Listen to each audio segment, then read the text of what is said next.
There's the pitch. That one in the zone! Outlaws win! Outlaws win!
When it comes to protecting what you love, you want an insurance agent that cares more about your world, more about what you need. And that's exactly what you get with me, Todd Jones, your Southwest Wyoming Allstate agent. I am an agent who knows what it's like to live in Southwest Wyoming and one who wants to protect our way of life as much as you do. Contact the Jones Allstate Agency today for your free quote, 307-789-1541. Again, that's 307-789-1541. Allstate, you're in good hands. Allstate and affiliates offer products and services subject to availability, terms, and conditions. What do you do when you lose a tooth? Put it under your pillow. Under my pillow. Or like a treasure chest so you could put it in. Why do you do that? Because then the tooth fairy comes. For the tooth fairy, so the tooth fairy can come get them. And then what happens? I get money. We may not be the tooth fairy, but we can still take care of your teeth. Bear River Dental in Evanston. In May of 2019, Uintah County School District Number 1 became the first school district in Wyoming to achieve a certified Level 1 on high reliability schools by the Rosanna Leadership Center. We're focusing on 3 levels. Level 1 is a safe and collaborative culture. Level 2, effective teaching in every classroom. And Level 3 is a guaranteed and viable curriculum. We are certified Level 1 in safe and collaborative culture. This is Superintendent Ryan Thomas. Congratulations to everyone in our district. Keep up the great work. Uintah County School District Number 1, Pathway to Excellence. There's nothing better than finding the perfect gift for someone. Whether it's a baby shower, birthday, or anniversary, Ivory and Iron has everything to make gift-giving fun. Come enjoy the beautiful atmosphere, mouth-watering chocolates, and beautiful floral arrangements. Ivory and Iron, 1101 Main Street, Evanston.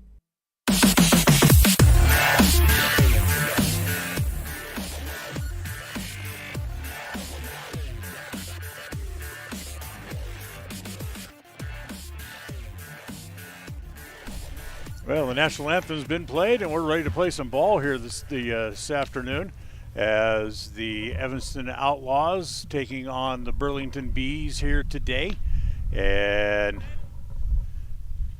as we work our way here to the top of the first inning, we'll give you the starting lineups here for the game here this afternoon. As first for the Evanston Outlaws, first we want to make sure we mention all of our fine sponsors here today. Of course, the pregame show sponsor was the Jones Agency, Allstate. You're in good hands with Allstate and the Jones Agency. The starting lineup sponsor is Varsity Inc. Get all your Red Devil gear at Varsity Inc. on Main Street. Varsity Inc., where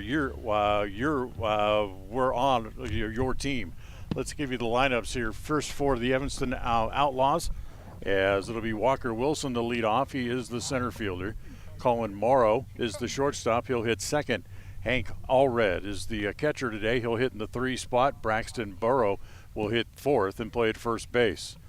Ryan Hoover is the left fielder. He'll hit fifth. Bracken Rich is the third baseman. He'll hit in the 6th spot. Jacob Osborne will pitch today. He'll hit 7th. Ryder Wilson is the right fielder, and he will hit in the 8th spot. And Ryan Baldwin is the second baseman, and he will hit ninth. So again, we apologize for some technical issues getting on the air a little bit late this morning. It was an early wake-up call for everybody around here, not only the teams, but also the broadcaster as well, I guess you could say, as the Outlaws got over here to the ballpark just a few minutes after 7 o'clock here this morning. And, of course, we'll play this game, and then they'll stick around and have the second game of the doubleheader coming up, where they will play in the second game of the doubleheader. They'll play again here today. So, Rome Tosses continue. Also want to remind you that today's game was brought to you by El Paso All-American and Mexican Restaurant. El Paso is the best in the West. So they throw the ball through down to second base, and we're just about ready to go here as the American Legion Wood Bat Tournament taking place here in Pocatello, Idaho, getting ready to get underway. It's a multi-field complex that they're playing at here today, as they're playing the first two games here today is on Hawthorne Field, and then they'll move over to Hollowell Field for the game tomorrow. Again, 8 o'clock tomorrow morning start time for the game tomorrow as well. As ready to go, and Josh Myers ready to go. The big right-hander rocks and comes home, and the first pitch here to Walker Wilson is up high, ball one. 1 ball and no strikes.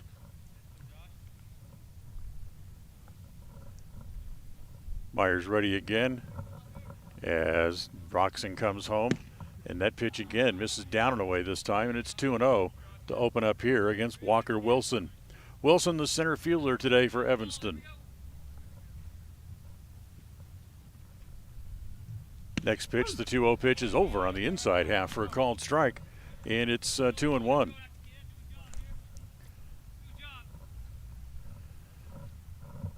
So 2 balls and a strike leading off just the top of the first inning. Glad to have you with us here on this Thursday morning as the next pitch is swung on and missed.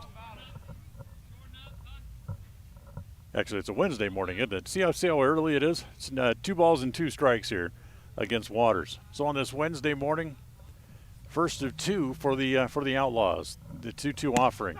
It is on the corner, strike 3 called. So after falling behind, Myers comes back and punches out Wilson looking, and there's 1 out here in the top of the first inning.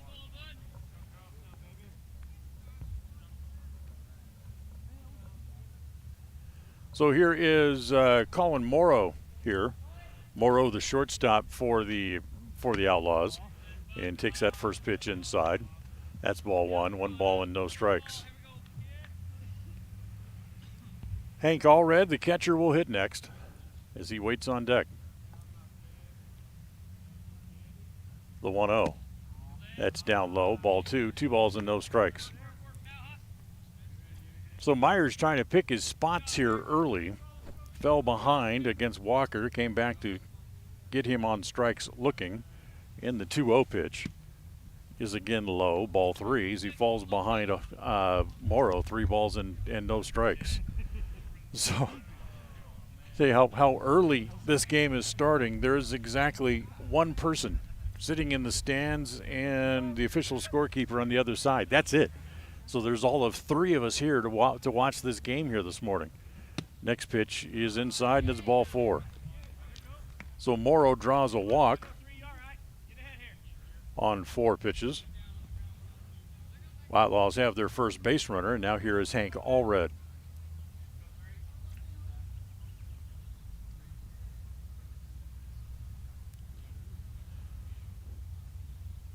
So Morrow goes to work out of the stretch. Here's Allred, and the first pitch is up high. Ball 1, 1 ball and no strikes. This is, of course, a little bit different for these guys, as this is the wood bat tournament. So they have to kind of learn how to hit. A little bit different swinging a wooden bat than the aluminum bat. A lot less forgiving than an aluminum bat is. They go to first, and back to the bag over there is Morrow.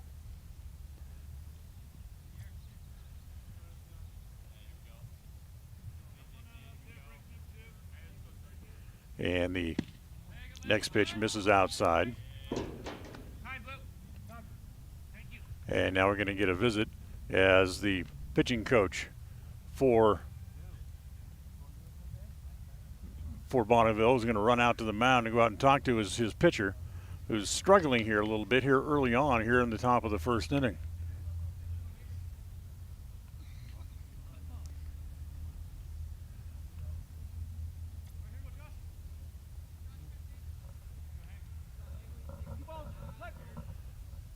So 2-0.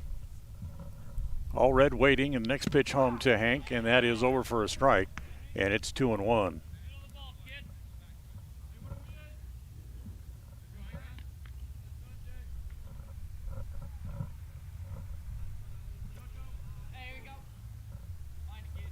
Again over at first base. Morrow away from the bag. Pretty good lead. Next pitch bounces up there. Knocked down by the catcher. There goes Morrow for second. The throw gets away from the second baseman trying to cover. And the pitch bounces up there, so it'll be a wild pitch that allows Morrow to move up to second base. So 3-1 on Hank Allred.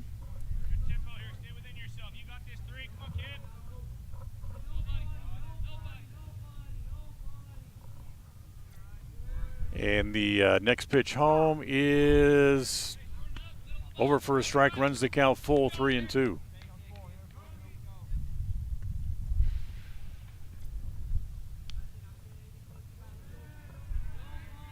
So the 3-2 pitch, Myers back up on top again. He'll straighten, look back at second base.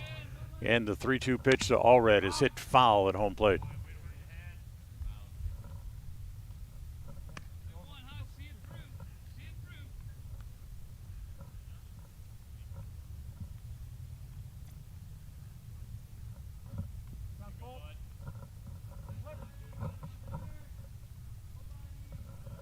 So 3-2 again. And the pitch home is swung on and missed.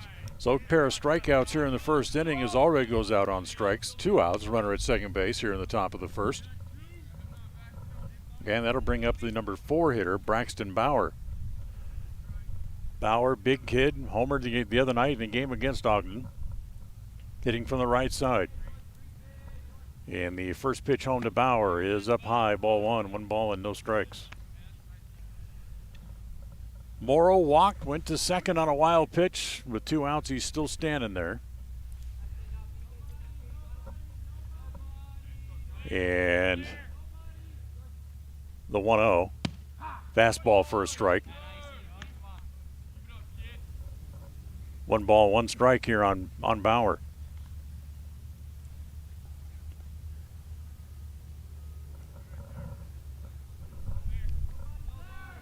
And the next pitch to Bauer is up high again.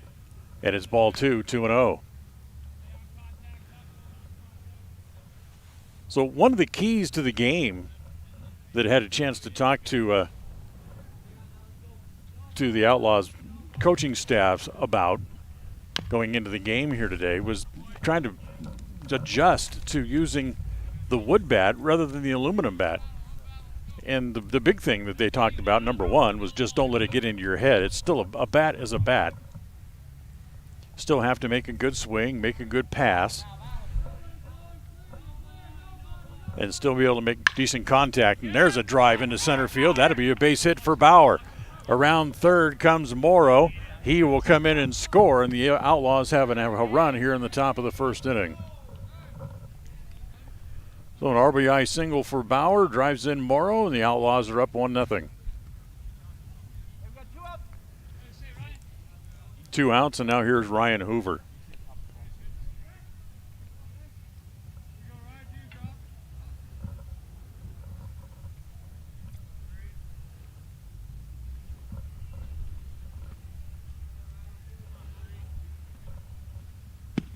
As the first pitch to Hoover misses down low, ball 1 ball and no strikes.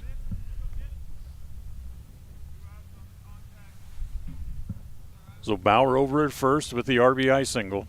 Just the top of the first inning. And glad to have you along with us from here from Pocatello this morning.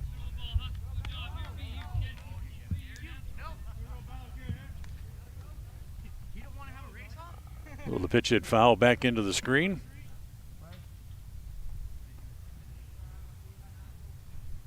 Myers ready again, comes to the stretches at the letters, looks over at first, comes home. The next pitch swung on and missed again. And it's 1-2 here on Ryan Hoover.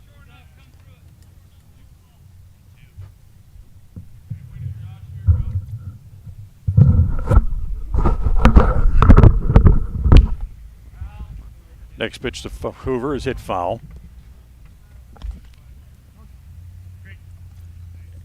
And again, it stays at 1 ball and 2 strikes. So Ryan up there with 2 outs. Run in for the Outlaws here in the top of the first inning, and the next pitch is swung on and missed. So Josh Myers ends up striking out 3 in the inning, but in between there he gave up a wild pitch and an RBI single and a walk. And Evanston draws first blood here today. A run on 1 hit and 1 man left here after the first inning of play. As we'll come right back. Bottom of the first inning coming up with the Outlaws on top, 1-0. Early mornings, tired muscles, pride, and grit. At Varsity Inc., we know how much work goes into building competitive teams. We work hard providing the gear you need to celebrate the teams you love. Be your athlete's biggest fan in apparel from Varsity Inc. Come in today, 926 Main Street, Evanston. Build your own juicy, mouth-watering hamburgers just like you do at home with 1, 2, or 3 patties at the Down Home Eatery. Also enjoy salads and sandwiches. Down Home Eatery is located on Highway 89. Dine in or carry out. Call 679-2002.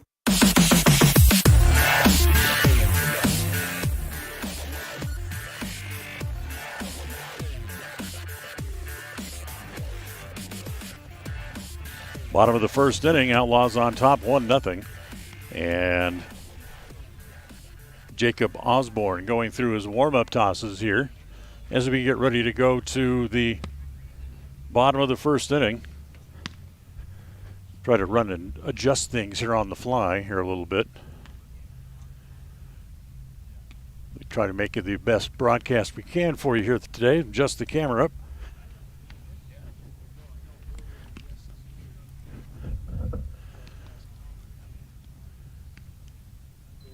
So here we go to the bottom of the first inning. Let's give you the lineup for Bonneville here as they get ready to come up and hit for the first time. Catcher Gooman will lead off. He is the center fielder. Creighton Cheney, the catcher, bats second. Josh Myers, the pitcher, will hit in the 3 spot. Parker Pernard is the third baseman. He'll hit 4th. Cooper Dahlberg is the right fielder. He will bat in the 5 spot. Carter Cheney, the other half of the Cheney twins, will be at first base. He'll hit 6th. Dylan McKnight hits 7th in left field. Joseph Waters, the second baseman, will hit in the 8th spot. And Isaac Sweeney, the shortstop for Bonneville, hits in the number 9 spot.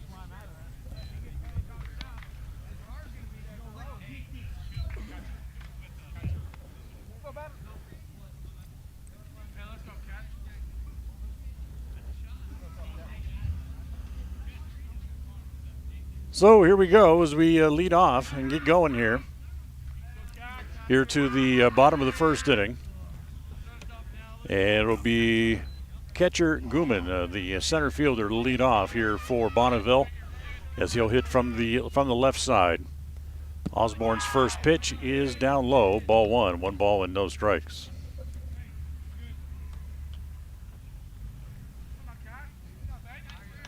Outfield pretty much straight away here in the bottom of the first inning. As the next pitch, breaking ball, that misses outside again. Ball 2, 2-0.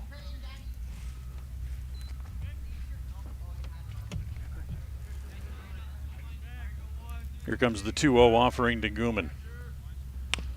Little roller up along the third base side. That'll trickle foul, and it's 2 balls and a strike.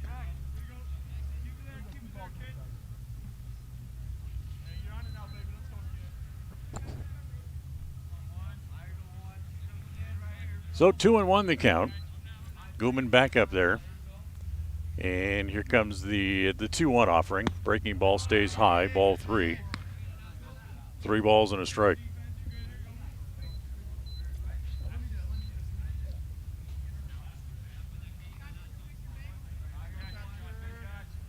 (3-1) offering. Over for a strike, runs the count full, 3-2 to the leadoff hitter.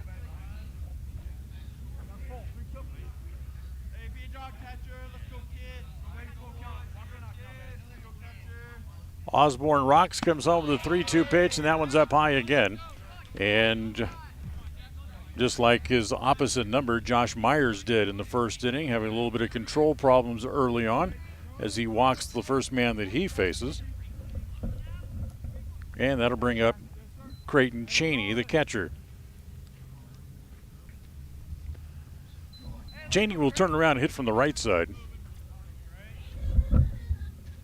as Osborne peeks back behind him over at first. Good walking lead over there at first base, and comes home and the fastball's over for a strike to Cheney, and it's 0-1.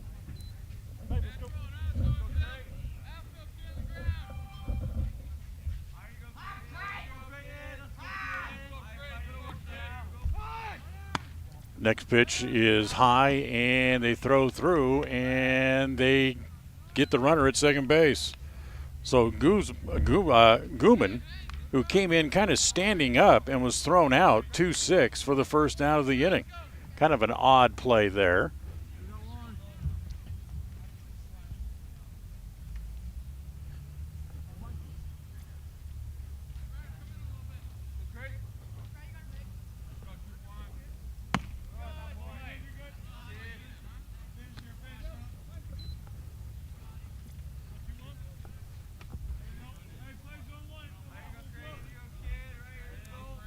So it's a ball and a strike here on Cheney, and the next pitch is pulled foul down the left field line, and it'll be out of play.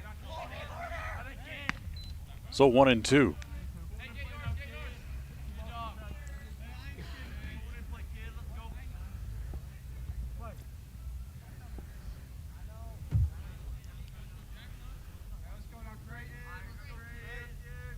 Comes the 1-2 offering. It's lined to foul again down the third base side.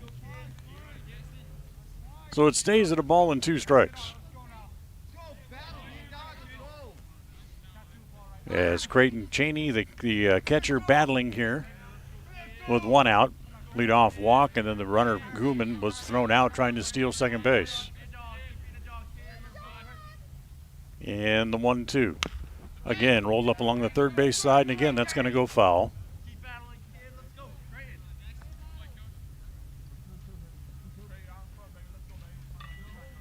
So again, it stays at a ball and 2 strikes. So a little bit of a battle here in the bottom of the first inning.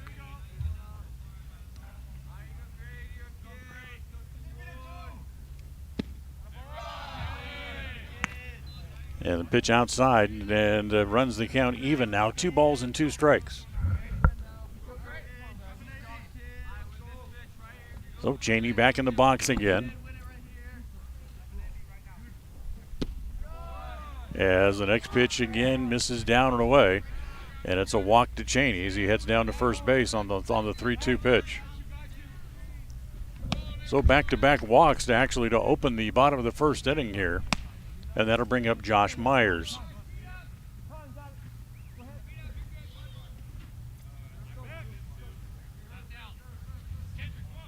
New ball for the pitcher, Allred. And we're going to have a courtesy runner over at first base as the catcher will be allowed to head back over to the dugout to get the gear on and be ready to go back to work in the second inning here. 1 out, bottom of the first, 1-0 Evanston on top. Here's the pitcher, Josh Myers.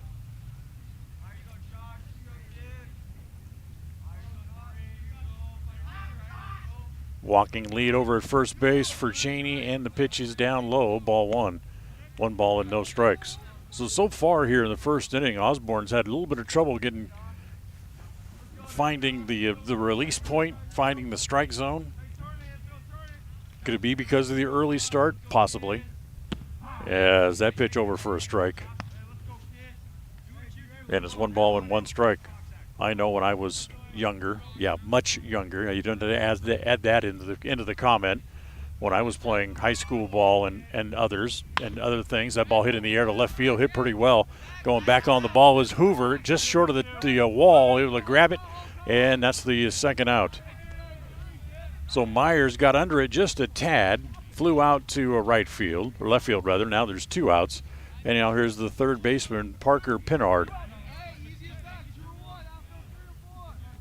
Anyway, to finish that thought, when you even going back as far as playing Little League or Pony League for me, when I would pitch, anything before noon is like I wanted nothing to do with it.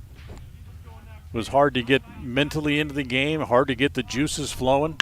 As that ball is hit on the ground, whoa, big hop, taken there by the shortstop Morrow. He'll feed the second baseman Baldwin coming over, and the inning is over. No runs, 2 walks, 1 left for Burlington, for the Bees here in the bottom of the first inning. So we're done with 1. We'll go to the second. Evanston 1, Burlington nothing. Signage is a critical part of your business. It helps customers find your front door. Rocky Mountain Sign will provide you with expertly designed signs, LEDs, channel letters, as well as skillfully cut signage using wood, metal, plastic, and other mediums to help your customers find you with high-quality signage. Using the best technology, designs, and installation by Rocky Mountain Sign. Your signage says a lot about your business. Work with the professionals at Rocky Mountain Sign, 243 7th Street in Evanston, Wyoming. At the Evanston Walmart, you'll find all the tools students need to succeed. Our team is committed to providing quality products and an excellent shopping experience. Stop in today, 125 North 2nd Street, Evanston. Walmart. Save money, live better.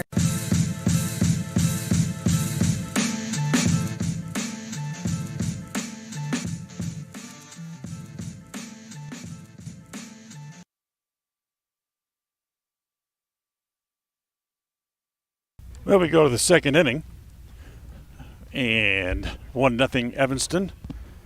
After 1 here today, who's still trying to get things to work correctly here, but we're trying to get them done here on the fly, keep you entertained the best we can.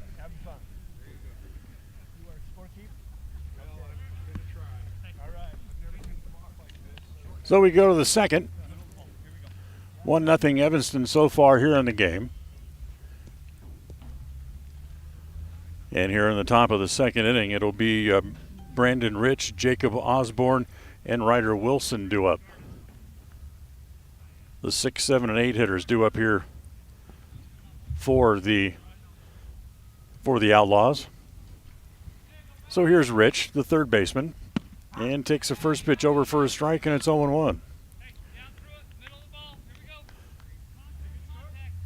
Kind of a cool morning, and that's could be part of the reason why the pitchers are having just a little bit of issues here this morning.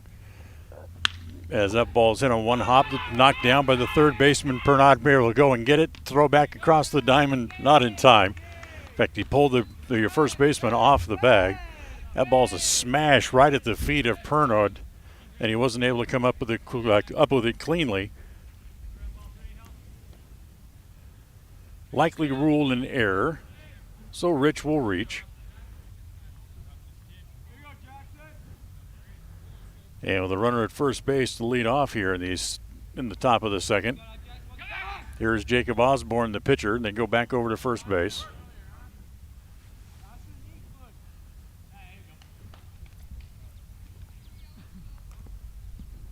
So here is Osborne climbing back into the box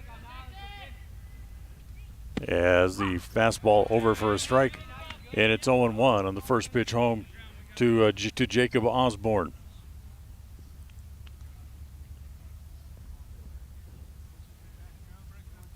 The center fielder, Gamon, is just a few steps over into left center here as the bunt attempt. As that's his rolled foul back just in front of us, as you can hear it bank off the backstop just in front of where our crowd mic is.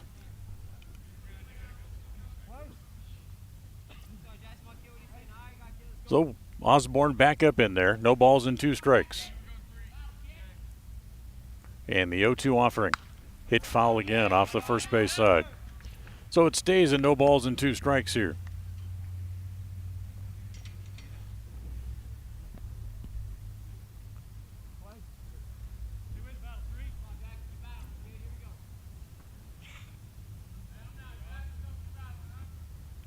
And the 0-2 pitch. Swung on. Ooh, hit foul. That got a piece of the catcher, Cheney, after the contact. Good umpire. We're going to give Cheney a chance to recoup himself here real quick. Gives us a chance to come over here and continue to adjust the camera. So we apologize for any undue movement in the camera at the moment.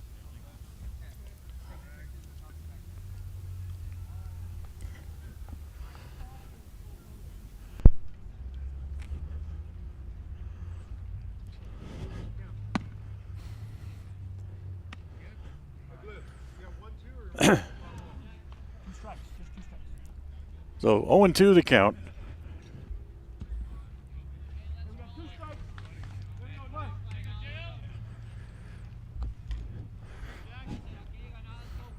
Osborne back up in there, 0-2. And the 0-2 pitch, big overhand curveball, stays high. And it's 1 ball and 2 strikes.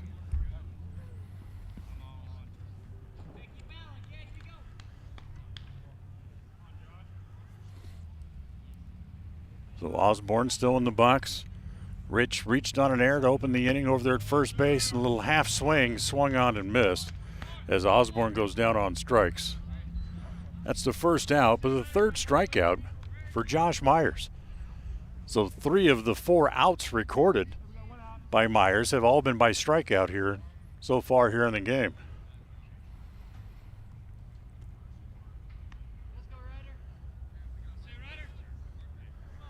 So here's Ryder Wilson, the right fielder. They'll try to move the runner Rich over at first base along with 1 out. And again, Myers, who likes to just step off and bluff back over to first base. He's done that several times already here. Get the runner to dive back in. Now comes home, first pitch. Wilson shows bunt. Pulls the bat back, but it's going to cost him a strike anyway, and it's 0-1.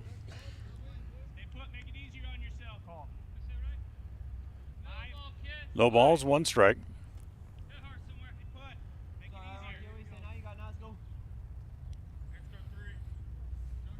Myers again looks back over at first and comes home. Here's the 0-1 pitch.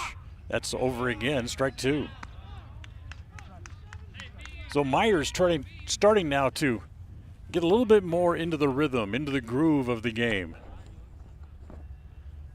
When you add that with the fact that it's such a little bit of a cool morning, it takes the moisture out of your fingertips, and it makes gripping and throwing the ball a little bit tougher as well as they go back over to first base. And again, it's Rich back into the bag on his hands and knees. I'm really surprised that neither one of the starting pitchers have asked for permission from the home plate umpire to go to their mouth to get moisture back in their fingertips. As the pitch misses down low, and it's 1-2 here on Ryder Wilson.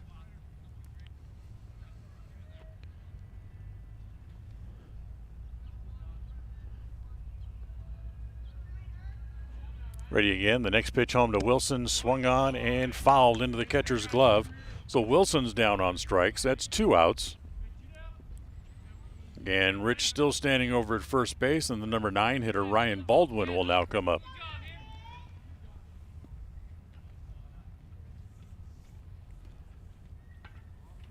So Baldwin will step into the right-hander's box to face the right-hander Myers. And the first pitch from Myers is a fastball for a strike. See, Myers has gone away from trying to get out in front of the hitter with breaking stuff and secondary pitches like he did in the first inning. He's now just changed to get back into his rhythm.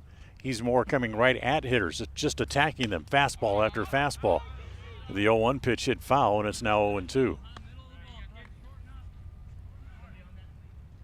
So if you're having trouble throwing these secondary pitches, go back to what works for you the best. That's the fastball.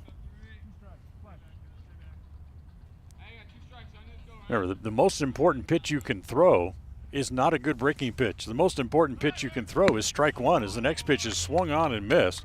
And except for the error to lead off the inning, Myers ends up striking out the side and has 5 strikeouts in the game of the 6 outs recorded. No runs, no hits, an error, and 1 left for the Outlaws here in the top of inning number 2. As we're done with an inning and a half, we'll go to the bottom of the second. It's still the Outlaws 1 and the Burley Bees nothing. This is Colt Hamilton with Rocky Mountain Yeti Evanston. I'm excited to announce our new Legendary Leadership Award. Each month we are going to be giving away $1,000 to a local legendary leader. We need your nominations. We want to start giving back to people that have stepped up to keep our community thriving. Nominate anyone from leaders among our schools, healthcare workers, first responders, and so on. Who do you know that has made an impact in our community? Together, let's recognize and reward people that have made a difference in your lives. Email me your nominations at leaders@RockyMountainYetiEvanston.com or click the link below. Again, that's leaders@RockyMountainYetiEvanston.com. Whether you're a high school student or a community member looking for change, let Uinta BOCES #1 and Western Evanston Outreach help you get started. Career opportunities await you when you further your education. Programs include workforce training, college credit for high school students, and college and career readiness. What are you waiting for? Find your passion. Enroll today. Call 789-5742 or email info@uintaeducation.org.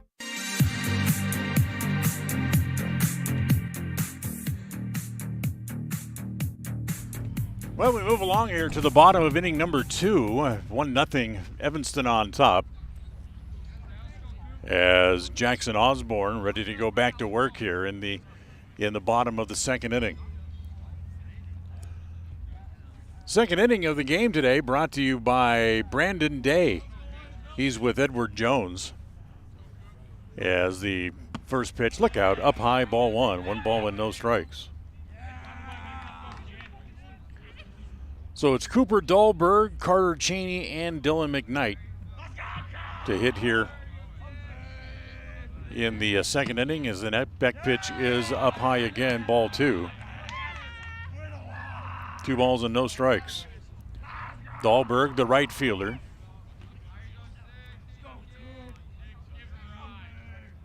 The 2-0 pitch hit in the air along the right field line. Coming over, long run for Wilson. He's not going to get there, but the ball drops just foul. It's sliced heading down the line just enough to where the right fielder, Wilson, was not going to be able to get to it.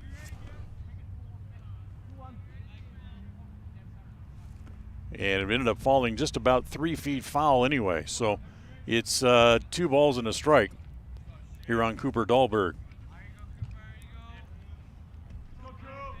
The 2-1 is over again for a strike, and it's 2-2. You know, other than it being so early in the morning, it's a great day for baseball. Blue skies, no wind. Expecting temperatures into the high 60s, low 70s today, as the next pitch swung on and missed. There's the first strikeout for Jackson Osborne here today.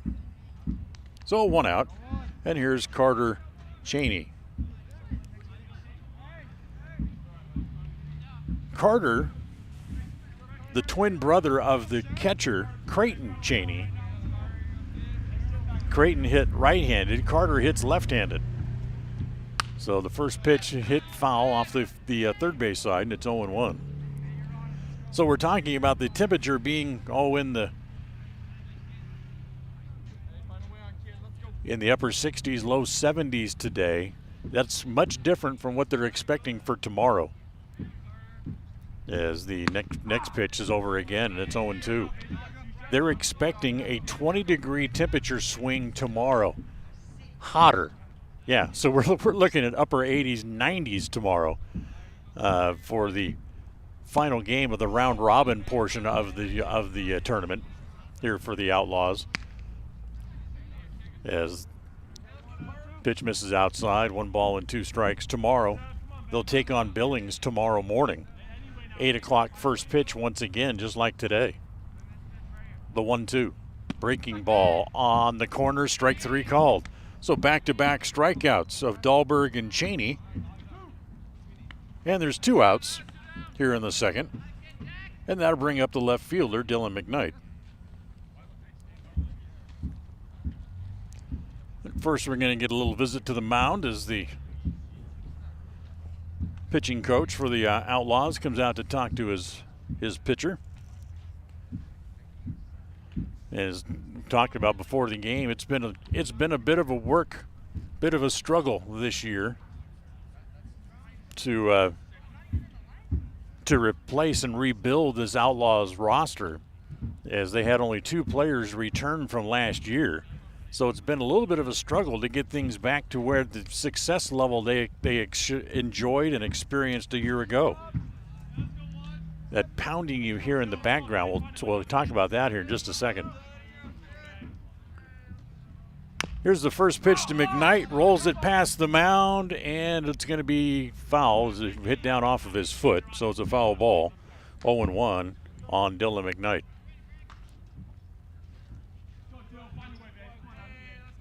But the rebuilding process continues and gets better as it goes along. Next pitch swung on and missed. So he jumps out ahead 0-2.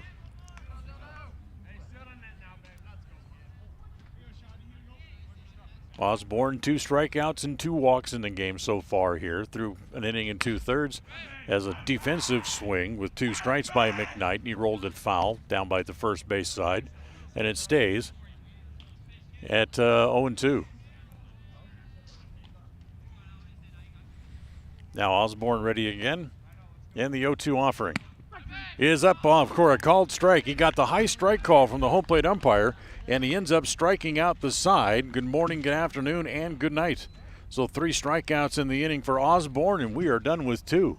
We'll head to the third here this morning here in Pocatello with the Evanston Outlaws leading by a score of 1-0. Now you can get your oil changed, have minor repairs made to your vehicle, and get it completely detailed at one location in one appointment. T-Bar Body Shop in Evanston does body work and more, a lot more. If you need to have a trailer rewired, your brakes replaced, a chip repaired in your windshield, or your windshield replaced, you can get it all done at T-Bar Body Shop. This is the manager, Jeremy Rex, inviting you to stop in for a free quote today. T-Bar Body Shop, 515 County Road. Let T-Bar fix your car.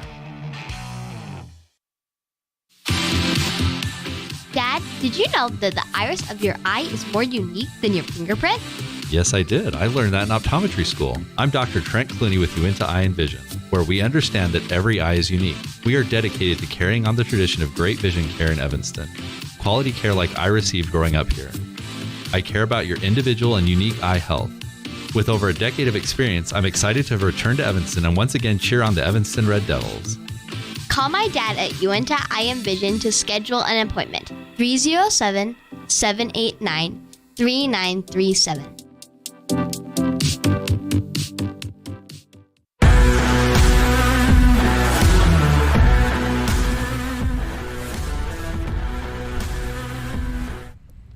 Well, we'll go to the top of the third.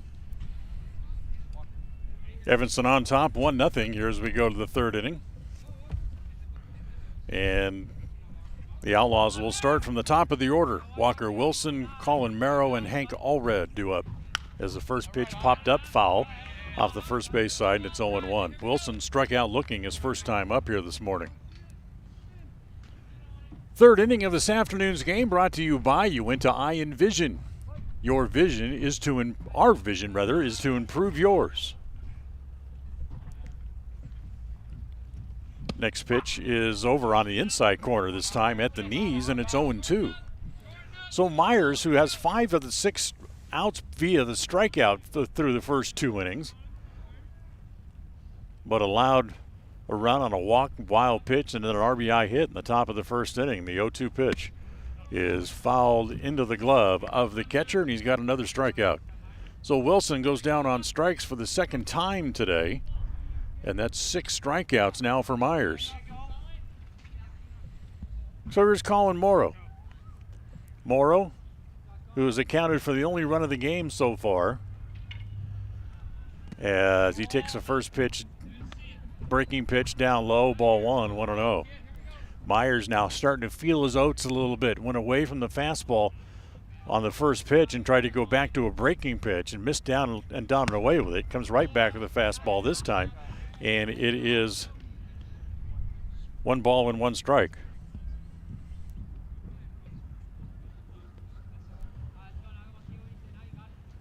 The 1-1. Look out, whoa, that hits off of his head. As thank goodness for the helmet as Morrow throws the bat away. Now wants to stop and talk to his coaching staff and make sure, good job by the home plate umpire to step in and make sure Morrow doesn't head down to first base. As they come down, they check his eyes, his vision, as the pitcher Myers comes down to say he's sorry and give the two shake hands. And Morrow will now head down to first base after taking one off the noggin. Fastball that got away. And that's the first hit batter today by Myers. So here's Hank Allred. How hard did he get hit? Well, they're saying now he needs a different helmet because it broke it. That's how hard Colin Morrow got hit. So they'll bring him out a different helmet. No, he doesn't like that one. That one's too small. He's going to have to go over and get a new one. So once again, the helmet and the helmet manufacturers, we obviously people involved in the game of baseball, we appreciate all the people who work on that safety equipment and the companies who produce it. As once again, a quality batting helmet has saved a player from serious injury. As Morrow stands down at first base. So Allred finally climbs in. The first pitch to Hank, big swing and a miss, and he comes up empty. So he challenged him with a fastball, and Hank swung through it, and it's 0-1.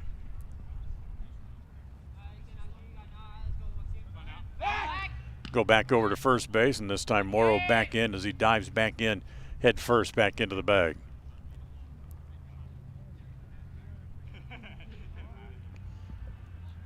So 0-1 the count on Hank Allred. As that pitch gets the low end of the strike zone. Good fastball on the outside corner at the knees, and now he jumps out ahead of Hank. No balls and 2 strikes. Allred was also a strikeout victim his first time up here this morning. Here's the 0-2. It bounces down there and is now 1 ball and 2 strikes. So we're going to tell you about the noise in the background here at the complex here at Hollowell and Hayward Fields. It's on part of a high school complex, and they're doing construction work out here on the field as the pitch misses down and away, 2-2. They're doing construction work during the summer. I would say they're building some sort of probably a locker room type of thing. They've completely stripped all of the grass off of the football complex. As again they bluff back over to first base. And again, Morrow dives back in. But they're getting ready to pour the foundation for whatever is the structure they're going to build. It's probably not more than 45 yards away from where I sit as the pitch is rolled foul. And it's now 2 balls and 2 strikes.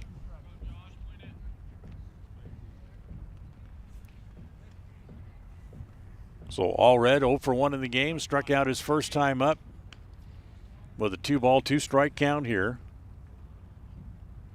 And the 2-2. There goes the runner. The pitch is inside and hits him. So after getting a strikeout, Myers comes back, hits Morrow, now hits Allred. Back-to-back hit batters.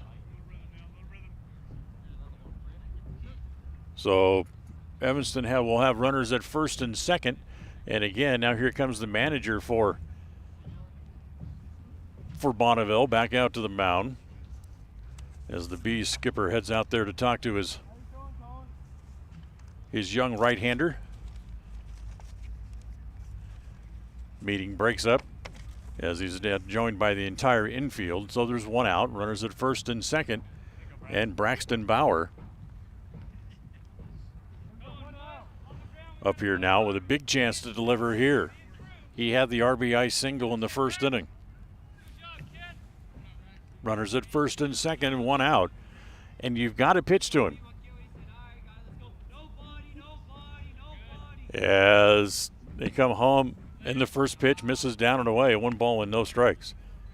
Well, you could pitch around him, but I don't think you want to load the bases with one out, already trailing by a run in what is a short game, 7 innings. It's already the top of the third. Here's the 1-0. Swung out and missed. Fastball up. The Bauer swang right through, and it's 1 ball and 1 strike. Outfield straight away and deep against Braxton.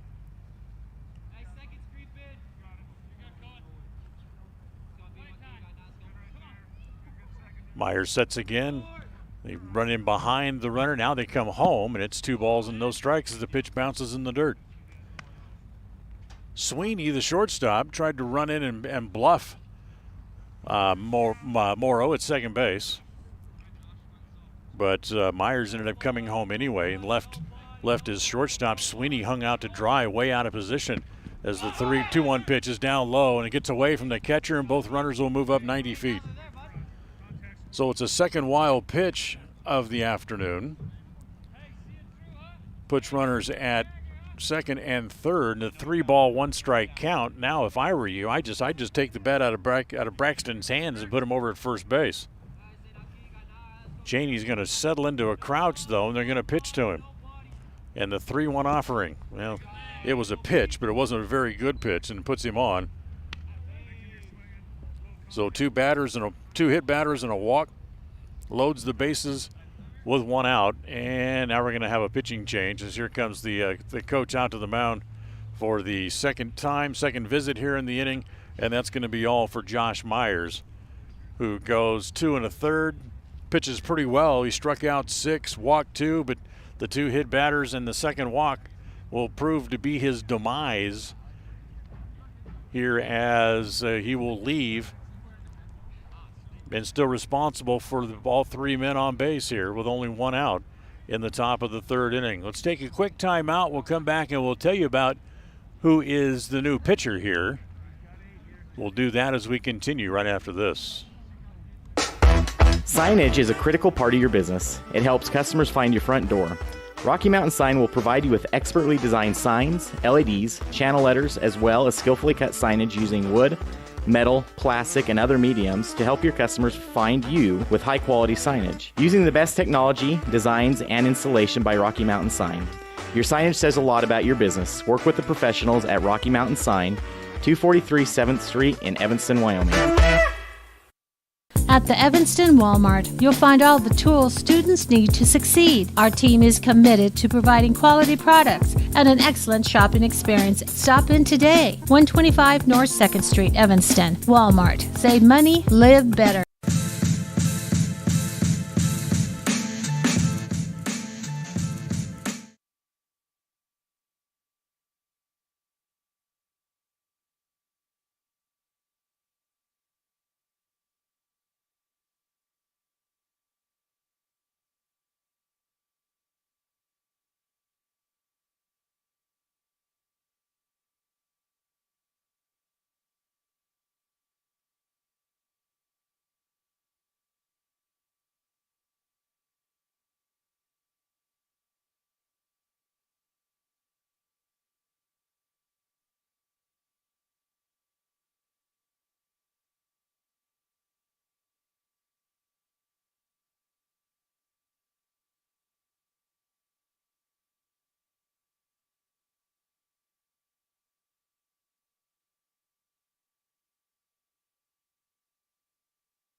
Ready has provided safety and excellence in the industrial construction and support services since 1982. We have the crews and equipment for hydro excavation, dirt and equipment hauling, as well as produced and potable water hauling.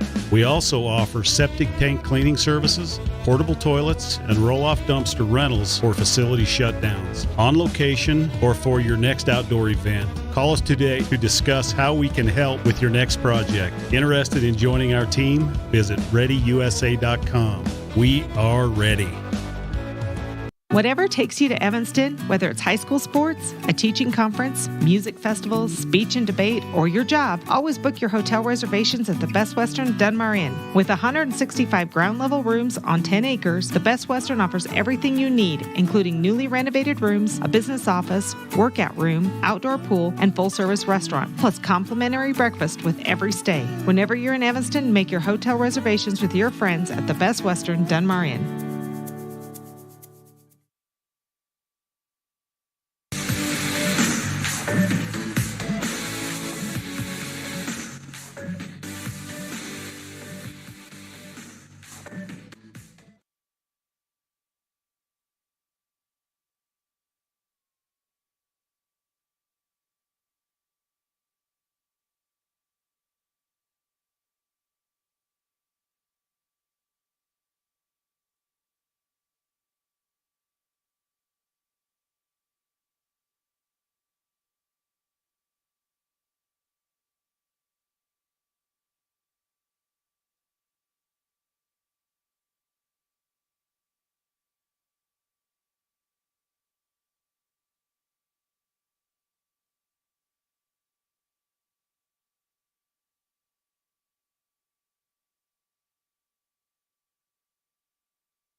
Next pitch lined into right field. That's a base hit. So Waters singles to left. That's the first hit of the game for Bonneville. And they get the leadoff man aboard.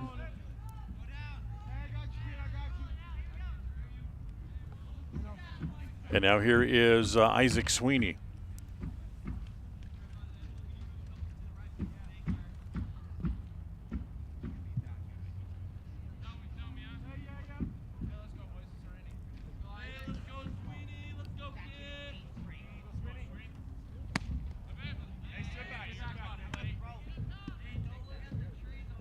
First pitch to Sweeney is up high.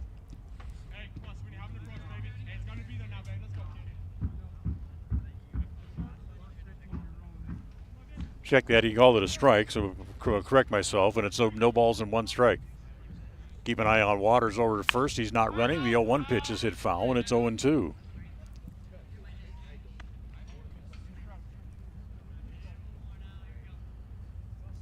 So he jumps ahead of Sweeney, no balls and two strikes. Connor Gooman, who walked his first time up, waiting on deck here in the the bottom of inning number 3. As the next pitch is outside, the throw back to first base, not in time. Nice save by Bauer to keep it from going down the line out into right field. So it's a ball and 2 strikes.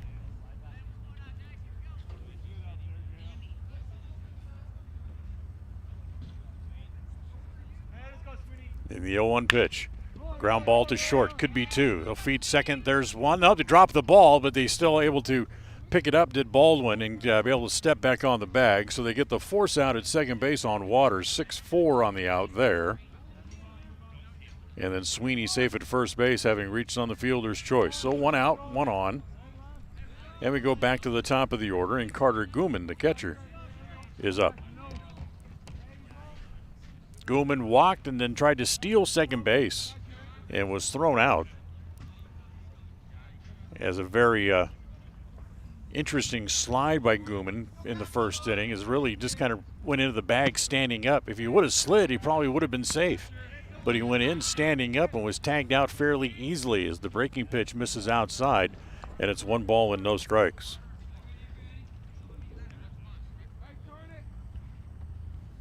Two nothing Evanston, bottom of the third.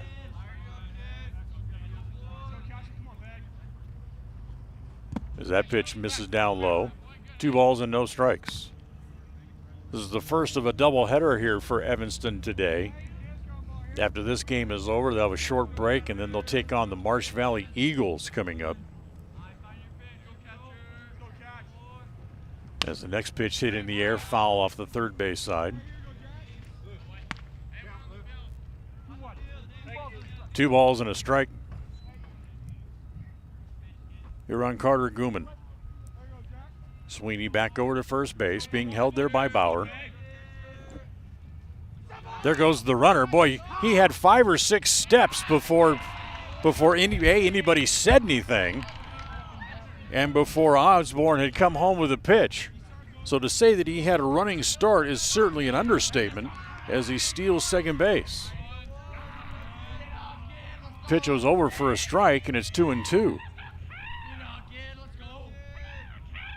The 2-2 offering. Hit in the air, third base side.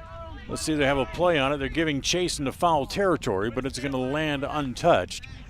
Rich was the closest man to it, but he was still probably a good 4 or 5 steps away from it, as there was a trio of outlaws chasing, but none of them could quite get to it. So it stays at 2-2.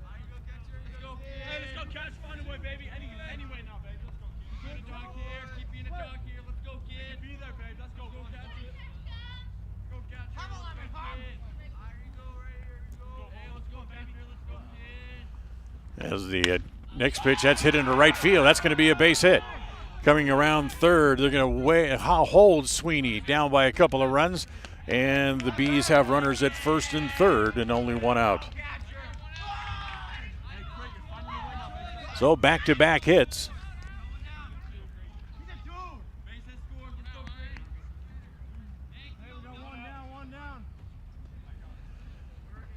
So 1 out, runners at the corners, and now here is Creighton Cheney, the catcher, who walked his first time up. So the tying runs are on base here for the Bees in the bottom of the third.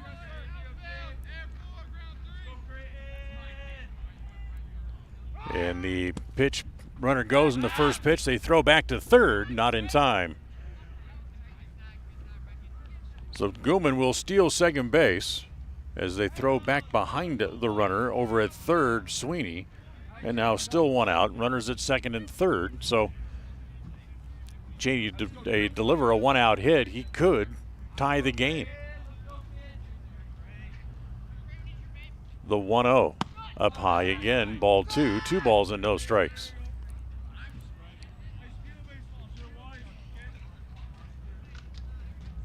Look over toward the Outlaw dugout, and they're reminding Osborne to extend his arm, get up on top of the pitch.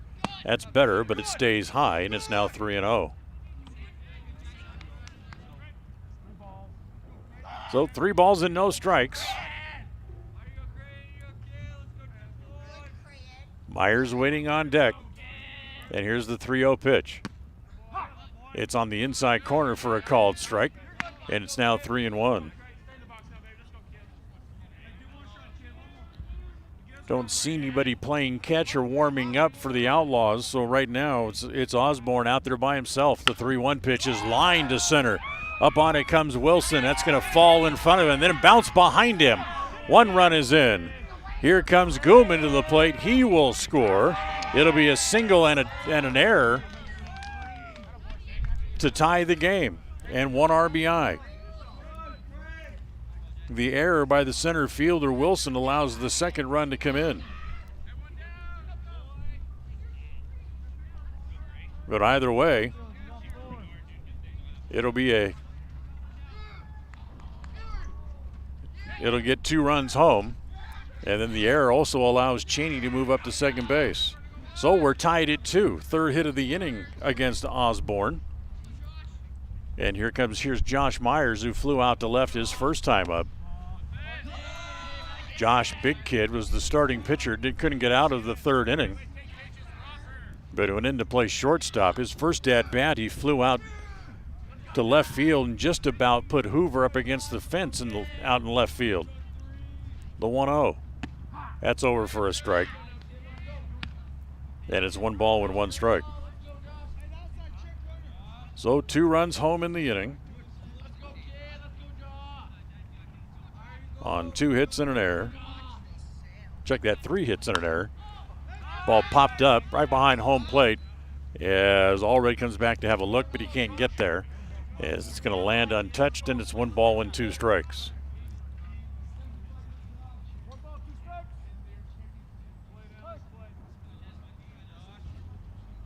A little bit of a breeze starting to pick up now here at the ballpark. The 1-2 pitch. Low. Nice save by Allred to keep it from going to the backstop. And the count evens at 2s. A little bit of a breeze blowing from left center field over toward the right field line. So it certainly is not going to make it any easier for a right-hander to take the ball deep. Breaking ball bounces up there. Nice save by Allred. Runs the count full, but he also keeps Cheney standing at second base.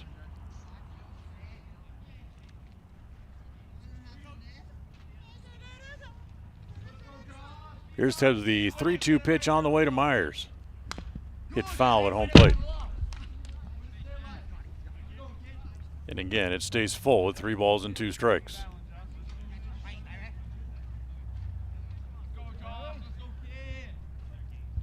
So Myers back up there. Runner away from second, and again the 3-2 offering.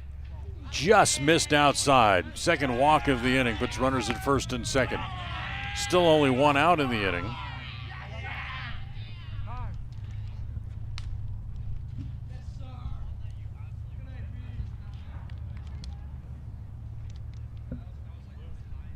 So 3 hits, a walk, and a fielder's choice here in the inning, and I think we're going to have a pitching change.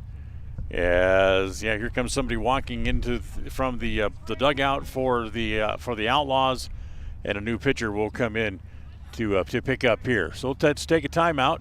We'll come back and tell you who the new pitcher is for Evanston. We'll do all that as we continue right after this.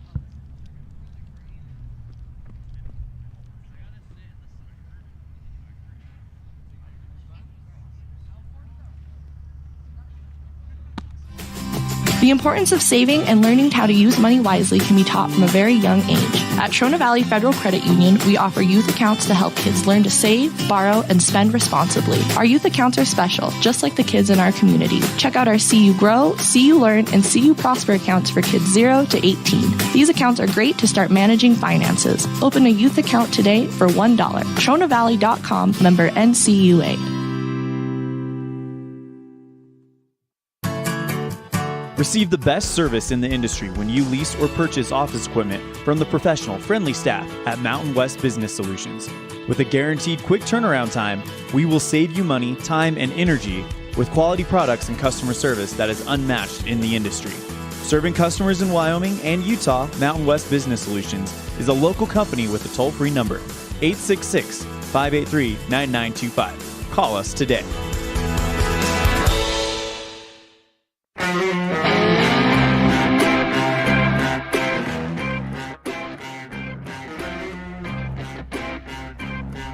Well, new pitcher coming in here for the Outlaws is Damon Kaman, who comes into work.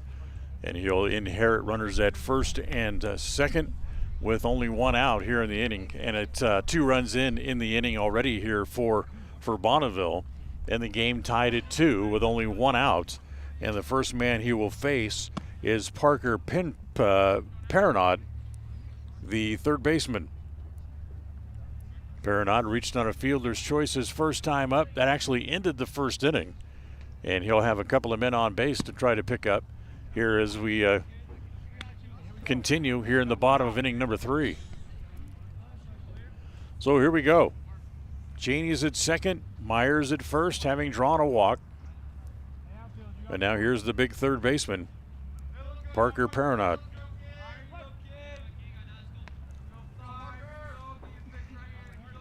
Come on. Works out of the stretch, and the right-hander comes home, and the first pitch is down low, ball 1. 1 ball and no strikes.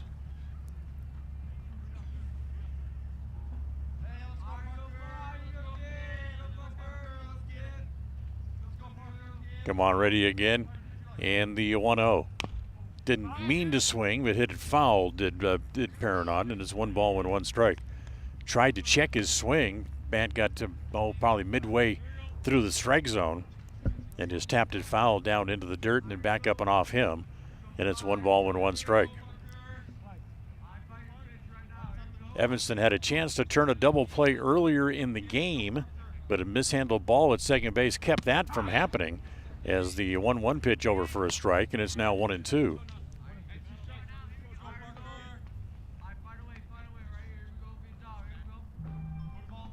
Get a ground ball in the infield and hopefully turn 2 here and get out of the inning. Here's the 1 ball, 2 strike count. Swung on and missed. Well, didn't get the double play ground ball, but they'll take the strikeout, thank you. And that is the second out. And now here's Parker Dahlberg. Dahlberg was a strikeout victim his first time up. First strikeout for Kaman, 4th strikeout of the game for Outlaw pitching. And here's Dahlberg. First pitch home to Dahlberg is up high, ball 1, 1-0. 2-2, bottom of the third.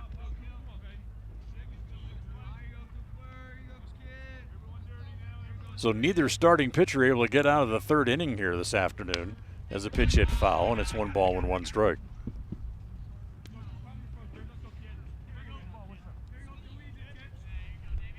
So 1-1, new ball for the pitcher, come on.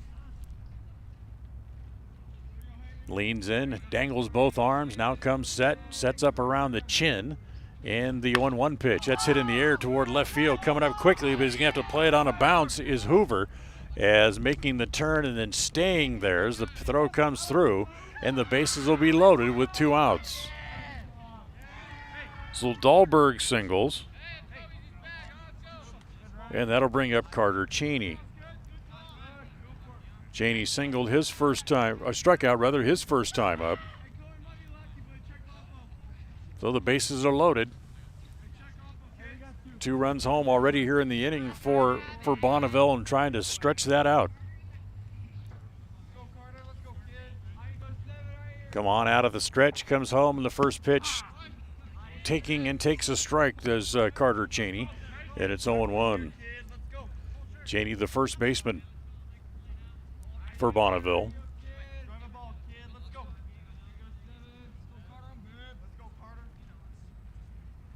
The 0-1.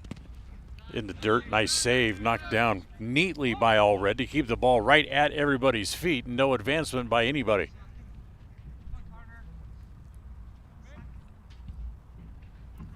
So Allred saves a run on that pitch in the dirt. Here's the 1-1.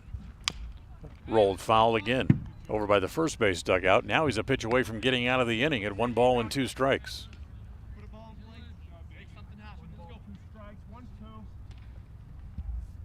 So 1-2.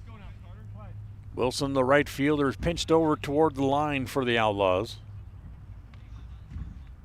And the 1-2 pitch. Off speed, kind of dropped the elbow a little bit. Just kind of showed it to him. That pitch nowhere near the strike zone as Cheney took it all the way and took it outside to count evens at 2 balls and 2 strikes. The 2-2 pitch. Swung on and missed. So he showed him that little lazy pitch, then came back hard on the outside half as Cheney goes down on strikes for the second time today. This time he strikes out with the bases loaded. 2 runs, 3 hits, an error, and they leave the bases full as we go to the 4th. After 3 here this afternoon, it's the Outlaws 2 and the Bees 2. Whether you're working with a realtor or you're selling your home by owner, the title company you choose really matters. They handle all the research to make sure there aren't any bad surprises like hidden liens, unpaid taxes, forgery, easement restrictions, or access issues. At First American Title, the staff has a combined 140 years of experience and a 98% excellent customer service rating. Make the right choice. Choose to close with First American Title, 1048 Main Street, Evanston.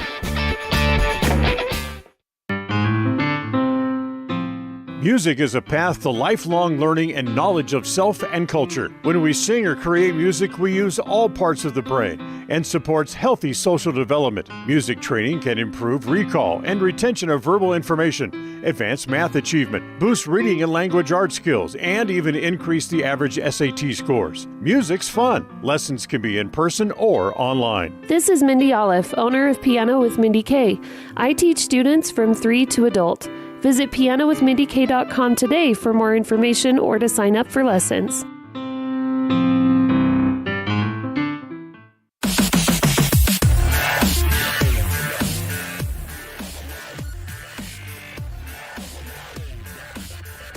Top of the 4th inning here this afternoon. Brandon Rich leads it off for the Outlaws. Hits the first pitch foul. The 0-1 pitch coming right back. That's over for a strike, and it's 0-2. 2-2. And the 2-strike count here on Rich, I should say, as that pitch is down and away, 1-2. It's a 2-2 tie is what I'm trying to say. Here as we play in the top of the 4th inning here this afternoon. Rich, Osborne, and Ryder Wilson due up. As that ball hit on the ground into the right field, and it's in for a hit. They'll throw back behind the runner and just does beat it out as the ball bounced away from the first baseman, Cheney. So the right fielder got on it in a hurry, Dahlberg, and threw back behind the runner and just about got him at first base, but Rich able to get there anyway and lead off the inning with a hit. Here does the Outlaws, so the leadoff man aboard again, and now here is Jackson Osborne. I take that back. It's Damian Commons hitting as Osborne comes out.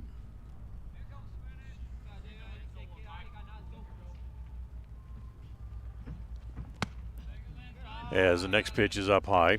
Ball 2, 2 balls and no strikes. So Commons up there for the first time today. The 2-0 pitch swung on and missed. Good fastball there from Sweeney as he got it by Commons, and it's 2-1.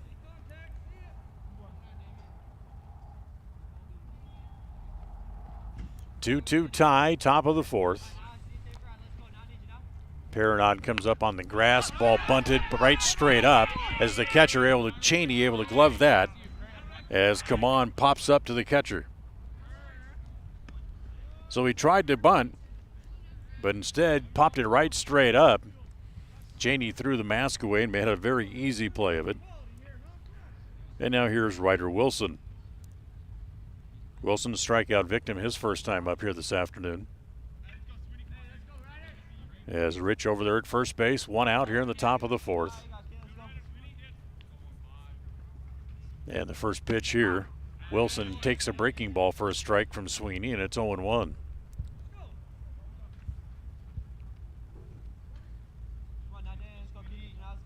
Sweeney ready again in the 0-1 offering. Just blowing away. Cheney trying to frame it and bring it back in for the home plate umpire.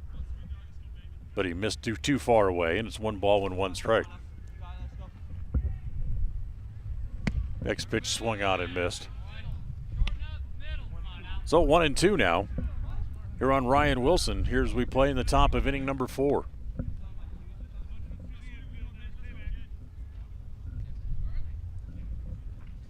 And the 1-2 pitch on the way is on the inside corner for a called third strike. So Wilson goes down looking. Second time he's gone down on strikes here today. 2 outs. And the number 9 hitter is the second baseman, Ryan Baldwin. Baldwin struck out his first time up. First pitch to Baldwin. Misses down low. Ball 1, 1-0.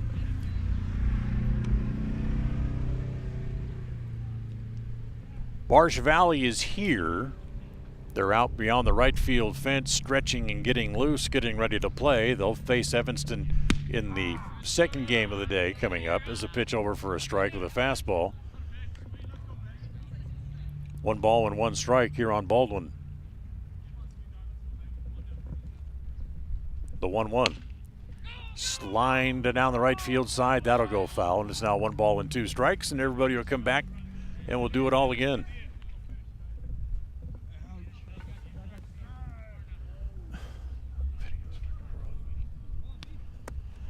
Okay, I just noticed that, apologize that our video has frozen. I'll see what I can do about that here now.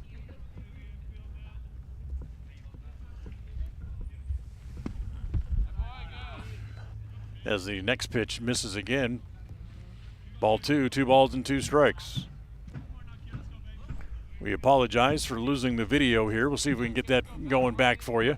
And the 2-2 pitch is inside, goes to the backstop. That'll run the count full, but it's also going to send Rich down to second base on the wild pitch.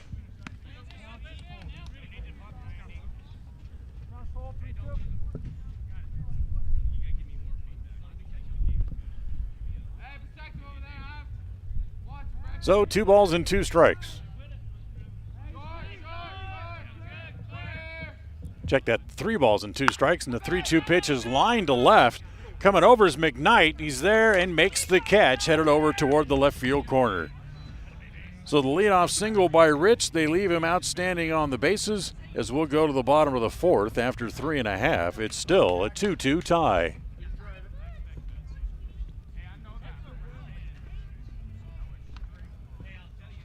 The best place to stay when you're in Casper, Wyoming is the Come On In Hotel and Suites. This beautiful log hotel offers 5 hot tubs, 1 pool, a fitness center, and fabulous indoor atrium. Offering jacuzzi and fireplace suites, the guest rooms are comfortable and relaxing. Plus, every stay includes a delicious extended continental breakfast. Whenever you're in Casper, stay at the best place. Come On In Hotel and Suites. Come on in today. Come On In Hotel and Suites, Casper. What do you do when you lose a tooth? Put it under your pillow. Under my pillow. Like a treasure chest so you could put it in. Why do you do that? Because then the tooth fairy comes. For the tooth fairy. So the tooth fairy can come get them. And then what happens? I get money. We may not be the tooth fairy, but we can still take care of your teeth. Bear River Dental in Evanston.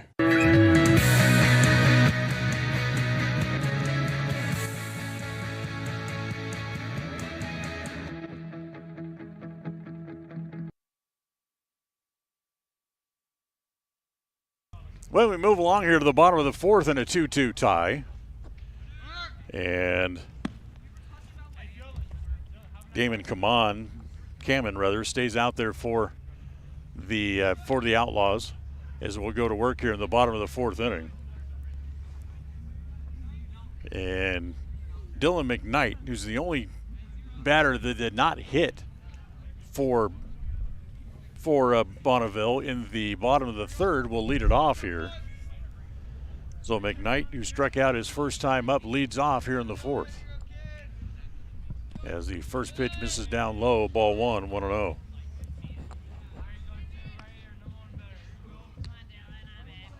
Two runs, 3 hits for Bonneville.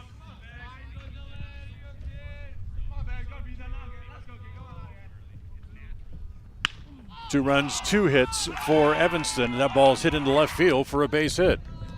So McKnight leads off. Solid single through the left side. And that'll bring up Joseph Waters.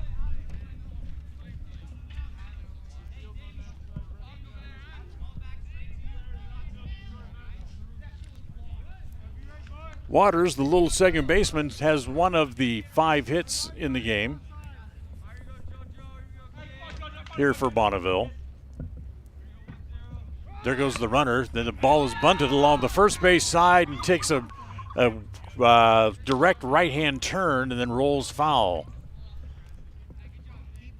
Good bunt by Waters. He got it on the dirt portion of the foul line and hit a dirt clod or something, and what looked like was going to be a good bunt just automatically just turned right and rolled foul, and the Evanston able to pick it up before it could come back.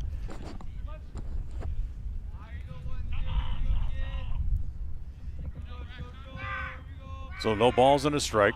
The 0-1 pitch. That pitch misses down low. The throw through as the runner was running, and it goes into center field.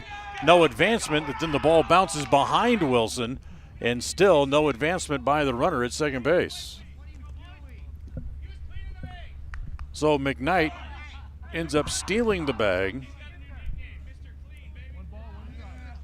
And a 1-1 count on Waters.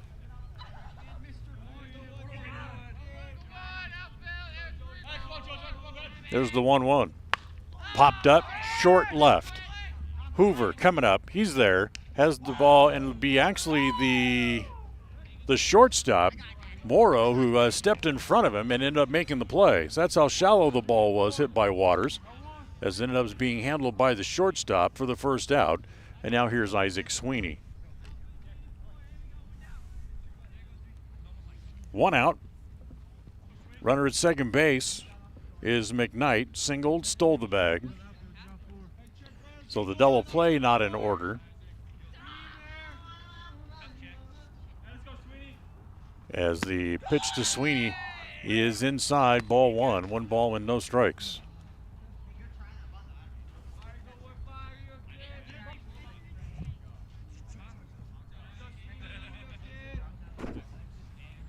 Come on, leans in, now straightens at the letters. And the 1-0. Breaking pitch, that's over for a strike. And it's 1 ball and 1 strike.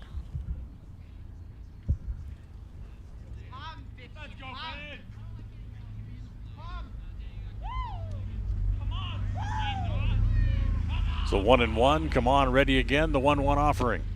It is over this time with the breaking pitch, and it's 1-2. Still only 1 out here in the inning. The pop-up by Waters. As Sweeney finds himself in the hole, 1 ball and 2 strikes. Reached on a fielder's choice and scored a run and lines this one into left field. That'll be a hit. They'll hold the runner at third, and the Bees will have runners at the corners. And 1 out here in the 4th. So back to the top of the order in Carter Gumon, who singled and walked so far in the game. So 2 hits here in the inning.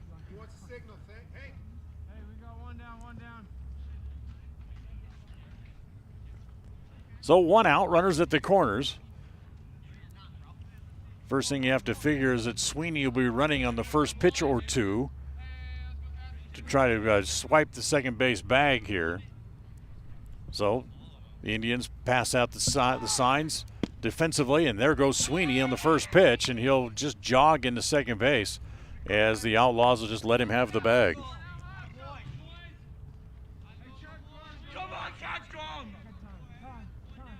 So timeout called for a moment. Umpire wants to clean off home plate.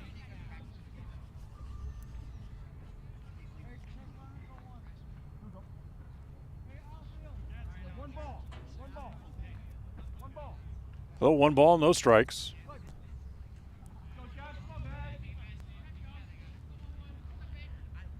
And the 1-1 offering. It is over for a strike. And it's 1 ball and 1 strike. 1 out, bottom of the 4th, and a 2-2 tie. However, Bonneville threatening. Yeah, runners at second and third, and Carter Gumon at the plate. And the 1-1 pitch. Hit foul back into the screen, and it's 1-2. So a ball and 2 strikes. Gumon back up there, trying to deliver a hit that would give Bonneville their first lead of the day. And the 1-2 pitch. Missed outside, 2-2.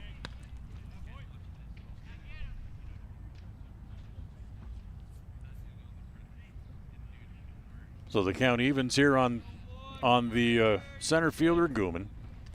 As the next pitch rolled up along the first base side, Bauer has it, steps on the bag, has no other play. As that'll get the run in. It's a ground out, 3 unassisted for Gooman, but he picks up an RBI. So there's 2 outs. Sweeney moves over to third base. Now with 2 outs in the inning, and Creighton Cheney now at the plate.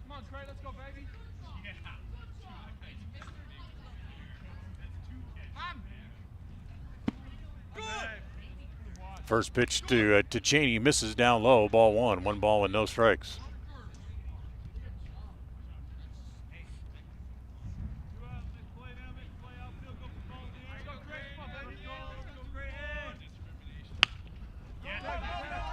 That was a ground ball. It had been picked up there by the pitcher, Kuman, as he throws over to first in time, and the inning comes to an end. But they get a run and leave a man standing over at third base. As we're done with 4, we'll head off to the 5th. It's now Bonneville 3 and Evanston 2. School. It's the right path indeed, where we learn to read and learn to write. School's the ticket to reach new heights. We make new friends, learn social skills, art, foreign language, music, and more. Science, technology, engineering, math, history, and health in that PE class. With computers and books and teachers and more, our brains will grow and our dreams will soar. So do whatever it takes to never miss school, because a great education, why, that's really cool. My friends, be cool. Go to school. There's nothing better than finding the perfect gift for someone. Whether it's a baby shower, birthday, or anniversary, Ivory and Iron has everything to make gift-giving fun. Come enjoy the beautiful atmosphere, mouth-watering chocolates, and beautiful floral arrangements. Ivory and Iron, 1101 Main Street, Evanston.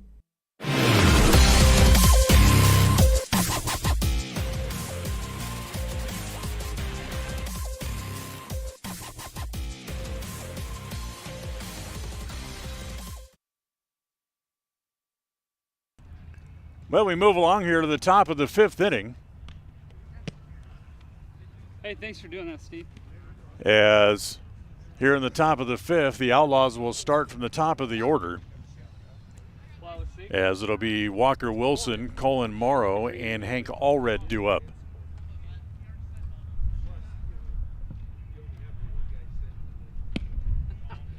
The best cement comes from Ellingford Brothers in Evanston. They've been mixing some.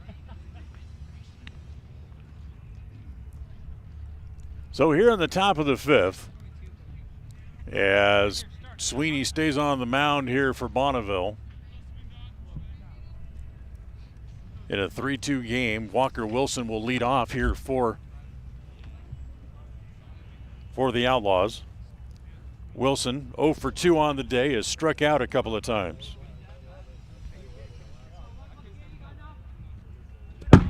And the first pitch is down low, goes to the backstop, and it's 0-1.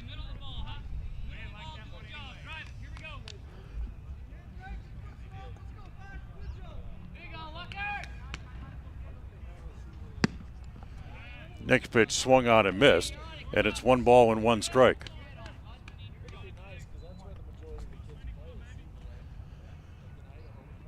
So 1-1. Sweeney ready again. Here's the 1-1 pitch, swung on and missed, and it's 1-2. Wilson, the center fielder, who has struck out looking in the first, struck out swinging in the third, and now the 1-2 pitch. As he goes down again, swinging here, swings through a pitch for the first out of the inning. Second strikeout for Sweeney. That's the 8th Outlaw hitter to go down on strikes here today. As the pitch is up high, ball 1, 1 ball and no strikes.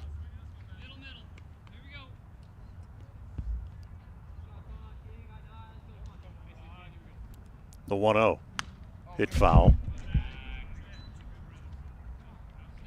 And it's 1-1. Colin Morrow, last time up, took a fastball off the head unintentionally by Josh Myers, and it was hit by a pitch and went down to first base. Pops this ball up, middle of the infield. Shortstop, Myers taking charge, comes all the way across in front of where the second baseman would be. And did he make the catch or drop it? The ball ended up on the ground. Now they're looking at the umpire to see if he had possession.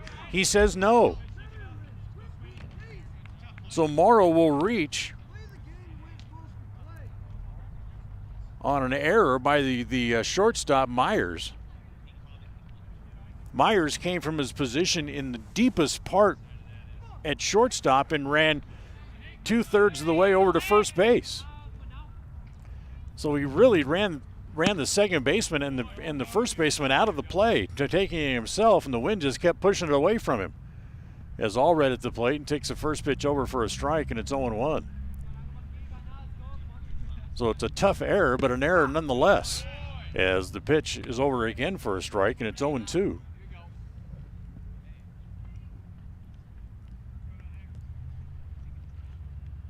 And the 0-2 pitch is down low. There goes the runner. The pitch is low, but the throw to second base is high, and Morrow steals it.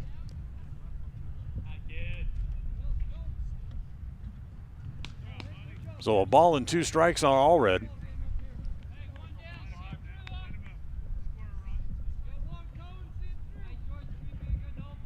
As they'll look back at second base, Sweeney comes home, and the pitch is inside, 2-2.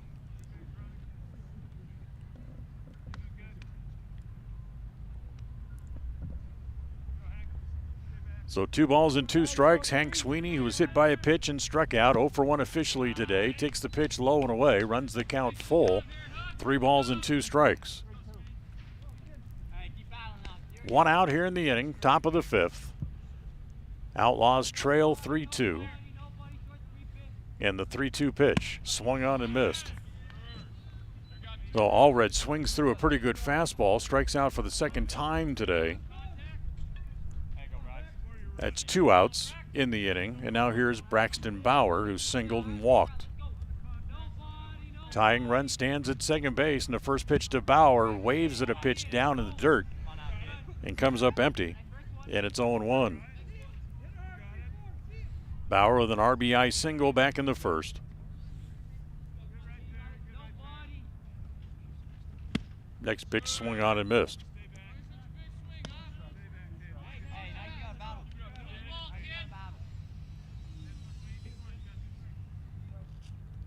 Evanston with 1 in the first, 1 in the third. Trying to tie the game here. The 0-2 misses outside. There goes the runner for third, and Morrow will make it standing. Pitch is in the dirt. Cheney had to go down to his knees to be able to block it and pick it up, but then not able to stand up and make a play. And the 1-2 pitch on the way to Bauer swung on and missed, and the inning is over. Preston ends up having 3 more batters strike out in the inning. No runs, no hits, an error, and they leave a man standing over at third base. We'll go to the bottom of the 5th. It's still Bonneville 3 and the Outlaws 2. The best cement comes from Ellingford Brothers in Evanston. They've been mixing cement for every type of job for generations. Major construction, road and bridge, cement blocks, foundations, sidewalks, curb and gutter, cement steps, septic tanks, and water troughs. No job is too large or too small. Make sure you get the best quality cement available at the best prices. Always get your cement from Ellingford Brothers. Call today. Ellingford Brothers, we know cement. 307-789-1515.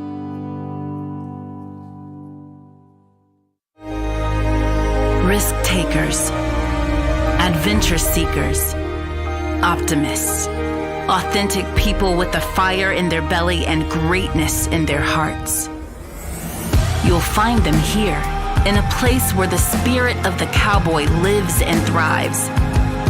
I am a cowboy. I am a cowboy. Soy vaquera. The world needs more cowboys.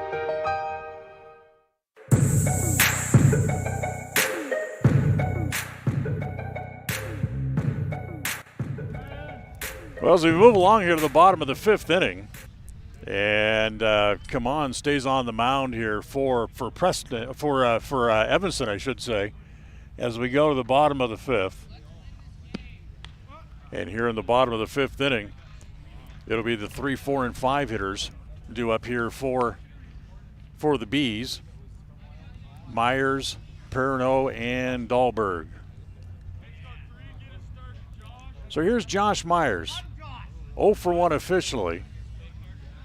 Flew out and walked. Was the starting pitcher who, now that his team has taken the lead, no longer on the hook for the loss here today. As the first pitch is low, ball 1, 1 ball and no strikes. Kamanu's worked an inning and 2/3. Gave up the 1 run last inning that gave the lead back to the Bees. As that pitch is outside, ball 2, 2 balls and no strikes. So Osborne went the first 2 1/3. Charged with both of the runs that Bonneville rather scored in the 3rd inning to tie the game as a pitch over for a strike.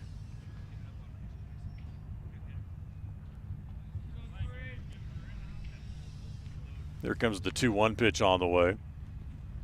That's lined down the left field line. That's going to one-hop the fence down into the left field corner. As hustling around first, going to second is Myers. As going into the corner to get it is Hoover to get it back in, and Myers leads off the inning with a double. That's the first extra base hit for either side, and hit number 6 in the game here for Bonneville. So the leadoff man aboard, and here's Parker Perno.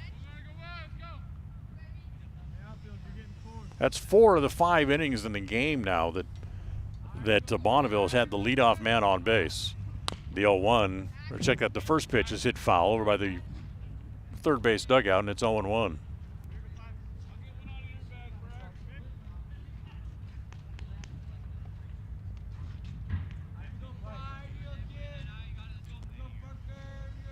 So no balls and 1 strike. That pitch is lined inside third and down the line. That should get Myers home as he'll turn and head home. They make it 4-2. Back-to-back doubles produce a run for the Bees to lead off here in the bottom of the 5th inning.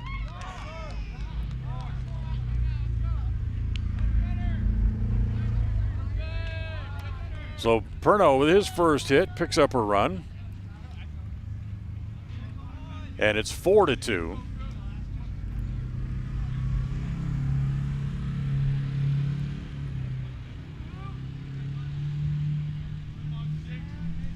And here now is Cooper Dahlberg, 1 for 2 on the day. Still nobody out here in the bottom of the 5th. First pitch to Dahlberg, popped up, short center. Trying to go get it is the shortstop, and Morrow able to chase it down and make the catch. Or nope, I guess he dropped it. He did not hang on to it. That'll be a hit, long run for Morrow.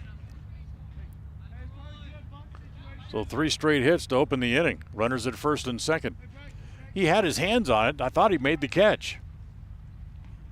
But then he ran out from behind a crowd of people, including the base umpire. And it was the center fielder, Wilson, then picking up the ball. So still nobody out. Runners at first and second. As here at the plate is Carter Chaney, shows bunt, and pulls the bat back for a takes the pitch low, ball 1, 1 ball and no strikes.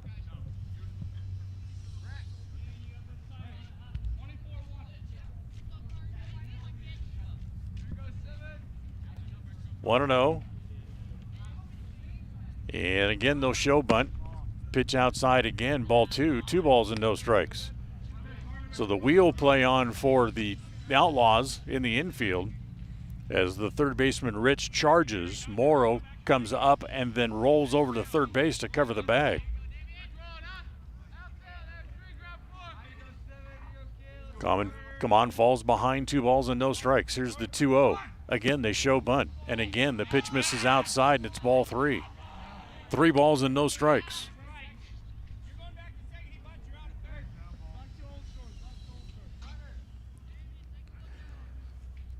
So Chaney has shown bunt on 3 consecutive pitches, and come on has missed down and away on all 3. Here's the 3-0 pitch. Again, they show bunt, and they take this time, and it's over for a strike, and it's 3-1. One run home in the inning. Runners at first and second for the Bees. 3 balls and a strike. Carter Cheney back up in there. Now they go to first, and there goes the runner for third, and he'll make it without a throw across his late. So they steal third base, does Perno. On a play over at first base with a one-way lead, he's going back to first base on movement. And when he did that, the runner at second base broke for third and was able to make it there. So runners at the corners and still a 3-1 count. Couldn't move the runner along with the bunt, so let him just wipe the bag instead. The 3-1 pitch misses outside. Now the bases are loaded.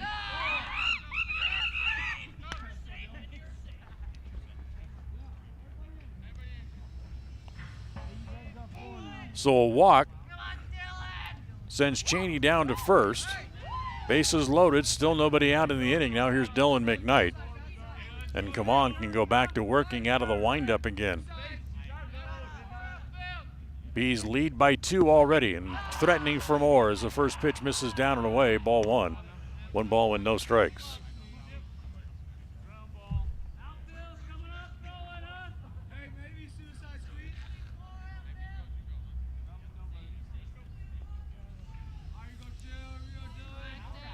The thing that has really slowed the game down, and you can talk about pitching and pitchers taking too much time between pitches as pitches hit foul off the mask of Allred. And it's 1 ball and 1 strike. What has slowed down the game is, and we're seeing it play out right in front of our faces here, is every pitch, the base runners and the hitter have to reach in to take their little cheat sheet out of their pocket, read it, and then put it back. That's what has slowed this game and much of the major league games down. As again, for the 4th pitch in a row now, Dylan McKnight reaches into his back pocket to grab his little crib sheet, now climb back into the box. Here's the 2-1 offering. Misses down low, ball 3. And again, he goes for his little cheat sheet in his back pocket again. See, instead of the third base coach rolling through signs with different gyrations, they have a card in their pocket as a pitch hit on the ground. Second baseman Baldwin's going to come home to get the force. That's the first out of the inning, and the bases remain loaded. So he's out on the fielder's choice. Pernod is out 4-2 coming home for the first out. And now here is Joseph Waters. Instead of having all the motions that the third base coach goes through, he just has a series of numbers, random numbers that he flashes out with one hand, and the batter has a card in his pocket who takes it out and looks at it. Well, he has to look it up. And they do that on every pitch as the pitch misses low, and all of a sudden kind of runners hung out everywhere for the Bees for a moment, but they're all able to get back to the bag safely.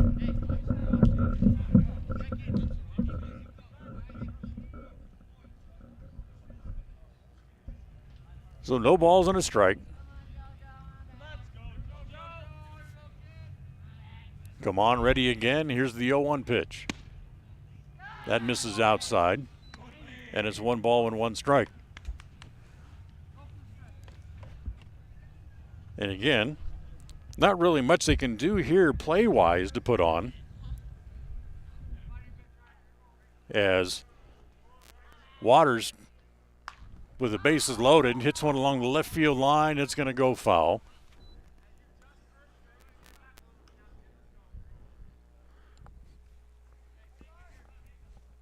And now it's a ball and 2 strikes on Waters.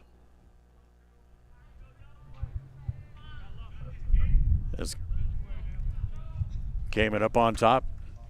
Ready again, comes home. The next pitch to Waters. That is on the corner. Strike 3 call. Good pitch. That's the second out. So with 2 outs, bases remain loaded. Now here is the pitcher, Isaac Sweeney, as he'll come up.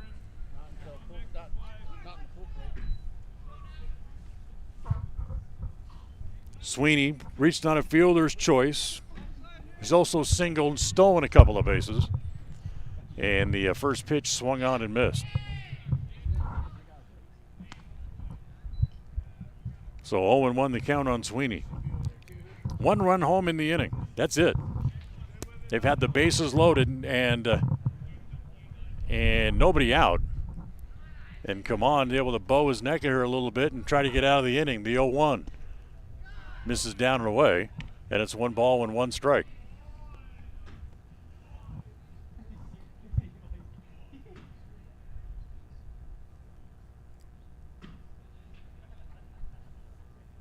The 0-1 pitch. Rolled into the infield, gets by the mound. Well, picked up by the pitcher. Come on, straightens off balance, throw to first in time for the out. Heck of a play. And holds the Bees to just 1 run in the inning. 1 run on 3 hits, and they leave the bases full. So it stays 4-2 as we go to the 6th. After 5 complete, the Bees on top, 4-2. Gee, Tommy, you look amazing. Did you try something different with your enamel? No way. I wouldn't do anything to alter these pearly whites, but I did see Dr. McKay Frankham, who told me if I didn't floss, I could miss up 35% of food particles. Really? He told you that? Yep, and you know what? He's 100% right. I started flossing, and now I look better than ever. Wow, I want to see Dr. McKay Frankham. Well, give him a call. 307-789-8910. Easy to remember, right? That's super easy. Dr. McKay Frankham at 307-789-8910. I'll call today. As high school sports fans, we know that sometimes you have to drive a long way to get to the next game. If you find yourself on the side of the road, remember that Freeway Tire in Evanston offers service calls and roadside assistance 24 hours a day, 7 days a week. It's a great idea to have your vehicle serviced, tires checked, and oil changed to make sure it's in top shape before your next long drive. Visit Freeway Tire today, your locally owned and operated tire shop. Freeway Tire, 217 Bear River Drive, Evanston.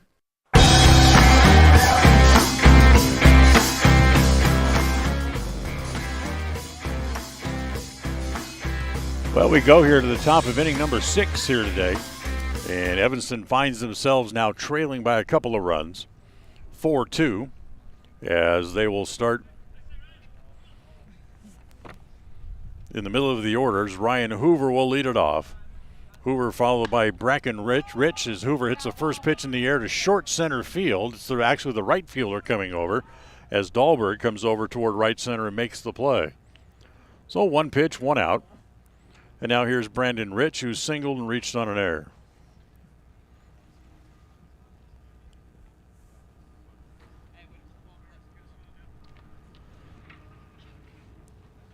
When Rich singled back in the 4th inning, he was able to get as far as second base on a wild pitch. He's first ball swinging, hits the ball on the ground to the first baseman, flip it to the pitcher coming over, and 2 pitches and 2 outs here in the top of the 6th. Nice play by Sweeney to hustle over and cover the bag. Little pitcher's fielding practice there, 3-1 on the out. And now here is Damon Kamon. Kamon popped up to the catcher his only time up and takes the first pitch down low, ball 1. 1 ball and no strikes.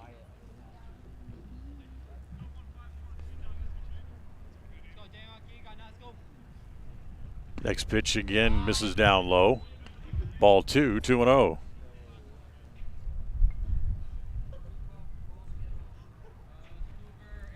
Evanston with only 2 hits in the game. That ball's lined to center, coming up as a center fielder, but Gamon's going to have to play it on a bounce.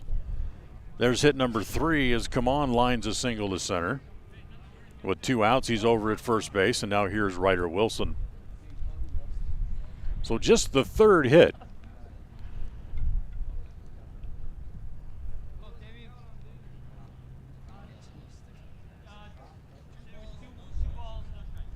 Two walks issued to Evanston hitters today, plus a couple of hit batters as well. And they've also had a batter reach on an error. Other than that, they've only had the 3 hits in the game. Now a meeting at home plate at the mound again, as it looks like we may be having a pitching change here. Yes, we will. So Sweeney will head back to a shortstop spot, I believe, and we'll have another new pitcher coming in here for Bonneville. We'll take a timeout. We'll come back and tell you about the new pitcher right after this. Whether you're working with a realtor or you're selling your home by owner, the title company you choose really matters. They handle all the research to make sure there aren't any bad surprises like hidden liens, unpaid taxes, forgery, easement restrictions, or access issues. At First American Title, the staff has a combined 140 years of experience and a 98% excellent customer service rating. Make the right choice. Choose to close with First American Title, 1048 Main Street, Evanston. Music is a path to lifelong learning and knowledge of self and culture. When we sing or create music, we use all parts of the brain and supports healthy social development. Music training can improve recall and retention of verbal information, advance math achievement, boost reading and language art skills, and even increase the average SAT scores. Music's fun. Lessons can be in person or online. This is Mindy Olive, owner of Piano with Mindy K. I teach students from 3 to adult. Visit pianowithmindyk.com today for more information or to sign up for lessons.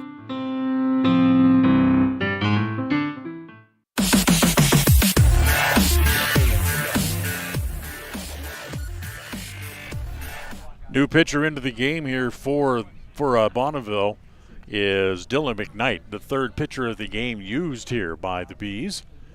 And he'll come in with 2 outs. And the first man that he will face is Ryder Wilson with a runner over at first base, Cammons, who having singled with 2 outs. Wilson, 0 for 2, has struck out twice here today. And the first pitch misses outside, ball 1, 1 ball and no strikes.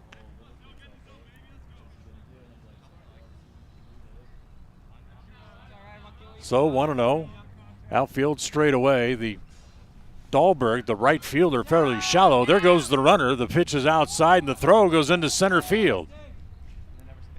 They'll get it back in. No further advancement by Come On. So that'll be a stolen base. 2 balls and no strikes. The count here on Wilson. Remember, there's a 2-hour time limit on these games, on a tournament game. As the next pitch is outside, ball 3, 3 balls and no strikes. I cannot tell you where we're at time-wise. Is one of the things that went wrong before the game today was my cell phone. The screen has gone out on my cell phone. So I can't tell what time it is or anything else as the pitch is outside low to Wilson. That'll be ball 4. Another walk issued to Evanston hitters. And now here is Ryan Baldwin, the second baseman, who is 0 for 2 on the day, has struck out and flew out to left. But the tying runs are out there on base. And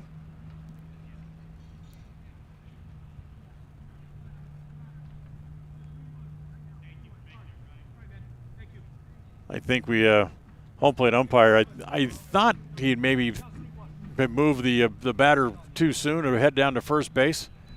It was a 2-0 pitch that he threw. So the count is only 3 balls and a strike on Ryder Wilson. So the umpire sent the batter down to first base too soon. So he comes back. Now the count 3 balls and a strike. And the 3-1 pitch all means nothing as the pitch is in the dirt. As moving up to third is Come On. And instead of having runners at first and second, Evanston will have runners at first and third after the walk anyway. But the wild pitch allows Come On to move over to third base. So anyway, back to where we were about 30 seconds ago. 2 on, 2 out. And Ryan Baldwin at the plate. And the first pitch to Baldwin is high. The throw is a pretty good throw, and he slid around the tag, but they're going to call him out anyway. So, Wilson is thrown out. 2-6. to end the inning. And Baldwin will be back up there in the top of the 7th when the Outlaws will come back up. So we're done with 5.5. We'll go to the bottom of the 6th. It's still the Bees on top over the Outlaws by a score of 4-2. The importance of saving and learning how to use money wisely can be taught from a very young age. At Trona Valley Federal Credit Union, we offer youth accounts to help kids learn to save, borrow, and spend responsibly. Our youth accounts are special, just like the kids in our community. Check out our See You Grow, See You Learn, and See You Prosper accounts for kids 0 to 18. These accounts are great to start managing finances. Open a youth account today for $1. TronaValley.com, member NCUA. Receive the best service in the industry when you lease or purchase office equipment from the professional, friendly staff at Mountain West Business Solutions. With a guaranteed quick turnaround time, we will save you money, time, and energy with quality products and customer service that is unmatched in the industry. Serving customers in Wyoming and Utah, Mountain West Business Solutions is a local company with a toll-free number, 866-583-9925. Call us today.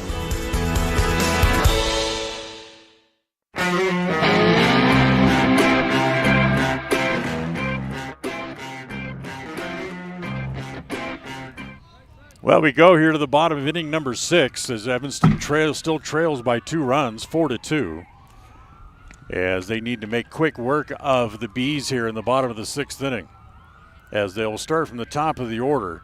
Catcher Guman, Creighton Cheney, and Josh Myers due up here in the bottom of the 6th inning. As the next pitch is hit foul, and it's 0-2, as they jump ahead quickly ahead of Guman. Guman is singled, walked, and grounded out. 1 for 2 in the game.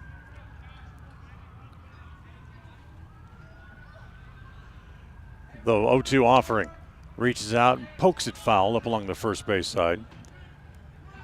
And it stays at no balls and 2 strikes. Remember, another game coming up after this one is over for Evanston, as they will face the Marsh Valley Eagles coming up after a little break. As the 0-2 pitch on the way, that misses outside. 1 ball and 2 strikes. I imagine the break between games probably something like 30 minutes or so.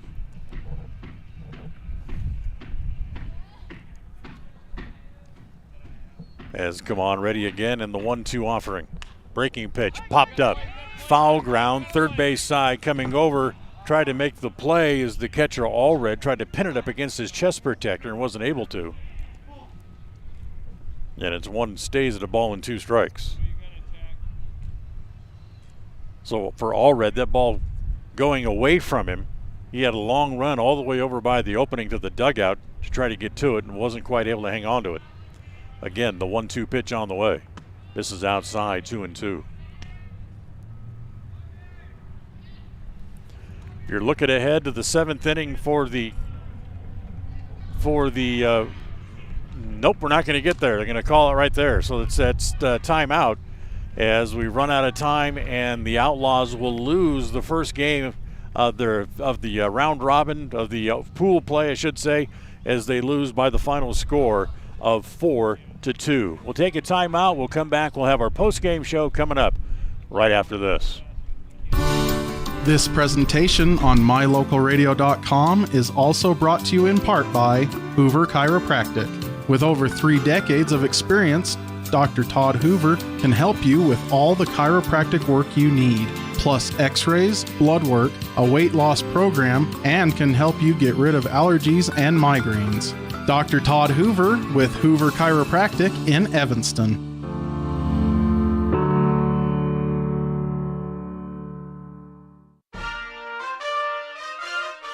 Nothing makes your kid feel like a superstar more than seeing his or her very own Fathead in the stands.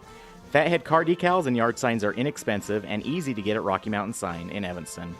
Whether it's for the big game or to cheer on the high school band, our children make us proud in so many ways. Show your pride today. Go Red Devils! West Star Printing and Rocky Mountain Sign, 243 7th Street, Evanston.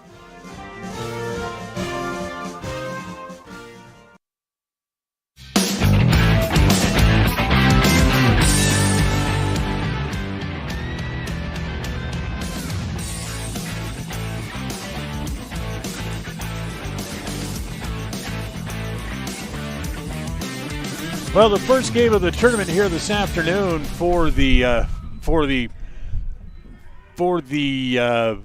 Outlaws, well, it didn't quite finish the way that they were hoping that it would have finished here this afternoon, as they come up a couple of runs short, and they jumped out to an early 2-0 lead, but then saw the Bonneville Bees come back and score 4 runs unanswered and end up winning the game by the final score of 4-2. As for the final totals in the game, to win it for Bonneville, 4 runs on 8 hits. They had committed a couple of errors in the game, and they left a total of 8 men on base. For Evanston, 2 runs on 3 hits. They had 1 error in the game, and they left a total of 6 men on base in the game. As the post-game show brought to you by Martinelli's Cafe and Diner Club. Chef Wayne invites you to Martinelli's for a casual dining experience with world-class food. So a 4-2 final. Sweeney in relief came in to pick up the win. That's Isaac Sweeney in relief of Josh Myers to get the win. Jackson Osborne started for the Outlaws, gave way to Damon Kaman, who came in with 1 out in the 3rd inning and went the rest of the way. Unfortunately for Kaman, he ended up giving up 3 of the 4 runs in the game, and he will take the loss in the game here this afternoon. We'll take a timeout. We'll come back. We'll have some more for you here on the post-game show. It's coming up as we continue right after this.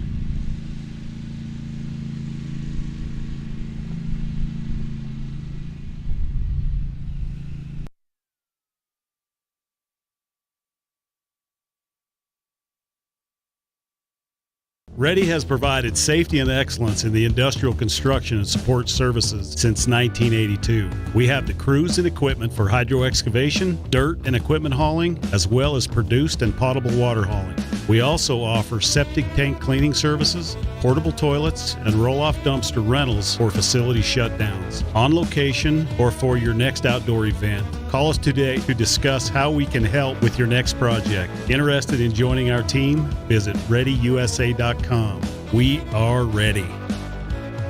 Wyoming is unique. When it comes to high school sports, we might travel 6 hours to a game, but when we get there, we know the other team, their parents, and the coaches. Wyoming is like one small town with really long streets. When your travels take you to Evanston, always stay with your friends at the Best Western Dunmar Inn. Clean, comfortable rooms, a restaurant serving healthy, delicious food, and breakfast is always included. If you're bringing the team or following the team, stay with us every time you're in Evanston. The Best Western Dunmar Inn. Evanston and Horizon High School students, start your college career now. Challenge yourself. Gain skills and confidence to help you succeed while taking credits toward the degree you want. Take Western courses for free while attending high school. Courses are paid for by Uinta BOCES No. 1. What are you waiting for? For more information, call 789-5742 or email info@uintaeducation.org. Gee, Tommy, you look amazing. Did you try something different with your enamel? No way. I wouldn't do anything to alter these pearly whites, but I did see Dr. McKay Frankum, who told me if I didn't floss, I could miss up 35% of food particles. Really? You told you that? Yep, and you know what? He's 100% right. I started flossing, and now I look better than ever. Wow, I want to see Dr. McKay Frankum. Well, give him a call. 307-789-8910. Easy to remember, right? That's super easy. Dr. McKay Frankum at 307-789-8910. I'll call today. Everyone is looking for a great dining experience in Evanston, Wyoming. Hi, I'm Chef Wayne, an international executive chef, and I want to welcome you to Martinelli's Cafe and Dinner Club. We offer lunch, dinner, carry-out, and delivery services. We also offer custom catering options to fit all of your needs. We are proud to prepare fresh food daily. It is our mission to make you feel like a guest in our home when you dine with us. I look forward to seeing you soon at Martinelli's Cafe and Dinner Club at 123 10th Street in historic downtown Evanston.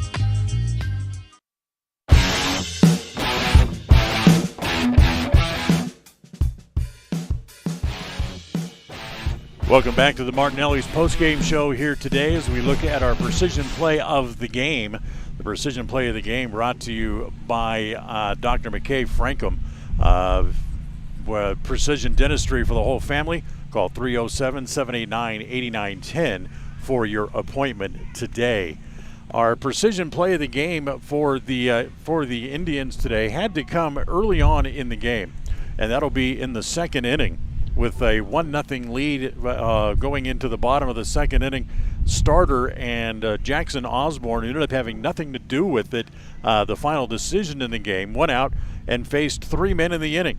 Got a strikeout swinging of Cooper Dahlberg. He struck out Carter Cheney looking, and then got Dylan McKnight looking as well for 3 of his 5 strikeouts that he had while he was in the game. And that is our precision player of the game, brought to you by Dr. McKay Frankum Precision Dentistry. Well, we'll take a short break. We'll come back and we'll have game 2 of the doubleheader as the Outlaws will come right back out on the field as they will face the Marsh Valley Eagles. That game coming up in about 20 minutes. We invite you to stay with us, and we'll have the game coming up in just a little bit from here in Pocatello. Remind you of the final score of game 1 of the tournament for the Outlaws as they lose to the Bonneville V's by the final score of 4-2. The proceeding has been a wholly owned production of MyLocalRadio.com and Cook Brothers Broadcasting, no portion of which may be used or rebroadcast without the express written consent of Old West Media Incorporated. Thank you for joining us on this First Bank of Wyoming presentation of Evanston Red Devil Sports on MyLocalRadio.com. Until next time, go Devils!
Here, the pitch.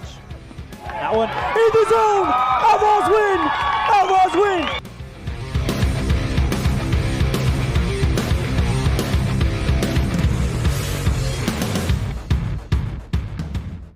Well, we welcome you back here to Pocatello as game 2 of the day for the Evanston Outlaws get ready to start as they'll take on the Marsh Valley Eagles here coming up in game 2 of the doubleheader, as the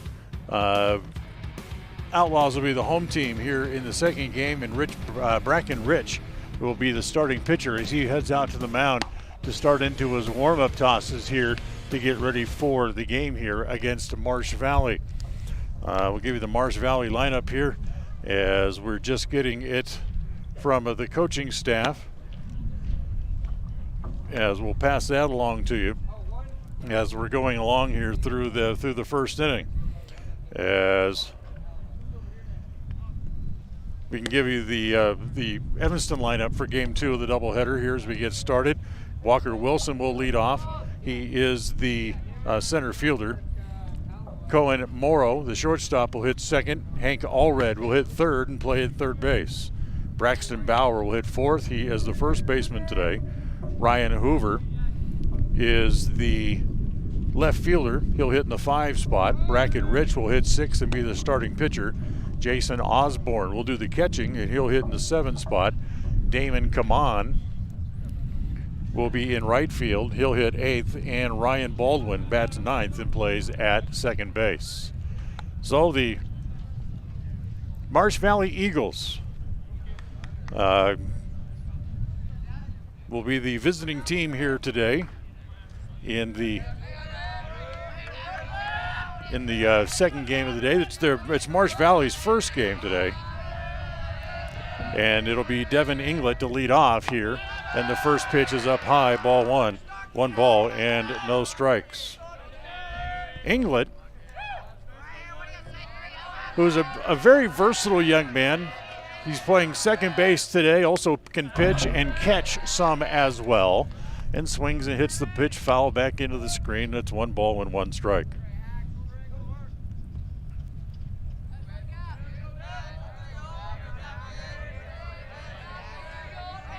The 1-1 pitch to Inglet is hit foul.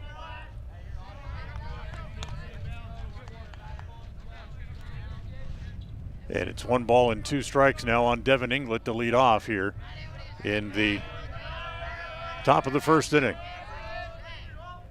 Next pitch to Inglet is down low and evens the count at 2 balls and 2 strikes.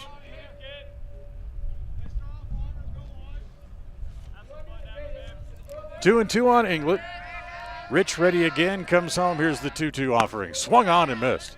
Good fastball up that Inglet chased, and it's a strikeout for the first out. So with 1 out, that'll bring up the center fielder, Stanton Howell.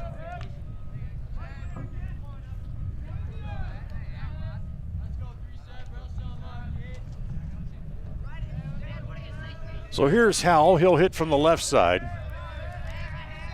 Howell, tall, lanky kid, swinging the first pitch, hits it in the air, short behind the shortstop, and it is Morrow to make the play there. Quickly 2 outs here in the top of the first inning.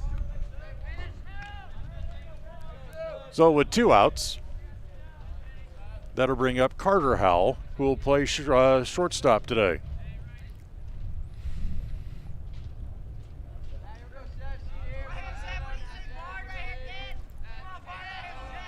Rich works out of the stretch, even though there's nobody on base in the first pitch. That's over for a strike, and it's 0-1.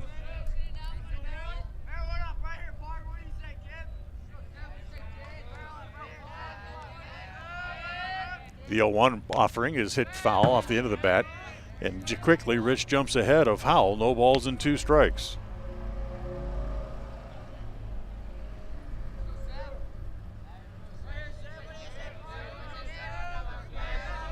So 2-0, Rich trying to get out of the inning. Off speed, stays high, and it's 1-2. Kind of pulled the string on a little bit, but it stayed well up high. And it's 1 ball and 2 strikes.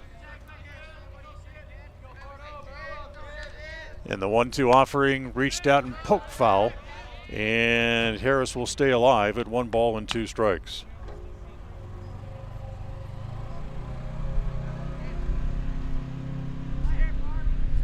So 1 and 2. Takes a little walk around, now ready to climb back in. And the 1-2 pitch bounces up there, and it's even now at 2 balls and 2 strikes.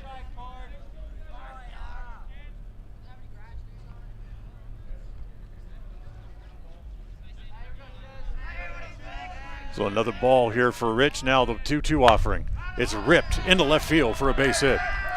So a 2-out single for Carter Harris here to lead off here in the top of the first inning.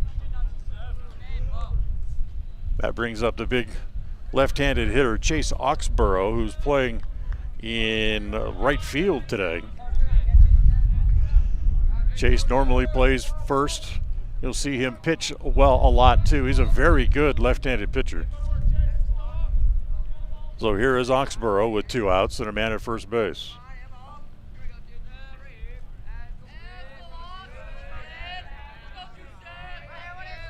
Big lead of the runner over at first. He goes. No, he bluffs. And Oxborough takes it all the way and takes a strike, and it's 0-1. So Howell with a big lead took about 2 steps towards second base and stopped, trying to bluff the outlaw infield. And now they'll go to first base, and the ball in the dirt gets away, but no advancement, as there was Braxton Bauer on it very quickly before anybody could advance.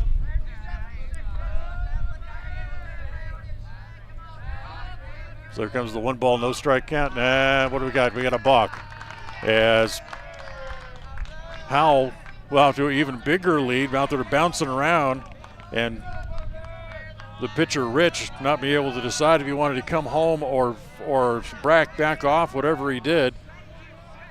They called a balk on him, so Howell moves into scoring position and remains 1 ball with no strikes on Chase Oxborough.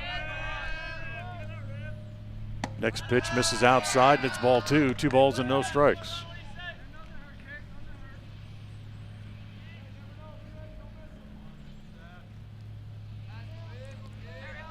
Oxborough back in the box, and the 2-0 offering. That's ripped to center. Going back on the ball is the center fielder, Wilson. He's not going to be able to get it. It's going to roll to the fence.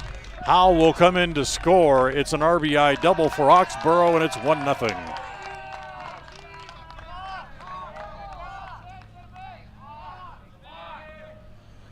So the single, the balk, and now the RBI double, and it's 1-0 Marsh Valley. And now here is Jason Jones. Jones is the pitcher this afternoon. First game of the day for the Eagles. He'll step in with 2 outs and a runner at second base. First pitch to Jones, misses outside, ball 1. 1 ball and no strikes.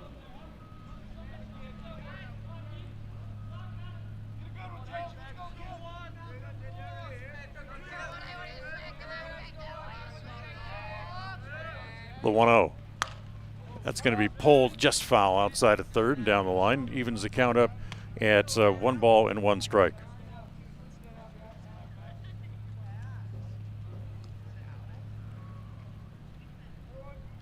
So a ball and a strike, a run home here in the top of the first inning for Marsh Valley. They're on top 1-0. Next pitch, breaking ball, got just a piece of him as Jones got that one off the left arm, and he'll head down to first base. So the hit batter puts runners at first and second, still with 2 outs. That's 3 consecutive men to reach base after Rich got the first 2 outs in the inning, and now here is Wyatt Harris, the catcher.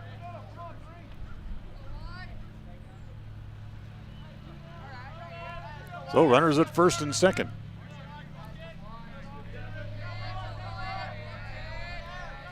And the pitch home, that misses down low, ball 1.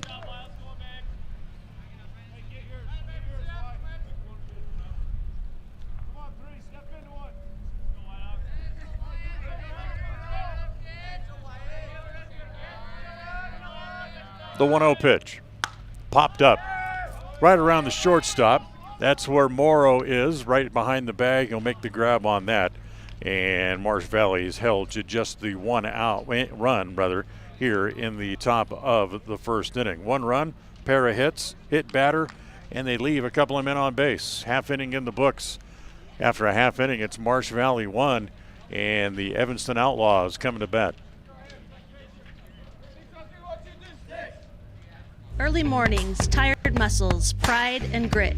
At Varsity Inc., we know how much work goes into building competitive teams. We work hard providing the gear you need to celebrate the teams you love. Be your athlete's biggest fan in apparel from Varsity Inc. Come in today, 926 Main Street, Evanston.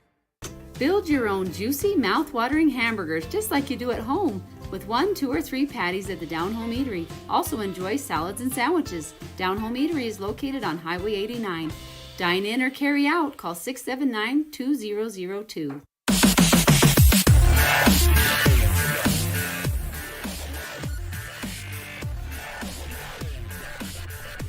Well, half inning in the book here this afternoon.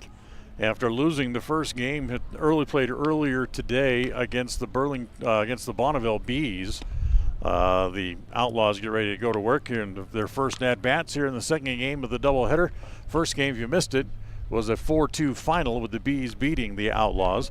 So we'll go to work here in the bottom of the first inning, trailing 1-0, as Walker Wilson will lead off and play in center field. In fact, I'll give you the lineup here again for the Outlaws.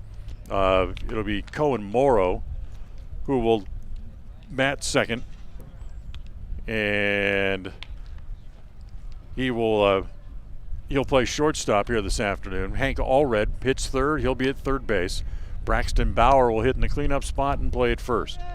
Ryan Hoover is in left field. He'll hit fifth. Bracken Rich, the pitcher, hits in the sixth spot. Jackson Osborne is the catcher, and he will hit seventh. Damon Kaman is the right fielder. He'll hit in the eighth spot, and Ryan Baldwin bats ninth and will play at second base for the Outlaws. So trailing 1-0, we'll go to work here in the bottom of the first inning, as it'll be Wilson, Morrow, and Allred to hit here for Evanston.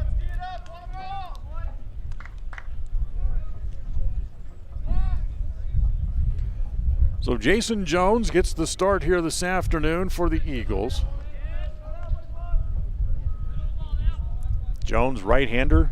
So righty-righty matchup as Walker Wilson comes up to lead off here in the bottom of the first inning.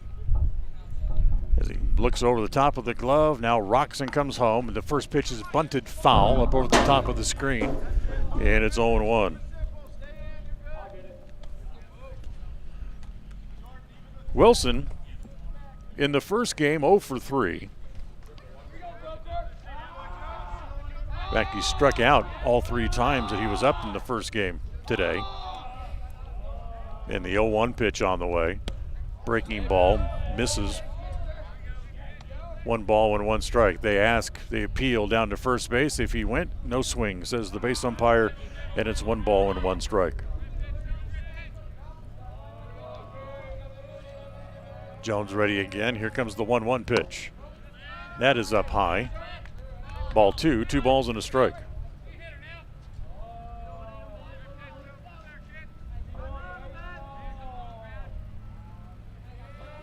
Jones ready again. Here's the 2-1 offering. Hit right back up the middle. The shortstop charges. He'll glove it, then has to wind up and throw a bullet across the diamond, and he threw it away.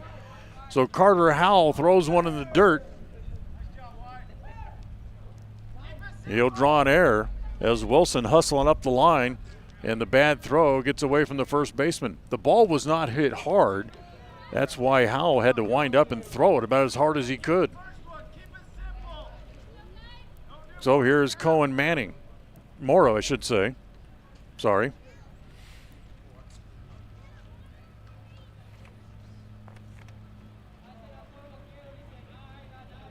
Morrow walked, hit by a pitch, reached on an error in the first game. So officially he was 0 for 1. Takes that first pitch down low. 1 ball and no strikes.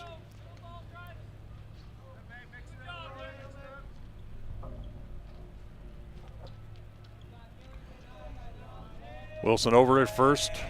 They have an average lead over there as they go to first base as Jones turns and tosses over there.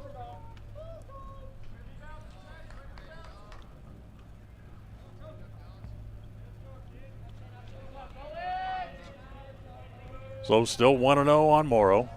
Waggles the bat back and forth. Jones comes set. And again, they'll go to first base. And again, back to the bag is Wilson as he dives back in on his hands and knees.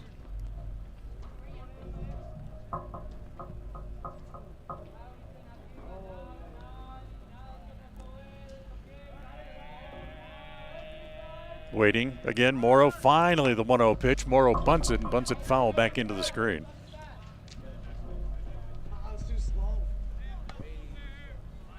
So a ball and a strike on Cohen Morrow as he new ball for Jones. Climbs back up on top of the hill. Looks again back over at first. Wilson with a little bit bigger lead than he's had the last couple of pitches. Jones sets, holding, nods his head a couple of times. Now comes home. Good bunt by Morrow as it's fielded by the third baseman. He'll throw to first in time for the out. As for Morrow, it would be a sacrifice bunt, out 5-3. That's the first out of the inning, and Wilson ends up going to second base. So there's the tying run now in scoring position with only one out. And Hank Allred, who moves out from behind the dish to come out and play third base here in the second game, will come up here with a chance to tie the game. Allred 0 for 2 in the first game, plus he was hit by a pitch. The two outs that he made were both by the strikeout. First pitch, breaking ball, is over for a strike, and it's 0-1. So Jones takes, or I should say Allred takes the first pitch, the breaking ball for a strike.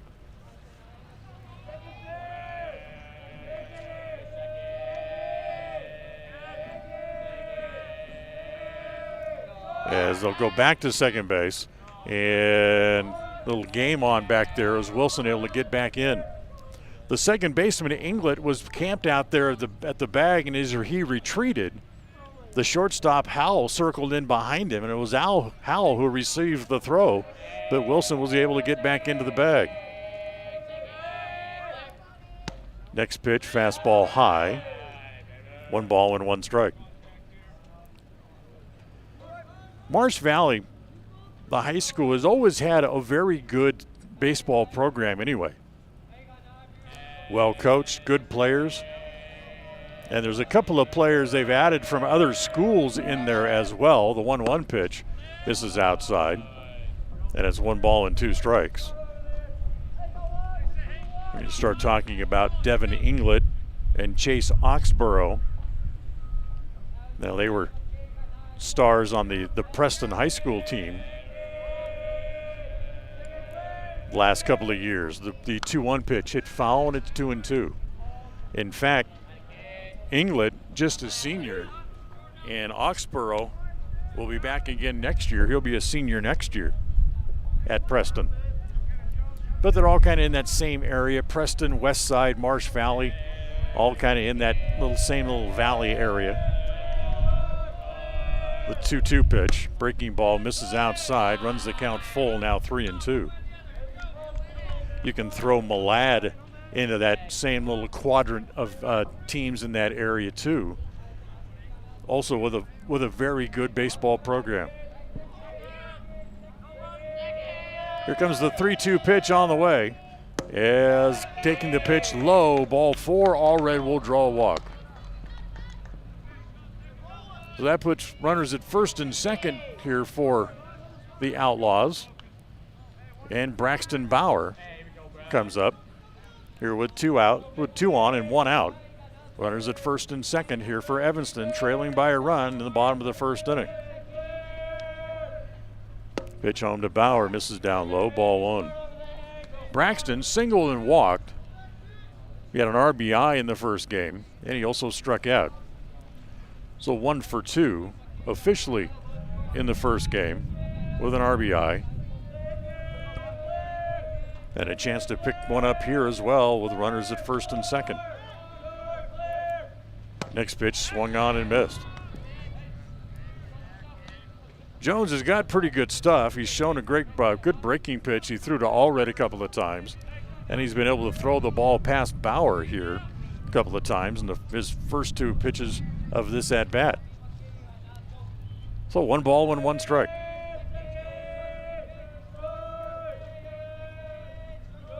And the pitch home. Breaking ball is on the inside corner for a strike, and it's 1-2.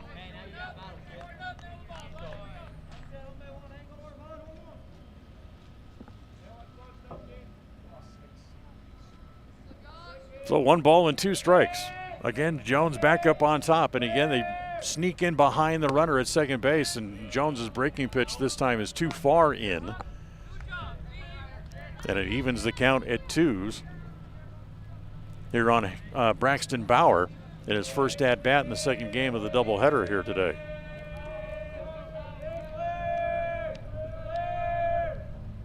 Next pitch again, hit foul. And it'll stay at 2 balls and 2 strikes.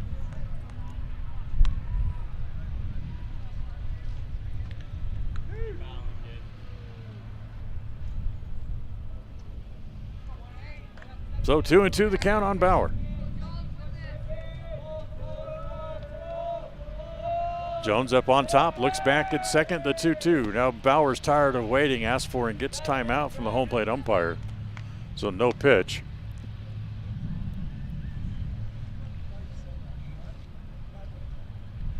As Jones gets the ball back from the catcher Harris. Look over to the dugout where the pitches are being called there by the head coach of the Eagles. And again, the 2-2 pitch on the way to Bauer. Fouled into the glove of the catchers. Bauer goes down on strikes. That's the second out. So with 2 outs, that'll bring up Ryan Hoover. Hoover hitless in the first game. He was 0 for 2. He did have a scoring fly ball that drove in a run in the 3rd inning. But other than that, ended up hitless in the game. You have to remember the Outlaws only had 3 hits in the first game, as again they go back to second base, and again Wilson back to the bag.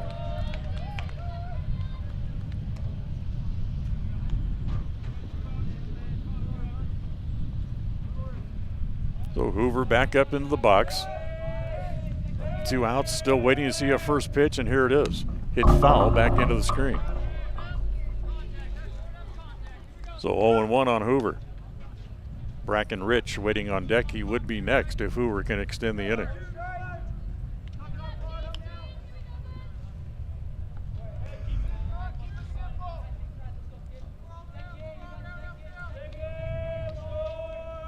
Ready again, the 0-1 pitch to Hoover, taking that pitch down and away, and the count evens at a ball and a strike. One more game in pool play for the Outlaws. That comes up tomorrow morning. Once again, it'll be an 8 o'clock start. As we'll move over to the other field, Hollowell Field, the old minor league ballpark of the old Pocatello Giants from years gone by. The 1-1 pitch swung on and missed. Good fastball from Jones, and it's 1-2. 8 o'clock tomorrow morning, the Outlaws will take on Billings. And then wait, see how the brackets shake out and what time they'll play on Friday as the elimination part of the tournament starts Friday morning. Here comes the 1-2 pitch on the way. Misses outside. And it's 2 balls and 2 strikes. 2 outs, bottom of the first. Evanston trails 1-0. But they threaten. They have runners at first and second, thanks to an error on a walk. Jason Jones ready again. And the next pitch, breaking ball, swung on and missed. It's dropped by the catcher. They'll have to record the out at first base, which they do. And the inning comes to an end. Evanston threatens, but they do not score as they leave a couple of men on base, and after an inning, it's Marsh Valley 1 and Evanston 0. Signage is a critical part of your business. It helps customers find your front door. Rocky Mountain Sign will provide you with expertly designed signs, LEDs, channel letters, as well as skillfully cut signage using wood, metal, plastic, and other mediums to help your customers find you with high-quality signage. Using the best technology, designs, and installation by Rocky Mountain Sign. Your signage says a lot about your business. Work with the professionals at Rocky Mountain Sign, 243 7th Street in Evanston, Wyoming. At the Evanston Walmart, you'll find all the tools students need to succeed. Our team is committed to providing quality products and an excellent shopping experience. Stop in today. 125 North 2nd Street, Evanston. Walmart. Save money, live better.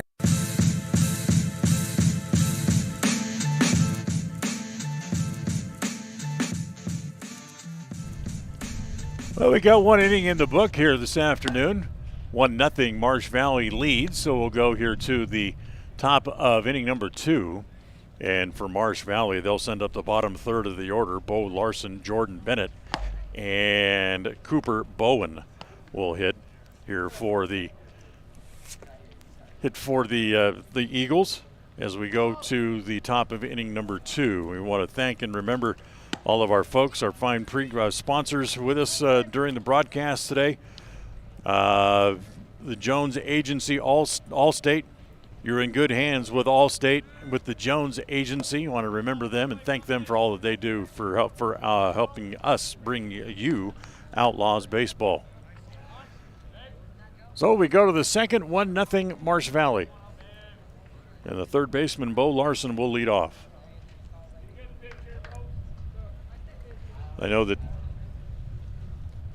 the Marsh Valley team will have a game again coming up later today. They'll have their 2 games. They'll have a split doubleheader. They'll play at 6 o'clock later this evening. After this morning game here today, is the first pitch here to Larson's over for a strike, and it's 0-1.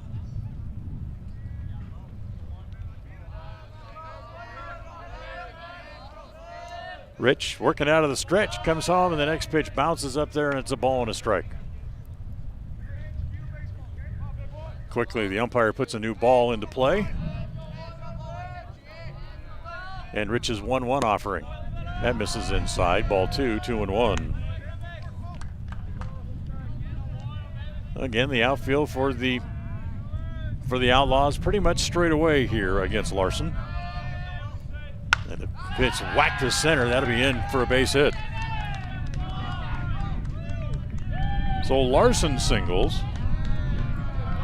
Third hit of the game already for Marsh Valley, and that'll bring up Jordan Bennett.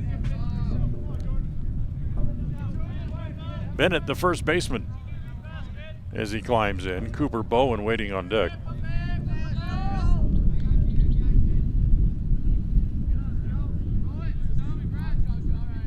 So Rich coming home, and the first pitch high, runner bluffs over at first base, and the throw by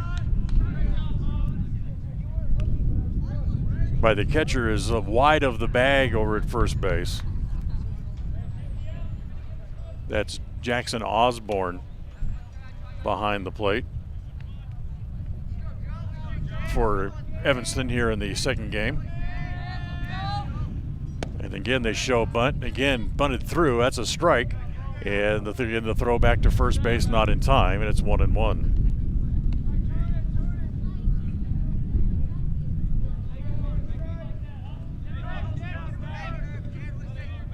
So nobody out. Top of the second inning. Bennett going to show bunt again. Gets it down this time. Down to get it is Rich. He'll have one play over to first base. He'll make it over there. That's the first out of the inning. So 1-3 on the sacrifice. Larson moves up to second base. And that'll bring up Cooper Bowen.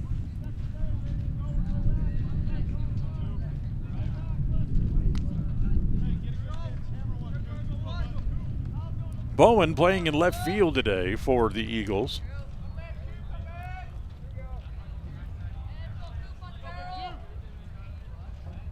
So Rich was able to get out of the first inning cheaply enough, only giving up the 1 run as a pitch hit foul. And it's 0-1 on Bowen. He got the first 2 men out last in the first inning. and then back-to-back hits. A hit batter loaded the bases. As they bluffed back to second base, and diving back to the bag out there was Larson. And then they got the Harris to pop up to end the inning. Cheaply enough, they only gave up the 1 run. Then the leadoff hit here in the second, and a sacrifice bunt, and a runner at second base with 1 out here in the second inning, and you're caught up as the pitch is up high, and it's 1 ball and 1 strike here on Bowen.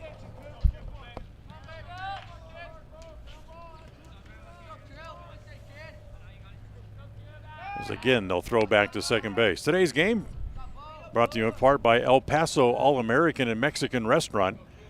El Paso best in the West. Ball and a strike here on Bowen. Leadoff hitter Devin England waiting on deck. Ball gets away from the catcher. Throw down to third, and he is out of there. As the ball rolled away from the catcher Osborne, but not very far. And Osborne was able to pounce on it and then throw out Larson trying to go to third. So 2 outs and a 2-ball, 1 strike count on Cooper Bowen. The 2-1. Fastball over for a strike, evens the count at 2-2.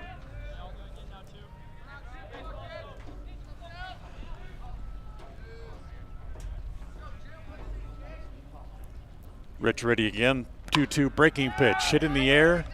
Short center. It actually will be the second baseman Baldwin to call everybody off and make the play, and the inning is over. No runs, a hit, nobody left. We'll go to the bottom of the second after 1.5. It's still Marsh Valley 1 and the Evanston Outlaws nothing. This is Colt Hamilton with Rocky Mountain Yeti Evanston. I'm excited to announce our new Legendary Leadership Award. Each month we are going to be giving away $1,000 to a local legendary leader. We need your nominations. We want to start giving back to people that have stepped up to keep our community thriving. Nominate anyone from leaders among our schools, healthcare workers, first responders, and so on. Who do you know that has made an impact in our community? Together, let's recognize and reward people that have made a difference in your lives. Email me your nominations at leaders@RockyMountainYetiEvanston.com or click the link below. Again, that's leaders@RockyMountainYetiEvanston.com. Whether you're a high school student or a community member looking for change, let Uinta Bosie's #1 and Western Evanston Outreach help you get started. Career opportunities await you when you further your education. Programs include workforce training, college credit for high school students, and college and career readiness. What are you waiting for? Find your passion. Enroll today. Call 789-5742 or email info@uintaeducation.org.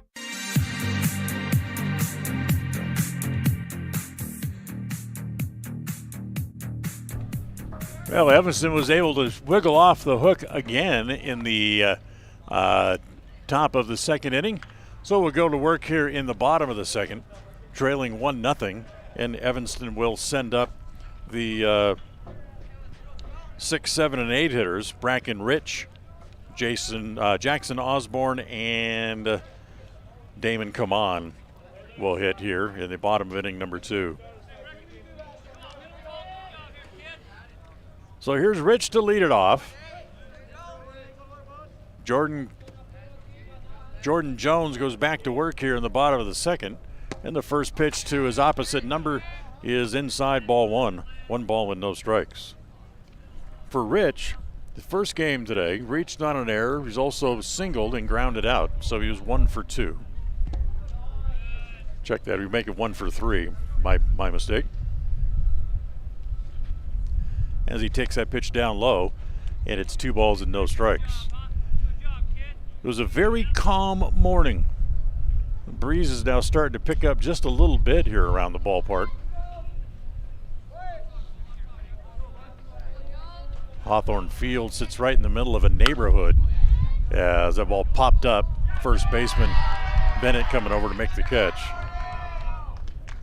So pop up in the infield for Rich. That's the first out. Now here is Jackson Osborne, who's catching here in the second game of the doubleheader today.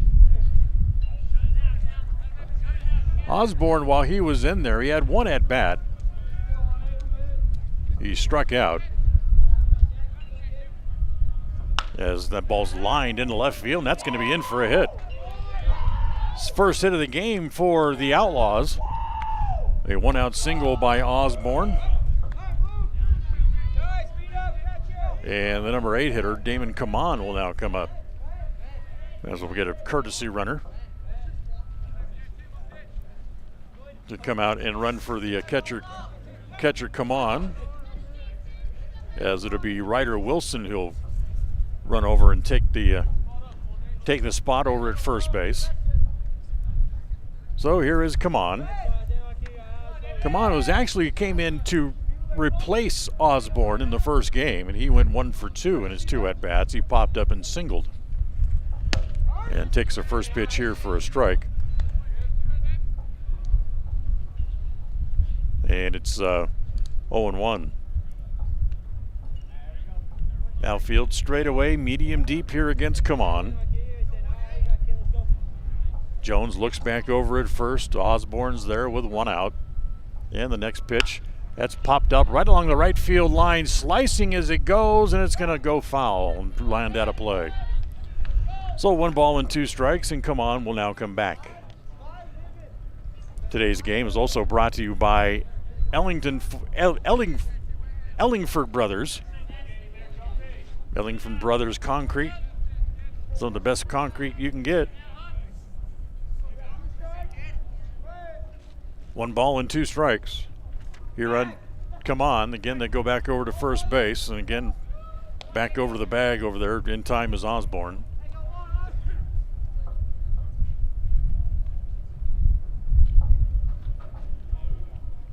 Jones's next pitch, fastball, got him. Good fastball. Kaman took it. He thought it was going to be high. He looked at it all the way. It's a called strikeout. So there's 2 outs, and now here is Ryan Baldwin, the second baseman. 3 strikeouts here already for Jones. 2 outs, and Osborne still over at first base. And the first pitch, nice sprawling save by the catcher Harris, keep the ball in play, and also keeps Osborne over at first base. So 1 ball and no strikes. Jones ready again. Stretches, comes home. The next pitch to Baldwin, half swing, went too far, and it's 1-1. Baldwin 0 for 2 in the first game today. Struck out and flew out.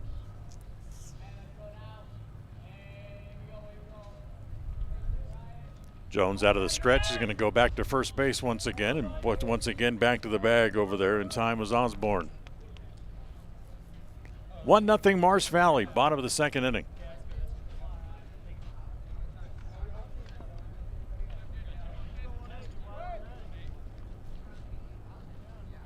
Jones stretches, sets, looks back over at first a couple of times. Holding, now comes home with a 1-1. Hit foul off the mask of the home plate umpire, and it's 1 ball and 2 strikes. So Baldwin falls behind the leadoff hitter Walker Wilson, waiting on deck to see if he's going to get a chance to swing here. Give the home plate umpire a moment to shake out the cobwebs after taking that one off the mask.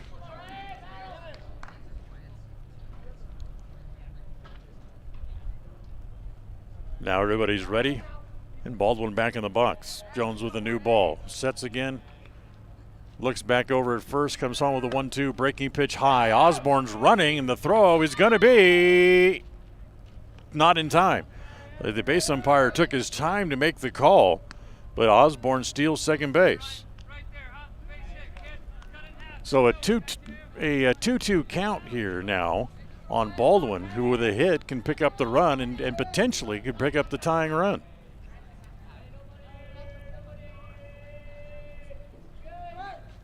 And the pitch, the breaking ball, is on the corner, dropped by the catcher. They'll record the out at first base, which they do. 2 more strikeouts in the inning for Jones. He has 4 in the game, and the Outlaws leave another man on base.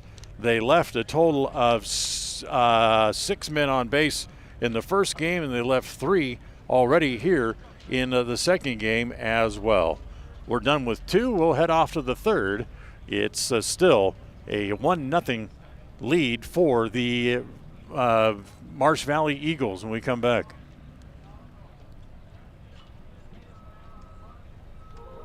This is Colt Hamilton with Rocky Mountain Yeti Evanston. I'm excited to announce our new Legendary Leadership Award.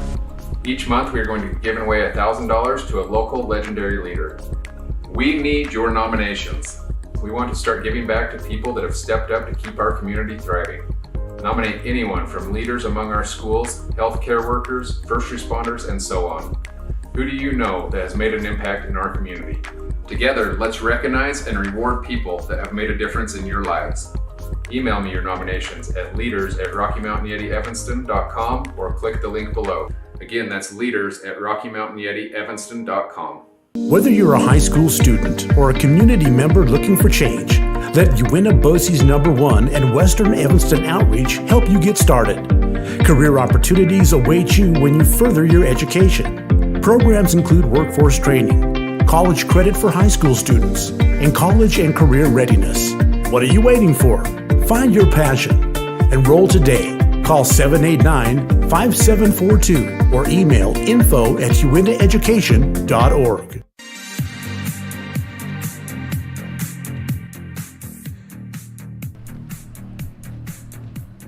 We'll go here to the top of inning number 3 here this afternoon. Still 1-0 for the Marsh Valley Eagles, and they'll start from the top of the order here in the top of the third. So it'll be Davin Inglet, followed by Stanton Howell, and then Carter Howell due up. Inglet struck out his first time up. He's 0 for 1. And the first pitch home to the leadoff man is down low, ball 1.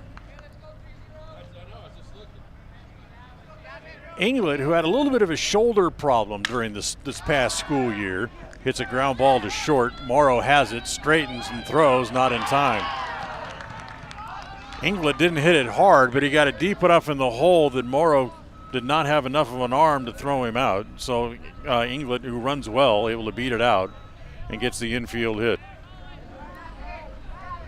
Inglet, who's a good base runner, very aggressive player. We told you he had a shoulder problem. He actually had popped the shoulder out of socket, diving back into the bag in a game earlier this past school year. They put it back in socket and he kept on playing. That's how tough he is. As that pitch misses down low. First pitch to Stanton Howell, and it's ball 1. 1 ball and no strikes. The thing that made him the most disappointed for Inglet was not the fact that he hurt his shoulder, was that he didn't get to pitch anymore during the past season. The pitch home, ground ball past the mound. More the charge from the infield grass will throw across in time for the out. So Morrow able to make that play. Inglet moves up to second base, and he's there with 1 out. So that'll bring up Carter Howell. Singled, moved to second on the balk, and has scored the only run of the game so far as he came in on the RBI double by Chase Oxborough back in the first.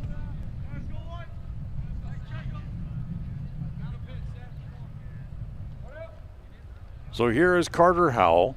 He is the shortstop. Runner at second base and 1 out. And the first pitch to Howell. That's hit hard toward the shortstop. Morrow had it, dropped it. He'll go back the short way behind the runner, not in time.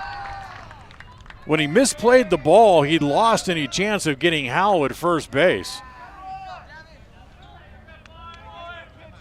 So he went after the runner at second, Inglet, and Inglet was able to get back into the bag. Now, because it was such a play that he had at first base, it's actually going to go as an error against him. And now here is Oxborough with runners at first and second and 1 out in the inning. And Chase takes the first pitch on the outside corner for a strike, and it's 0-1. So 1 out here in the inning. Oxborough with the RBI double back in the first. The 0-1 popped up. That's going to go out of play, and it'll be 1 ball and 1 strike. So a ball and a strike here for Marsh Valley. Check that, 0-2. So no balls and 2 strikes on Oxborough.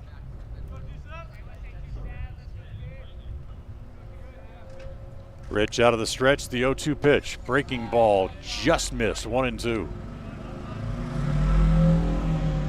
So the base runners will go back to their spots. England back to second, Howell back to first. Bauer playing up in front of the runner at first base. And the 1-2 offering to Oxborough. Misses outside and the count evens at 2-2.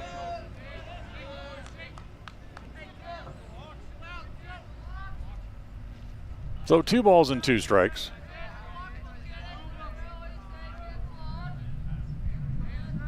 Rich out of the stretch, looks back at second. Here's the 2-2 offering. Misses low, and nice job by Osborne to keep it in front of him. It runs the count full now on Oxborough, 3 balls and 2 strikes.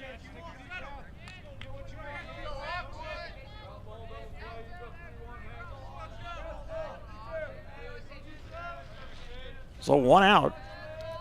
The 3-2 pitch on the way here to Oxborough. The 3-2 is high, ball 4. It walked, the bases loaded.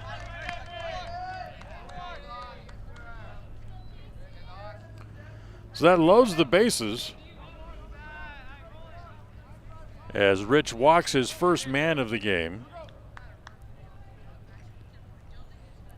But just like in the first inning, when he's having to pitch out of a jam now, as here's Jason Jones, the pitcher, who was hit by a pitch his first time up. So the bases loaded here for the Eagles. And the first pitch gets away. Here comes England to the plate, and he will score standing up to make it 2-0. As he comes home on the wild pitch.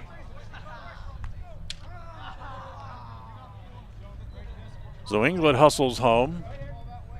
It's 2-0 Marsh Valley.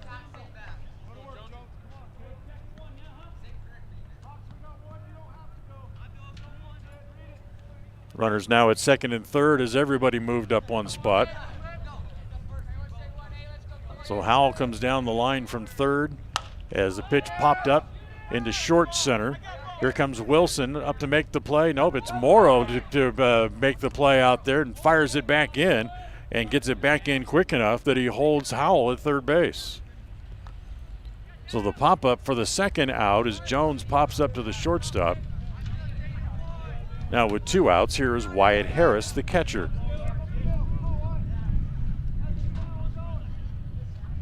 As it's amazing how you can forget how these guys have probably never played with wooden bats before. As the pitch over for a strike. That pop-up by Jones broke the bat. And as they brought the bat back into the dugout, got a bigger reception than the people who scored a run in the game for the Eagles, because they'd never seen a broken bat. As the pitch is outside, and it's 1 ball and 1 strike.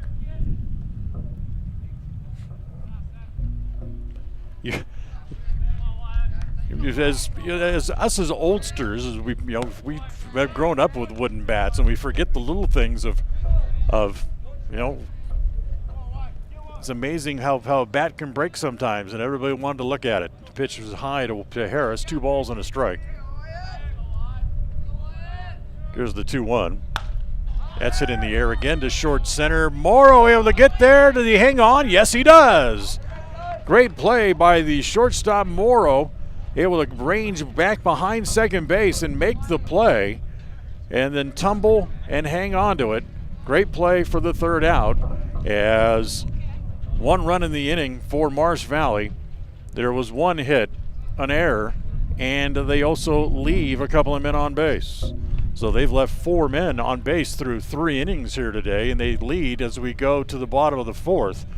Check that, the bottom of the 3rd by a score of 4-0.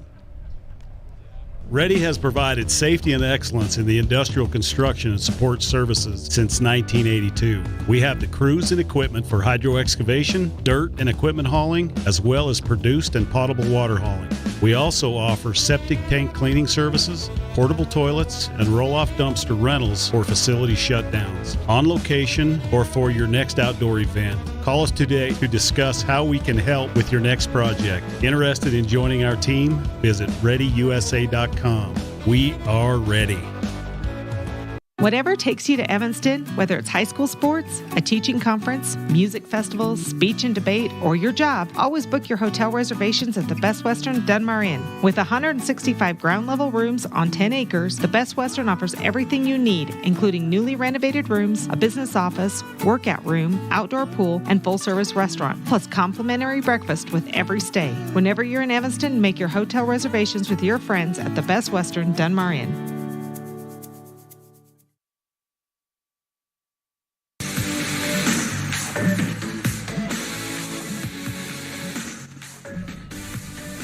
All right, we go to the bottom of the third inning.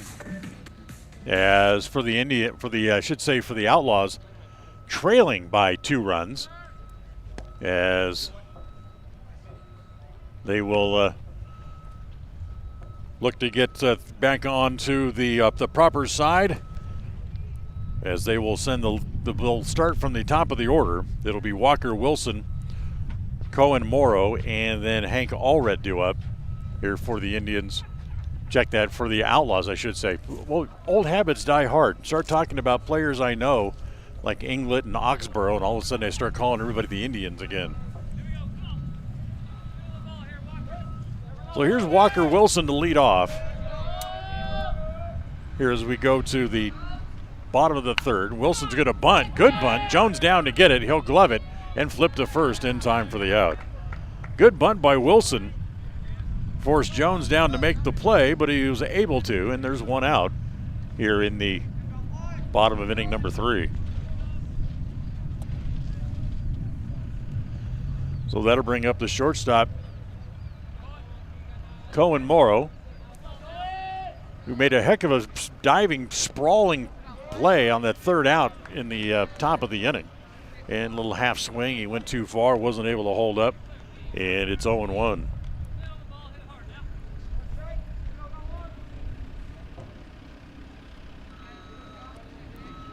Comes the 0-1 pitch to Morrow. Breaking ball, that's a good one. And it's over for a strike from Jones. And it's 0-2. So Jason Jones quickly jumps out ahead of Morrow, 0-2. And Roxon comes home with the 0-2 pitch. Goes back fastball and strikes him out. So a good pitch, letter high fastball. 4 strikeouts for Jones, 2 outs here in the third. And that'll bring up the third baseman, Hank Allred, who walked his first time up.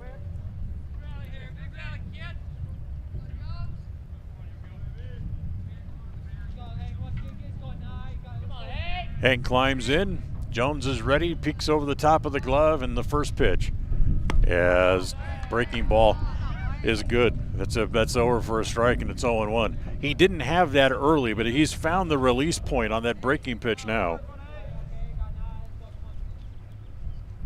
Here comes the 0-1 pitch. They'll try it again, and this one stays inside. That's 1 ball and 1 strike. Third inning of today's game brought to you by Uinta Eye and Vision. Your vision, our vision rather, was to improve yours. The 1-1 pitch. Fastball misses in, ball 2, 2 balls and a strike.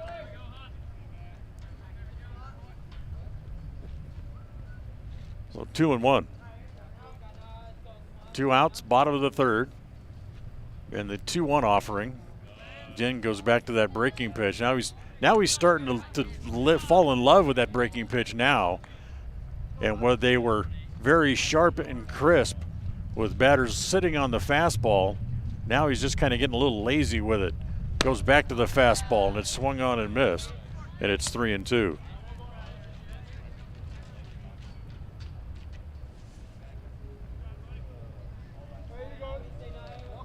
So the question is for Allred as he climbs back in, would he dare throw him a curveball here at 3-2? He did, and he popped it up into short center.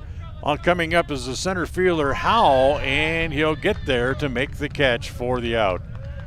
So if the Evanston Outlaws go out 1-2-3, in the bottom of the third, so we'll move along to inning number 4. It's still Marsh Valley 2 and Evanston nothing. Whether you're working with a realtor or you're selling your home by owner, the title company you choose really matters. They handle all the research to make sure there aren't any bad surprises like hidden liens, unpaid taxes, forgery, easement restrictions, or access issues. At First American Title, the staff has a combined 140 years of experience and a 98% excellent customer service rating. Make the right choice. Choose to close with First American Title, 1048 Main Street, Evanston. Music is a path to lifelong learning and knowledge of self and culture. When we sing or create music, we use all parts of the brain and supports healthy social development. Music training can improve recall and retention of verbal information, advance math achievement, boost reading and language arts skills, and even increase the average SAT scores. Music's fun. Lessons can be in person or online. This is Mindy Olive, owner of Piano with Mindy K. I teach students from 3 to adult. Visit pianowithmindyk.com today for more information or to sign up for lessons.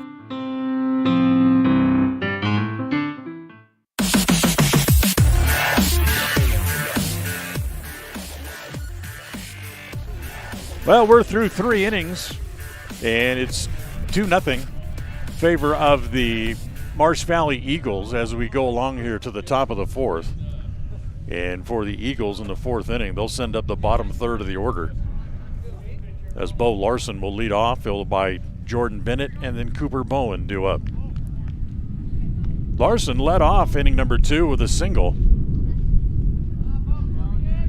And, whoops, that one kind of rolled out of the hand of Rich over everybody's head and all the way to the backstop, and it's 0-1. You can hear the wind picking up a little bit in our crowd mic. The 1-0 pitch. That's over, down low, I should say. And it's 2 balls and no strikes.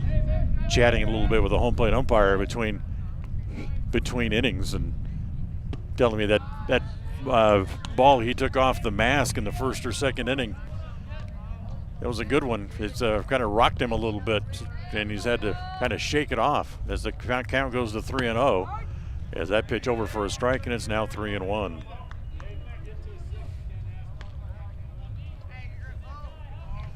So 3 balls and a strike. You're on Bo Larson to lead off here in the 4th. He hits a ground ball to the right side. There to get it is Baldwin. He'll straighten and throw to first and in time for the out. So Larson grounds out 4-3. And now here is Jordan Bennett.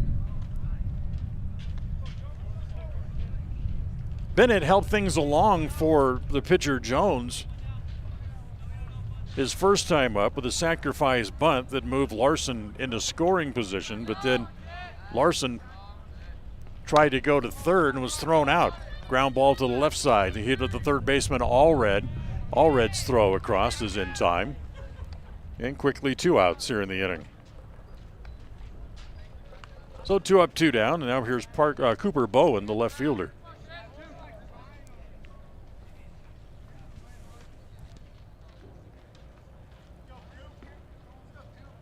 Bowen 0 for 1, popped up his first time up and takes that pitch over for a strike, and it's 0-1.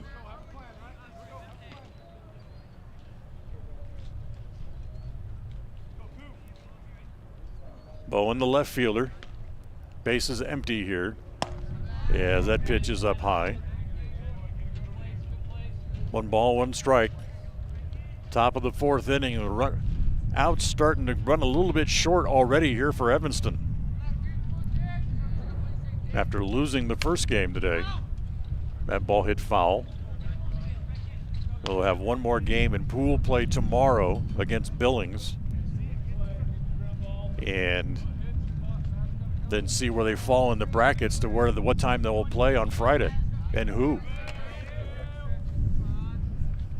The 1-2 popped up.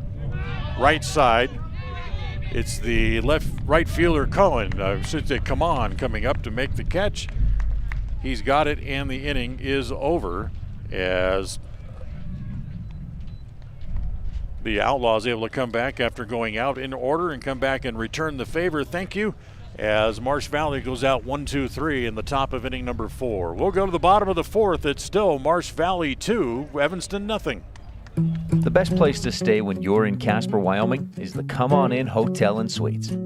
This beautiful log hotel offers 5 hot tubs, 1 pool, a fitness center, and fabulous indoor atrium. Offering jacuzzi and fireplace suites, the guest rooms are comfortable and relaxing. Plus, every stay includes a delicious extended continental breakfast. Whenever you're in Casper, stay at the best place. Come On In Hotel and Suites. Come on in today. Come On In Hotel and Suites, Casper. What do you do when you lose a tooth? Put it under your pillow. Under my pillow. Like a treasure chest so you could put it in. Why do you do that? Because then the tooth fairy comes. For the tooth fairy. So the tooth fairy can come get them. And then what happens? I get money. We may not be the tooth fairy, but we can still take care of your teeth. Bear River Dental in Evanston.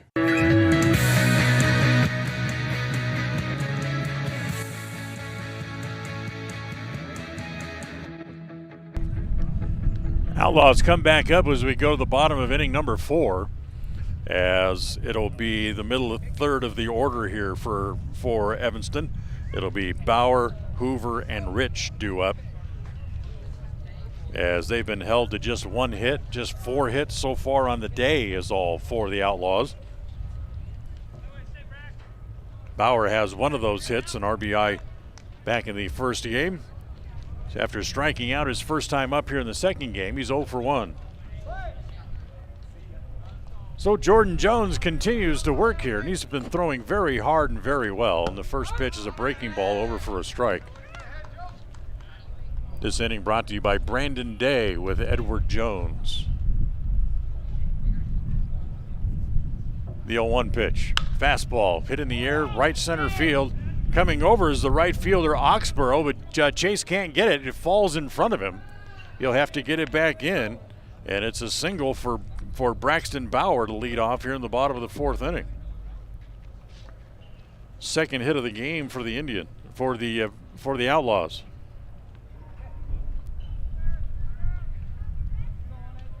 So the leadoff man aboard, here's the left fielder Ryan Hoover. Hoover, a strikeout victim his first time up.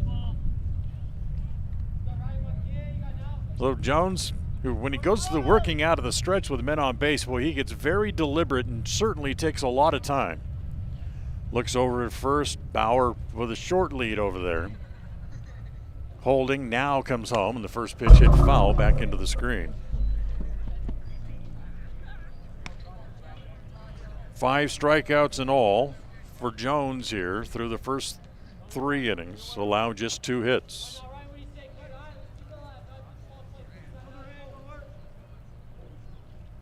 Jones ready again. The 0-1 pitch on the way. Breaking ball. That's another dandy that he drops over on the outside corner. And it's 0-2. That's got enough break to it that he can start it out. He throws it at the batter's left hip, and then it breaks over and falls on the outside half of the plate. Again, the 0-2 pitch misses outside, 1-2. When he's got that breaking ball working like the one he threw a moment ago, the batter is bailing out. He's giving ground, and it's hard to hit when your backside is headed back toward the dugout. Ground ball to short. Takes a weird hop. Howell has it there, goes to second, gets 1, back to first, not in time. So Hoover hits into the force play as Bauer's out on the front end, 6-4 on the force for the first out of the inning.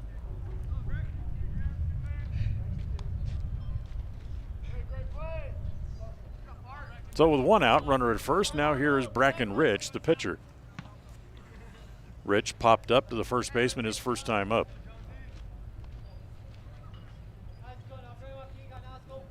So more speed on the bases now with Hoover over at first.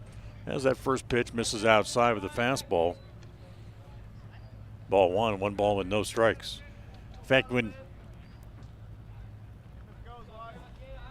as Jones comes set again, Comes home, the breaking ball that's sliced to right, coming up Oxborough, chases there, makes the catch. Nice running catch by Chase Oxborough for out number 2. And now here is Jason Osborne, the catcher, who has the only other hit in the game for the Outlaws. That was a 1-out single back in the second inning. 2-0 Marsh Valley. We play in the bottom of the 4th.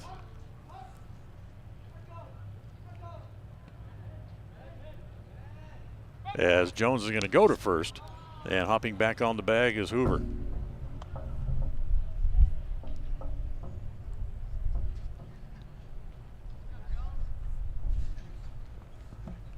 Marsh Valley got both of their runs, one in the first, one in the third.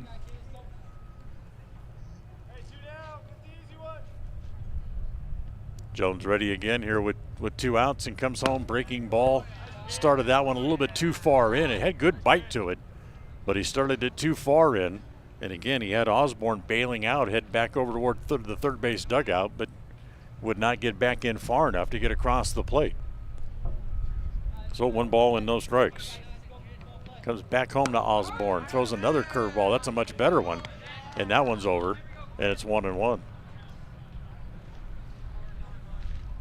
So a ball and a strike, 2 outs here in the bottom of the 4th. Hoover over at first. Here comes the 2-1 pitch. Swung on and missed. Throw back again behind the runner at first base, not in time, and it's 1 ball and 2 strikes. So Osborne back. Ball gets away in the infield here for a moment. And finally Jones gets it back. So now Osborne will climb back in the box. 1 ball and 2 strikes.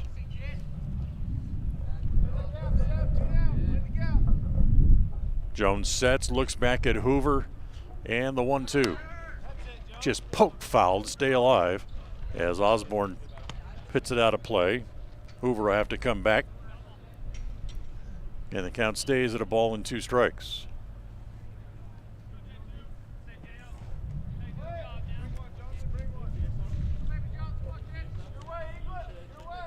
So Jones ready again.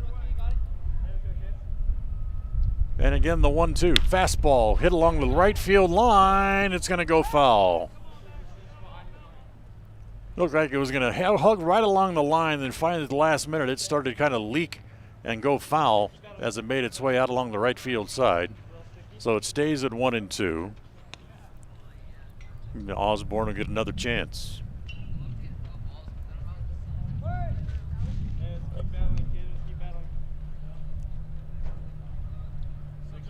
Jones stands, holds the ball in his right hand. Now comes set. Waiting and goes back to the breaking pitch. Hit in the air along the left field side. This time it's Bowen with the long run. Right over near the line, able to come and slide on one knee and makes the catch as he crosses over into foul territory. So no runs, 1 hit in the inning, and they leave another man on base. Do the Outlaws, and we're done with 4 here this afternoon. We'll move along to the 5th. It's still Marsh Valley 2 and the Evanston Outlaws nothing. School. It's the right path indeed, where we learn to read and learn to write. School's the ticket to reach new heights. We make new friends, learn social skills, art, foreign language, music, and more. Science, technology, engineering, math, history, and health in that PE class. With computers and books and teachers and more, our brains will grow and our dreams will soar. So do whatever it takes to never miss school, because a great education, why, that's really cool. My friends, be cool. Go to school.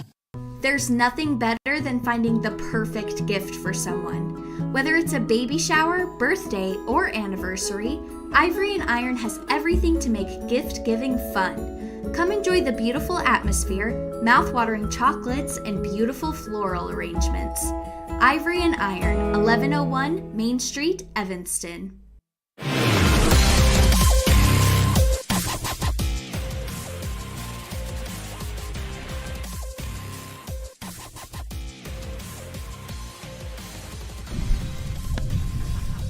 Well, we go there to the top of the 5th inning, 2-0. Marsh Valley on top. 2 runs, 4 hits for the Marsh Valley Eagles. No runs, 2 hits for the Evanston Outlaws. So as we go here to the top of the 5th inning, and that looks like Rich stays out there on the mound here for the Outlaws, and it is. Yes, it is. So just had to make sure. It looked like him. Just couldn't tell for sure. So for Marsh Valley, they'll start from the top of the order here in the top of the 5th. Davin Inglett, Stanton Howell, and Carter Howell.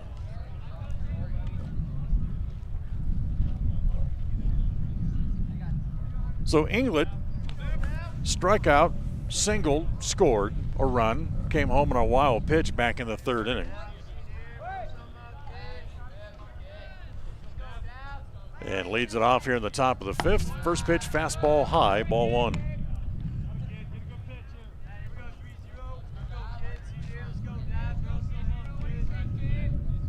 Rich ready again, comes home to Inglett. Look out, fastball up around the hands and misses too far in, and it's 2 balls and no strikes.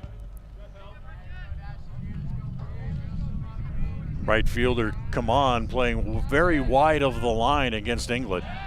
As that pitch again misses and falls behind, 3 balls and no strikes. Inglett, who can really hit the ball from foul line to foul line, so he's really hard to defense. If you pitch him away, he can take it away and hit it hard. As that pitch is on the outside, nope, just missed, too far outside, so he'll draw a walk. As he'll head down to first base.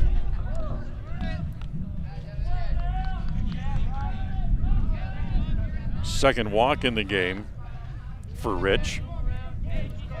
And the leadoff man aboard again for the Eagles. Here is Stanton Howell.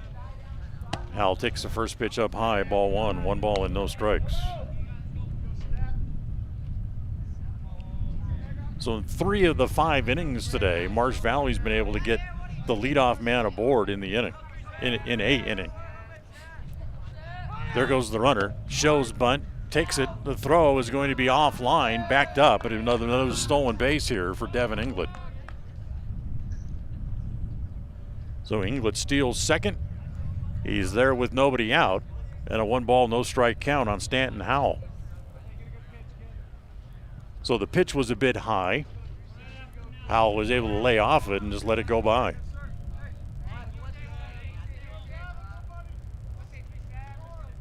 Now he has a chance to extend the lead here with a 2-out hit, and he drives that one to center. Wilson will be able to go back, waiting. Inglett will tag and go to the third base, and he'll be in there. Ball bounces off of Inglett, picked up by Allred, and the Evanston bench, everybody came out and said appeal back to second base. They do, and Inglett is going to be out because he left about a half a beat too soon.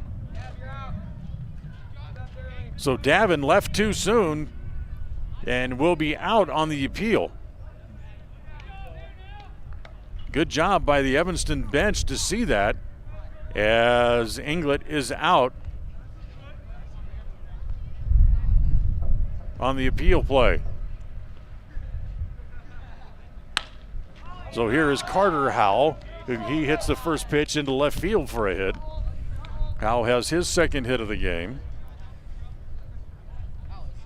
And the 5th of the game for the Marsh Valley Eagles. So that cost them the run. So here's Chase Oxborough. Ox singled and walked. Actually, I take it back. He doubled and walked and had an RBI back in the first inning. So here's the first pitch to Oxborough. Chase takes it and takes it outside. Ball 1, 1 ball and no strikes.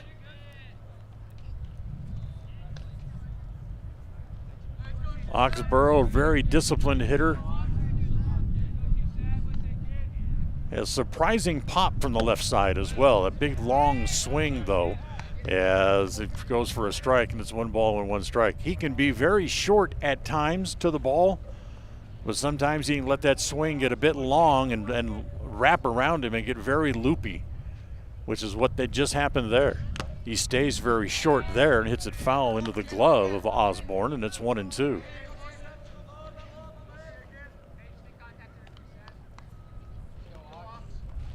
So if he stays short, he's a good hitter. If he gets long and loopy and really try to pull everything, then he starts to struggle a bit.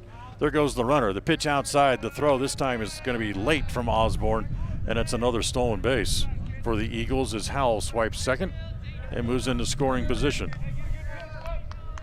2 balls and 2 strikes on Oxborough. 2 outs, top of the 5th.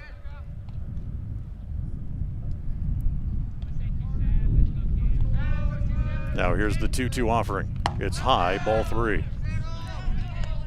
So runs the count full on Ox. He walked his last time up. He's been on base both times, and both times he's gotten as far as second base but was left there. 3-2 pitch coming up.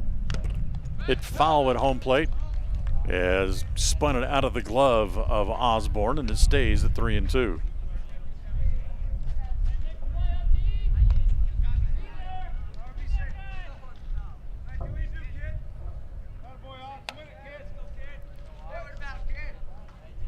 Three and 2, 2 outs to Oxborough. Rich ready, the 3-2 pitch, hit foul again, back to the screen.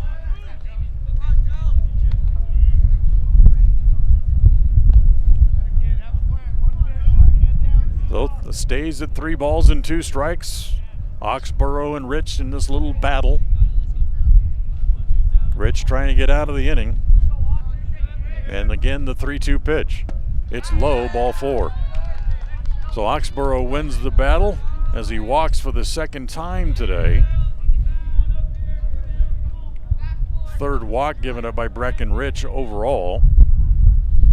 And with runners at first and second, it's Jason Jones who will come back up. Jones was hit by a pitch and popped up. And a chance to help himself out here if he can pick up a 2-out hit and pick up at least 1 run. Chopper foul up along the third base side, and it's 0-1. So no balls and 1 strike on Jones.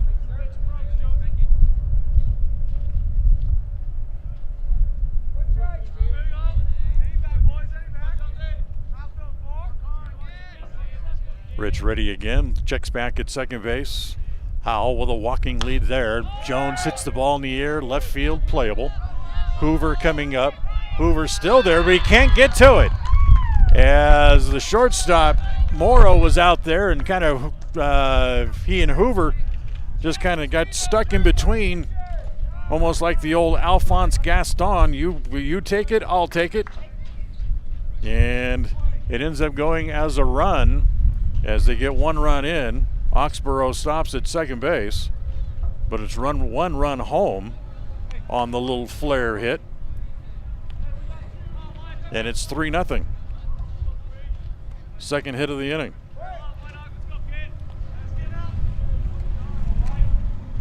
So here's Wyatt Harris.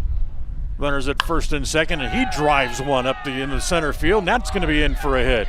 And then Wilson has it bounce behind him. 1 run is in. Here comes Jones. He'll hold him at third. 2 runs home in the inning, and it's 4-0.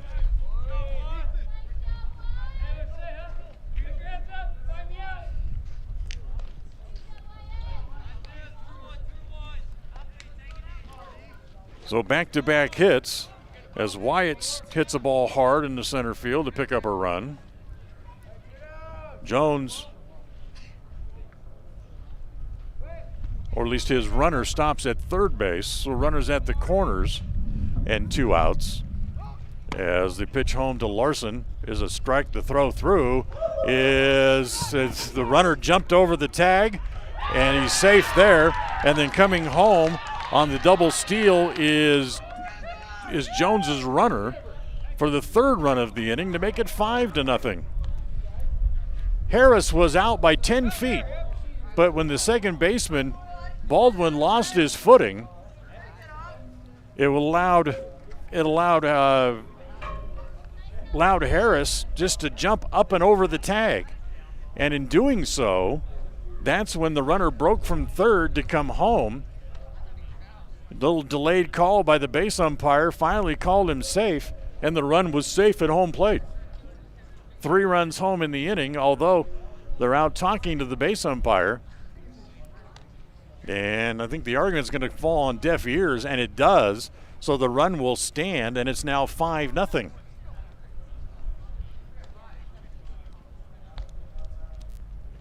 So nimble base running by Wyatt Harris out there at second base. 3 runs on 3 hits in the inning, plus a couple of walks. So Larson back up there. 1 ball and no strikes. Harris with a big lead from second. The next pitch over for a strike from Rich, and it's 1-1. He was so close. He was 1 pitch away from getting out of the inning, but he couldn't get the pitch that he needed, and by the time the dust is settled, they already have 3 runs and looking for more. As the pitch is outside and low again, ball 2, 2 balls and a strike.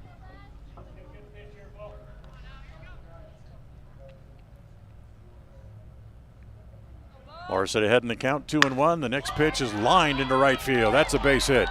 Come on up to get it. He'll let the throw come home. It's a good throw, and it comes through, and holding at third is Harris as Larson singles to right field.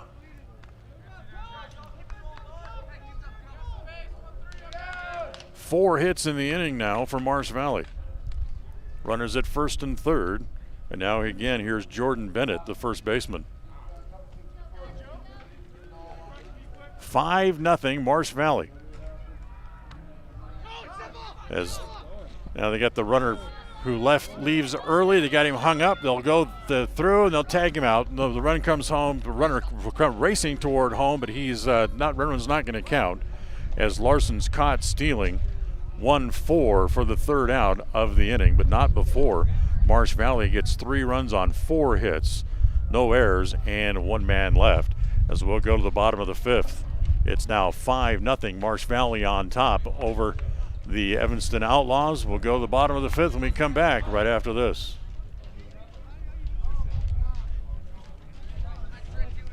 The best cement comes from Ellingford Brothers in Evanston. They've been mixing cement for every type of job for generations. Major construction, road and bridge, cement blocks, foundations, sidewalks, curb and gutter, cement steps, septic tanks, and water troughs. No job is too large or too small. Make sure you get the best quality cement available at the best prices. Always get your cement from Ellingford Brothers. Call today. Ellingford Brothers, we know cement. 307-789-1515.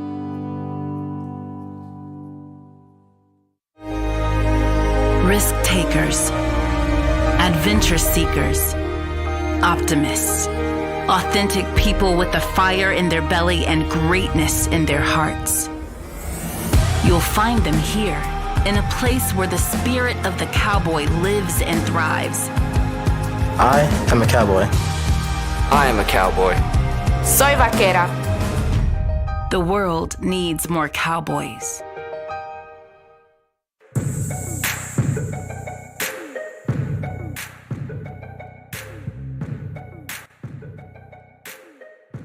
Well, 3 runs in the inning for the Eagles. It really allows them to break the game open as we go here to the bottom of inning number 5. As they now lead it by a 5-0 count.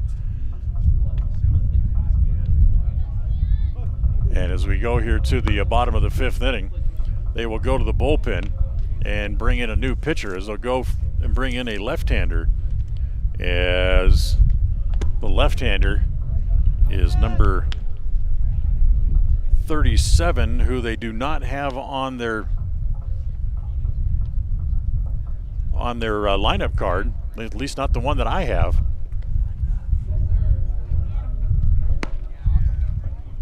Oh, there it is. It's Howell. That's who it is. So Stanton Howell comes in to pitch. My mistake. So it'll be Howell to come in and start to work here in the bottom of inning number 5.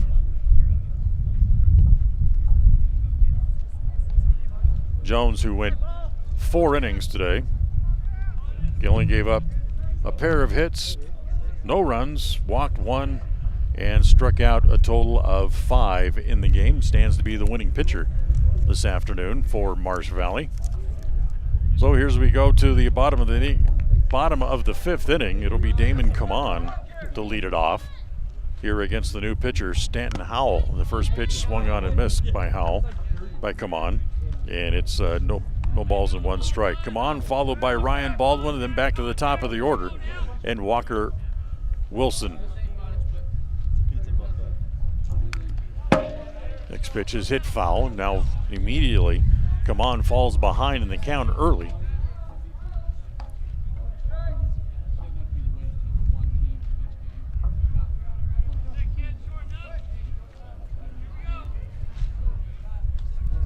And the next pitch steered foul over on the first base side, and it's going to fall out of play. This is actually Ryder Wilson who's hitting for Kaman. So Wilson hitting for Kaman, and the 0-2 pitch is swung on and missed. So Wilson goes down on strikes. That's the first out, as Howell strikes out the first man that he sees. That's 6 strikeouts in the game for Evanston hitters here against Marsh Valley, and that'll bring up Ryan Baldwin. Baldwin has 1 of those strikeouts. That was back in the 2nd inning. Left-hander Howell comes home. That pitch is low. 1 ball and no strikes. So the 2 pitchers that Marsh Valley have thrown out there today, boy, they throw hard. Next pitch, breaking ball again in the dirt. Ball 2, 2-0.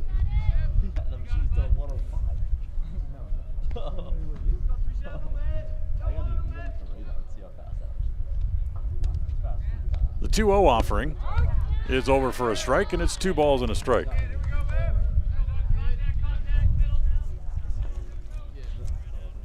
So have to wait and see how things go.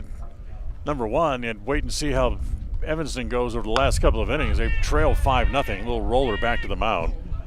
As pitcher has it, he'll throw back over to first in time. And there's 2 outs. Now back to the top of the order, and Walker Wilson. He was 0 for 2 today in this game. He was 0 for 3 in the first game. He's reached on an error and grounded out in the first game today. Earlier today against Bonneville, he struck out 3 times. Here's the first pitch to Wilson. Late on a fastball up in the zone, and it's 0-1.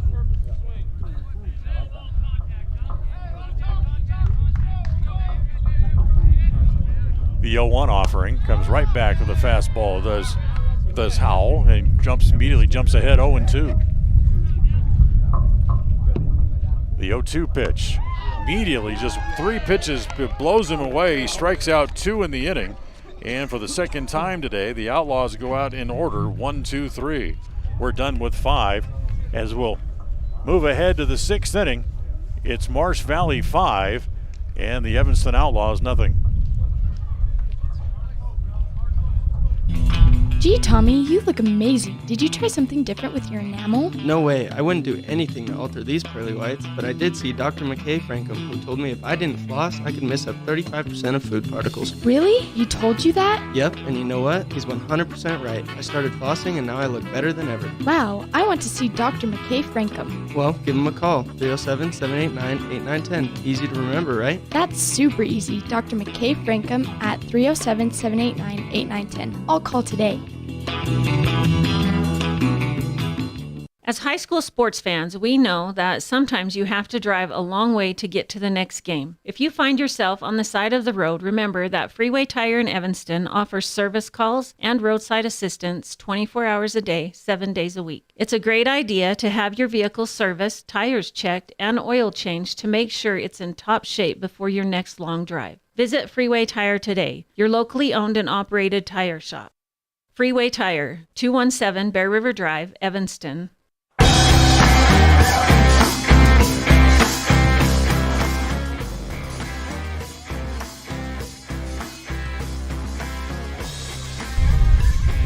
Through 5 innings here this afternoon. The Marsh Valley Eagles leading the Evanston Outlaws by a score of 5-0. So we'll go here to the 6th. And Jordan Bennett, who was left standing at home plate when Bo Larson was thrown out trying to steal to end the previous inning, will be back up there to start it. So it'll be Bennett, Bowen, and then back to the top of the order in Devin Inglet. As the first pitch here to Bennett is over for a strike, and it's 0-1. Bennett 0 for 2, sacrifice bunt, and then grounded out. The 0-1. That's ripped into left field, base hit. So Bennett has his first hit. Once again, the leadoff man on for Marsh Valley. That's 8 hits in the game now for the Eagles, and the number 9 hitter, Cooper Bowen, will come up, who has popped up and flown out in the game here this afternoon.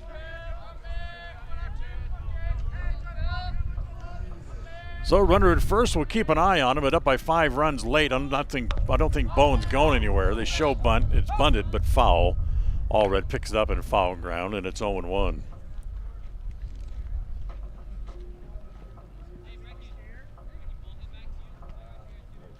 Well, no balls and 1 strike, and Bowen coming back up to the plate again. And when you think about Marsh Valley and their team in general, without the players they've added from other schools, as that ball is bunted out in front of the plate, out to get it, and it was Osborne who picked it up and then didn't have a play at first base because Rich had crossed in front of him and he couldn't make up and make the throw. So a solid hit and now an infield hit. Back-to-back hits to open the inning. And now back to the top of the order, and Devin Inglet will come up. As we have 2 on and nobody out, we're going to get a courtesy runner out at second base for Bennett. As now back to the top of the order, Devin Inglet, who's walked, singled, and struck out. 1 for 2 in the game today. So Inglet up there, 2 on, nobody out.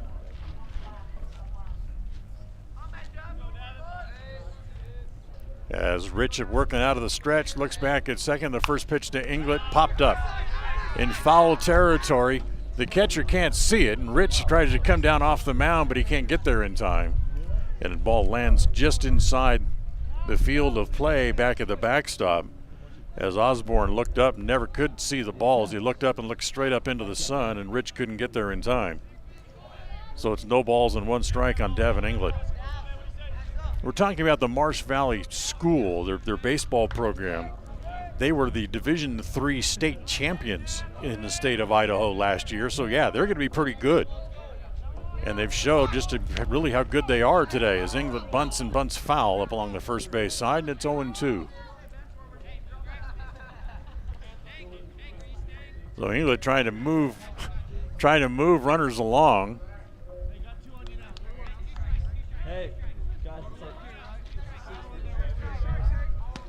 No balls and 2 strikes.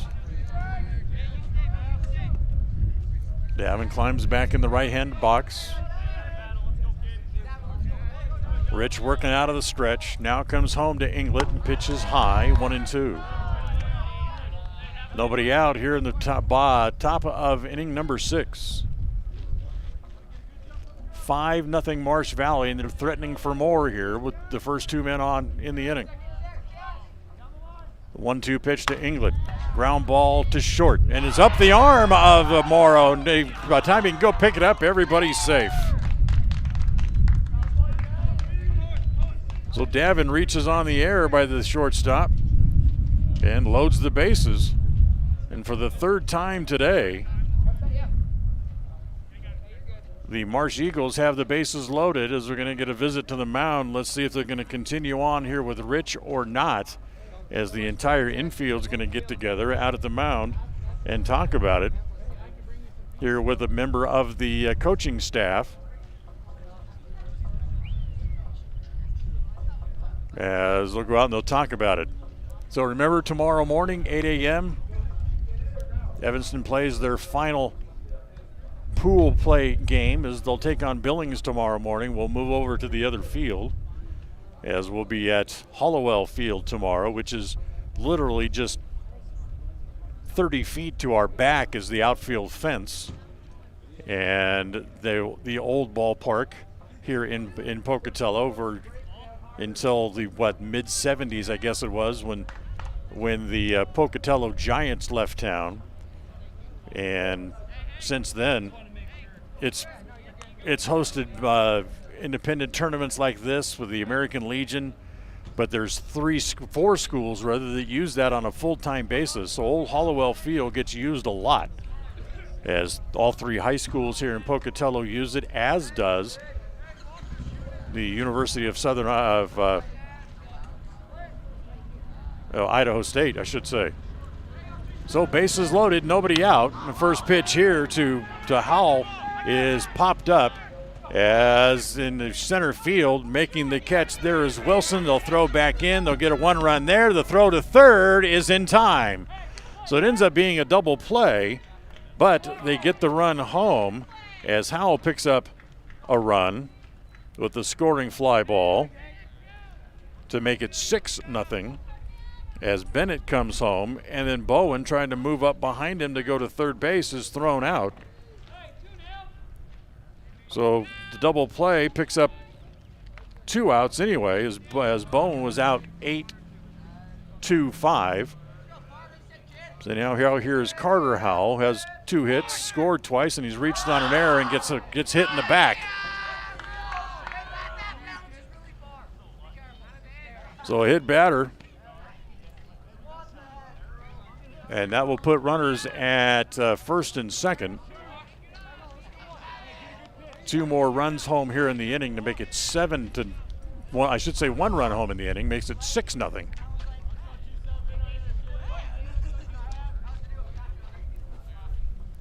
So now here's Chase Oxborough. The first pitch to Chase, fastball's thrown past him, and it's 0-1. Bracken Rich still throwing hard here into the 6th inning, as he throws the ball past Oxborough. Runners at first and second, 2 outs here, top 6. Next pitch swung on and missed again, and it's 0-2.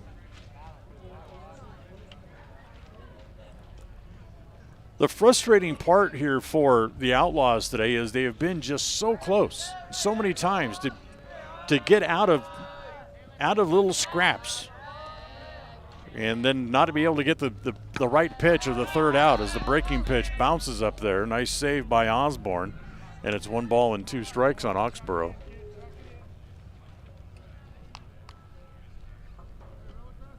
You know, even this inning is the same thing, that they've had opportunities to get out of the inning, but just not quite able to. The 1-2 as inside and runs 2-2 now. With 2 outs, as Oxborough will back out again, take a little walk around home plate. 1 run, 2 hits, an error, a hit batter here in the inning. Runners at the corners. And the next pitch to Oxborough popped up right around home plate. Osborne throws the mask away, but it's going to land just out of play, and it stays at 2 balls and 2 strikes.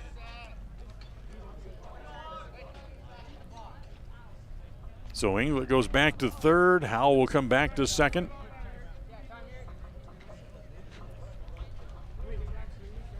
And now the head coach for Marsh Valley wants to come down and say something to Oxborough.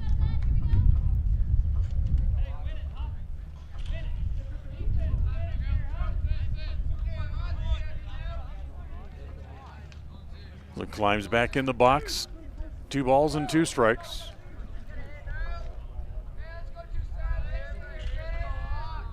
Ready again, and Rich's pitch. Again, popped up. Again, right around home plate. Osborne stangles, stutters, and able to make the play for the out, as Oxborough fouls out for the third out, but not before they add 1 run in the inning on a pair of hits. There was an error and 2 more men left. We'll go to the bottom of the 6th here today. After 5.5, it's 6-0, Marsh Valley on top.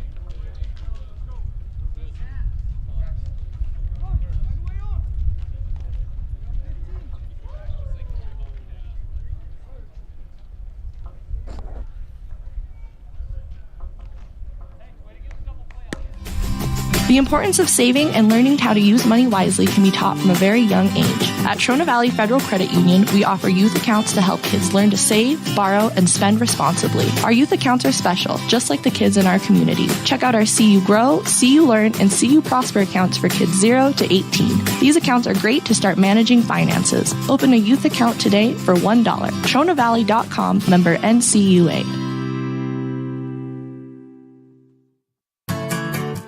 Receive the best service in the industry when you lease or purchase office equipment from the professional, friendly staff at Mountain West Business Solutions.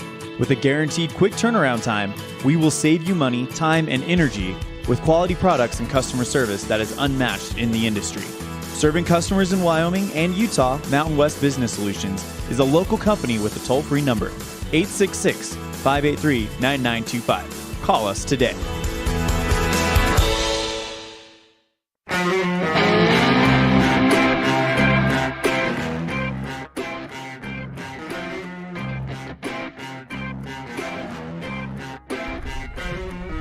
Bottom of inning number 6, 6-0. Marsh Valley on top. Preston needs to get something going offensively here as we play here in the bottom of the 6th. Cohen Morrow will lead it off. He'll be followed by Hank Allred and then Braxton Bauer due up. The 2, 3, and 4 hitters here for the Outlaws. And the first pitch is down low, ball 1, 1-0. Morrow 0 for 1 officially. Struck out. He's also had a sacrifice bunt earlier in the game. That pitch over for a strike, and it's 1-1 from Stanton Howell, the second pitcher used by the Eagles today. As that pitch fastball swung on and missed, and it's 1-2. Morrow also 0 for 1 in the first game, but had a walk and was also hit by a pitch. Comes the 1-2. Just missed outside. It's 2 balls and 2 strikes. So Morrow leads it off here in the bottom of the 6th inning for the Outlaws. As the next pitch, breaking ball, that's in the dirt. And that runs the count full, now 3-2.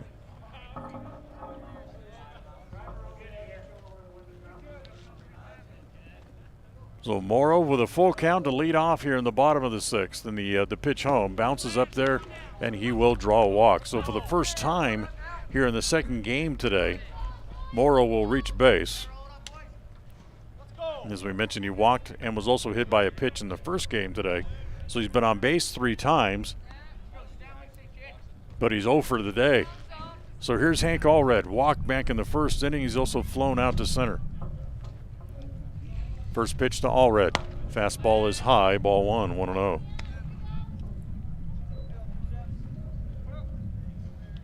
Outfield, straight away. Larson playing right at the cut of the grass at third base here for the Eagles.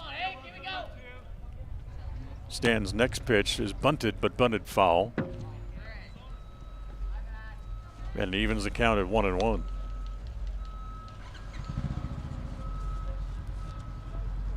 So a ball and a strike.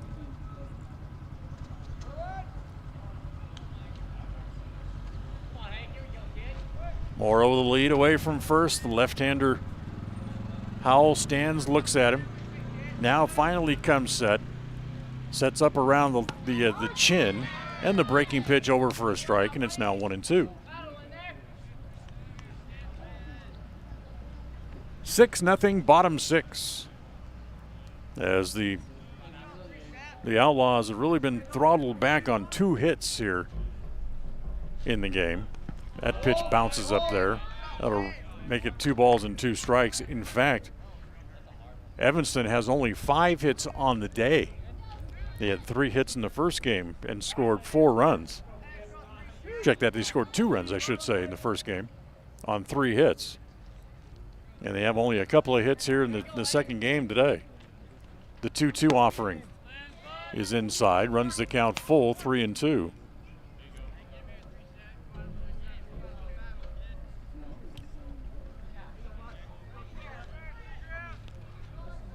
So Howell walked the leadoff man, and the next pitch is to Allred. That's hit to center, hit pretty well. Howell's got to give it chase, and now he's got to chase it all the way to the fence. Coming around third is Morrow. There will be no throw. And Preston gets on the board on the RBI double by Hank Allred. So the center fielder Howell was playing a bit shallow, and Allred bangs it over his head and off the fence for an RBI double. So Preston gets on the board, breaks the shutout. It's 6-1.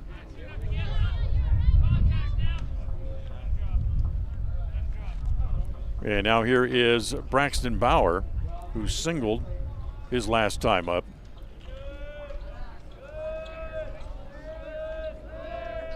As the pitch to Bauer misses down low, ball 1 ball and no strikes. Bauer also struck out earlier in the game. In fact, 5 Preston players have struck out today.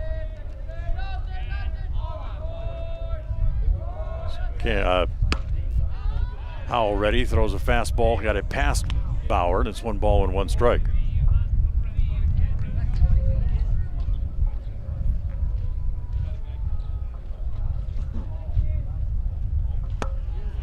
Next pitch to Bauer again, swung on and missed, and it's now 1-2. Actually, I thought there was 6 strikeouts. It's actually a total of 7 Evanston hitters who have struck out in the game. 1 ball and 2 strikes here on Bauer.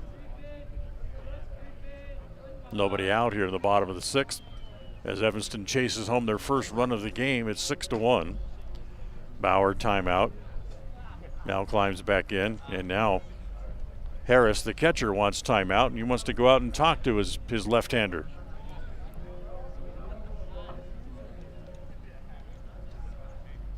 So Allred is at second base. Still nobody out here in the bottom of the 6th.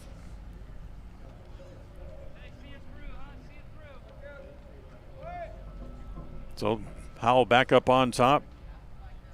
Harris back in behind the dish, and the pitch misses again inside and runs the count even at 2 balls and 2 strikes.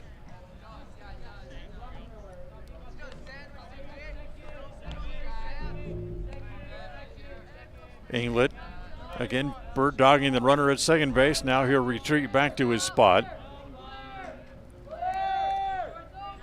And the next pitch is swung on and missed. So that becomes the 8th strikeout of the game for Evanston hitters, and the first out here. 3rd strikeout overall for Stanton Howell. And with 1 out, here is Ryan Hoover. Hoover struck out way back in the 1st. He's also hit into a fielder's choice, so he's 0 for 2. Breaking pitch, swung on and missed.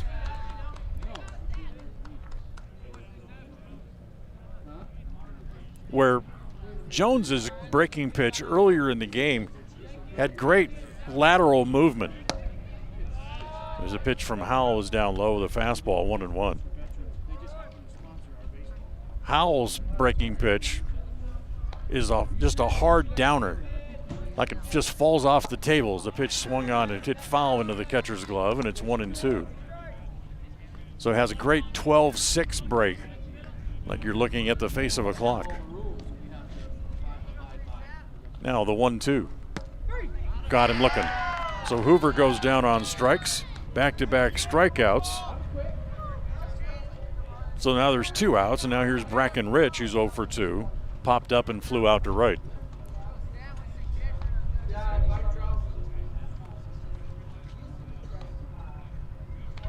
So the first pitch to Rich, fastball, that's over for a strike. And you just have to figure that the little visit to the mound by Harris was just rear back and throw strikes. As since then, there's another fastball swung on and missed. Since that visit, he's thrown a couple of breaking pitches, but other than that, he's gone all the way back to just the old number 1, just throwing good hard fastballs. The 0-2 pitch to Rich. Breaking ball swung on and missed. And after the visit to the mound, he comes back and punches out the next 3 men that he sees. And that's a total of 10 strikeouts now in the game for the Outlaws. But they get on the board. 1 run, 1 hit, a walk, and 1 left. And we'll go to the 7th. After 6 innings here this afternoon in Pocatello, it's the Eagles 6 and the Outlaws 1. This presentation on mylocalradio.com is also brought to you in part by Hoover Chiropractic. With over 3 decades of experience, Dr. Todd Hoover can help you with all the chiropractic work you need, plus x-rays, blood work, a weight loss program, and can help you get rid of allergies and migraines. Dr. Todd Hoover with Hoover Chiropractic in Evanston.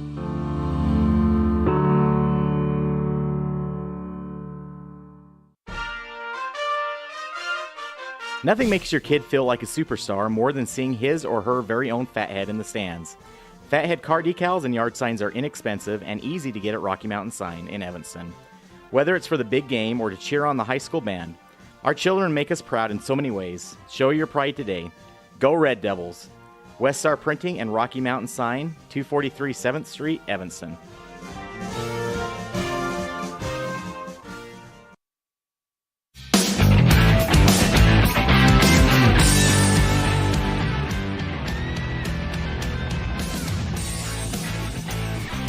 Well, we've reached the 7th inning.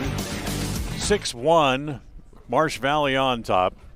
And the Indians, or I should say the Outlaws, again going to the bullpen, I believe, and bring in a new pitcher, as it'll be Ryan Hoover coming in to work here in the 7th for the Evanston Outlaws. So for the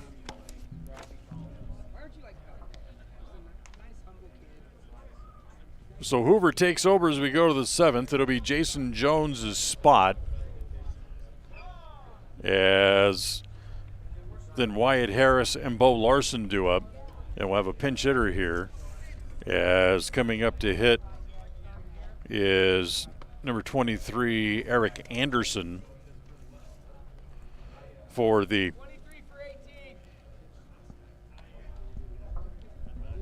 So Anderson will pinch hit in Jones's spot here. And again, the new pitcher here for the Outlaws will go to work, as the first pitch is over for a strike and it's 0-1. So the new pitcher, Ryan Hoover, the second man to work here for the Indians, for the Outlaws today, as the next pitch misses down low, and it's 1 ball and 1 strike. So Rich goes 6 innings and gives up all 6 runs. As the next pitch again bounces up there, ball 2, 2 balls and a strike. 9 hits overall he allowed, walked 3, and struck out just 1. That was the leadoff man in the first inning. As the next pitch misses down low again, ball 3, 3 balls and a strike on Eric Anderson to lead off here in the top of the 7th inning. Outlaws have work to do in the bottom of the 7th as they still trail by 5. A little broken bat hit toward the second baseman. Baldwin has it, throws it across in time for the out, as Anderson out in front of it hit it right off the end of the bat and cracked that thing. And then he grounds out. 4-3 for the first out here in the 7th. And that'll bring up another pinch hitter. It should be Wyatt Harris's spot, but it's not. It's Cuzora, C-U-R-Z-O-A,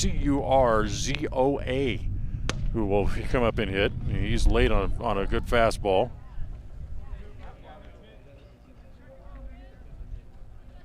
So 0-1 on Cuzora. Don't have his first name here, unfortunately. Wish we did. For the Cuzora Marching and Chowder Society, as he takes the next pitch and it's over for a strike, and it's 0-2.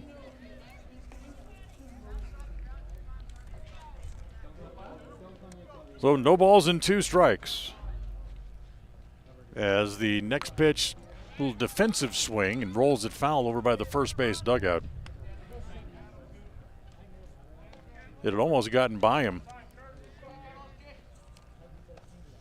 So it's Kurt Kozoa, as thanks to one of the parents screaming out his name from the grandstand. And the 0-2 pitch is down low, 1 ball and 2 strikes. Got another pinch hitter waiting on deck as well. So we'll see if he comes up here as well with a 5-run lead here, as Marsh Valley trying to empty the bench here a little bit.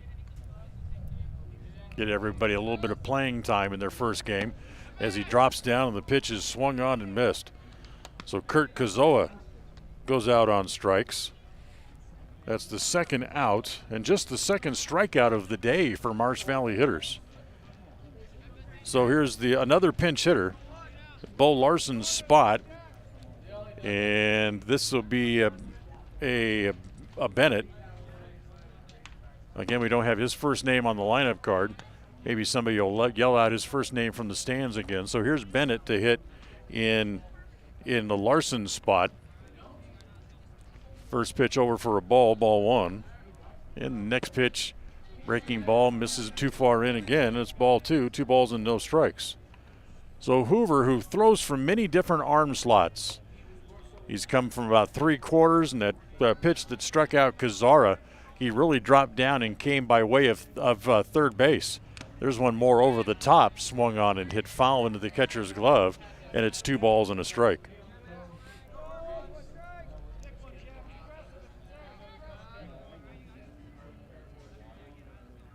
So 2 balls and a strike, 2 outs here in the top of the 7th, as that pitch over again, and it's 2-2. If you're looking ahead to the bottom of the 7th for the Outlaws, they will have the bottom third of the order.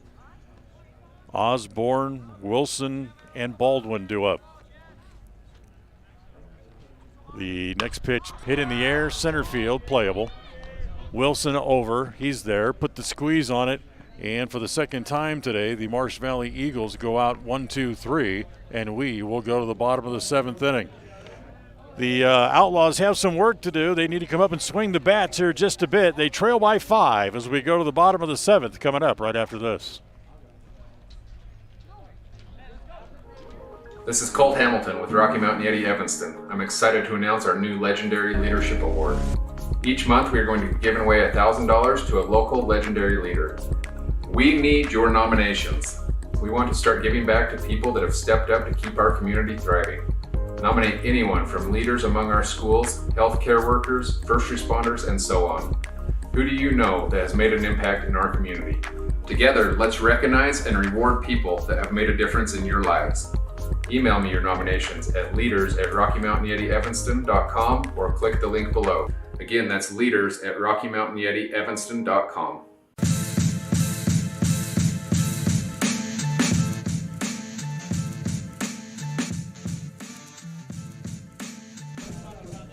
All right, bottom of the 7th inning.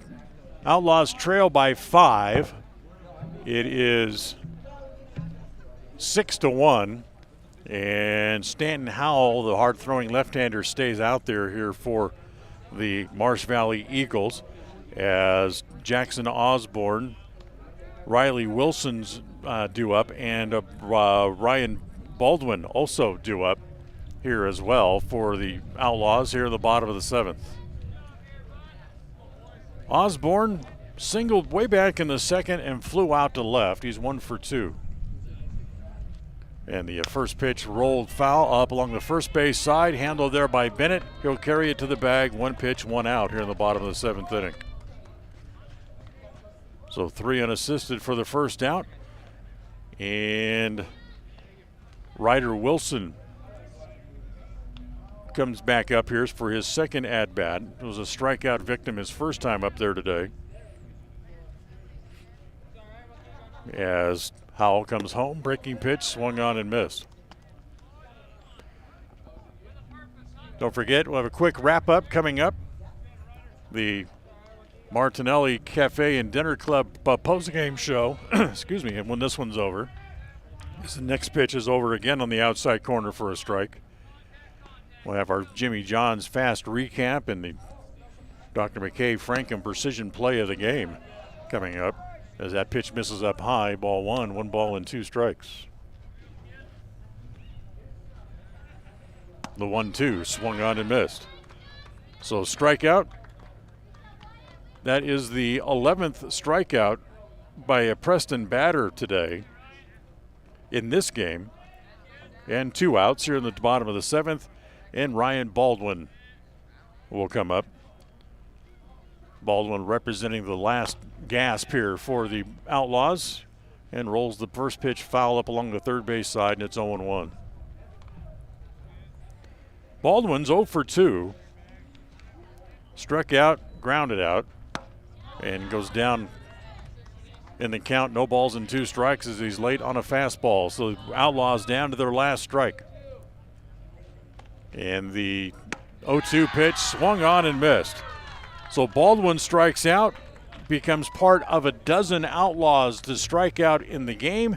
And the Outlaws lose this afternoon to the Marsh Valley Eagles by the final score of 6-1. We'll come back with a post-game wrap right after this. Everyone is looking for a great dining experience in Evanston, Wyoming. Hi, I'm Chef Wayne, an international executive chef, and I want to welcome you to Martinelli's Cafe and Dinner Club. We offer lunch, dinner, carry-out, and delivery services. We also offer custom catering options to fit all of your needs. We are proud to prepare fresh food daily. It is our mission to make you feel like a guest in our home when you dine with us. I look forward to seeing you soon at Martinelli's Cafe and Dinner Club at 123 10th Street in historic downtown Evanston.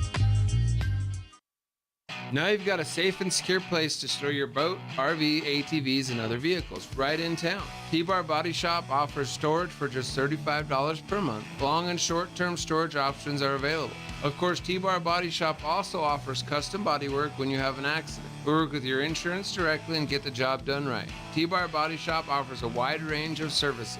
Stop in today and see all the ways T-Bar can serve you. 515 County Road, Evanston. Let T-Bar fix your car.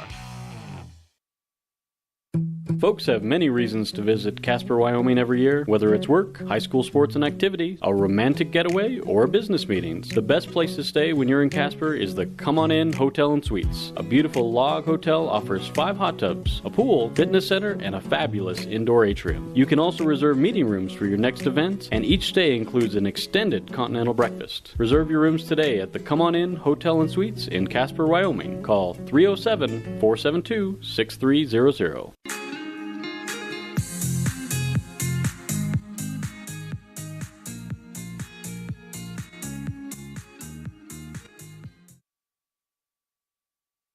All right, welcome back and welcome to the Martinelli's Cafe and Diner postgame show. Chef Wayne invites you to Martinelli's for a casual dining experience with world-class food. As in the game here today, the Marsh Valley Eagles really came out and flexed their muscles against the Evanston Outlaws as they walked off with a 6-1 victory over the Outlaws here in the second game of the doubleheader this morning for the Outlaws.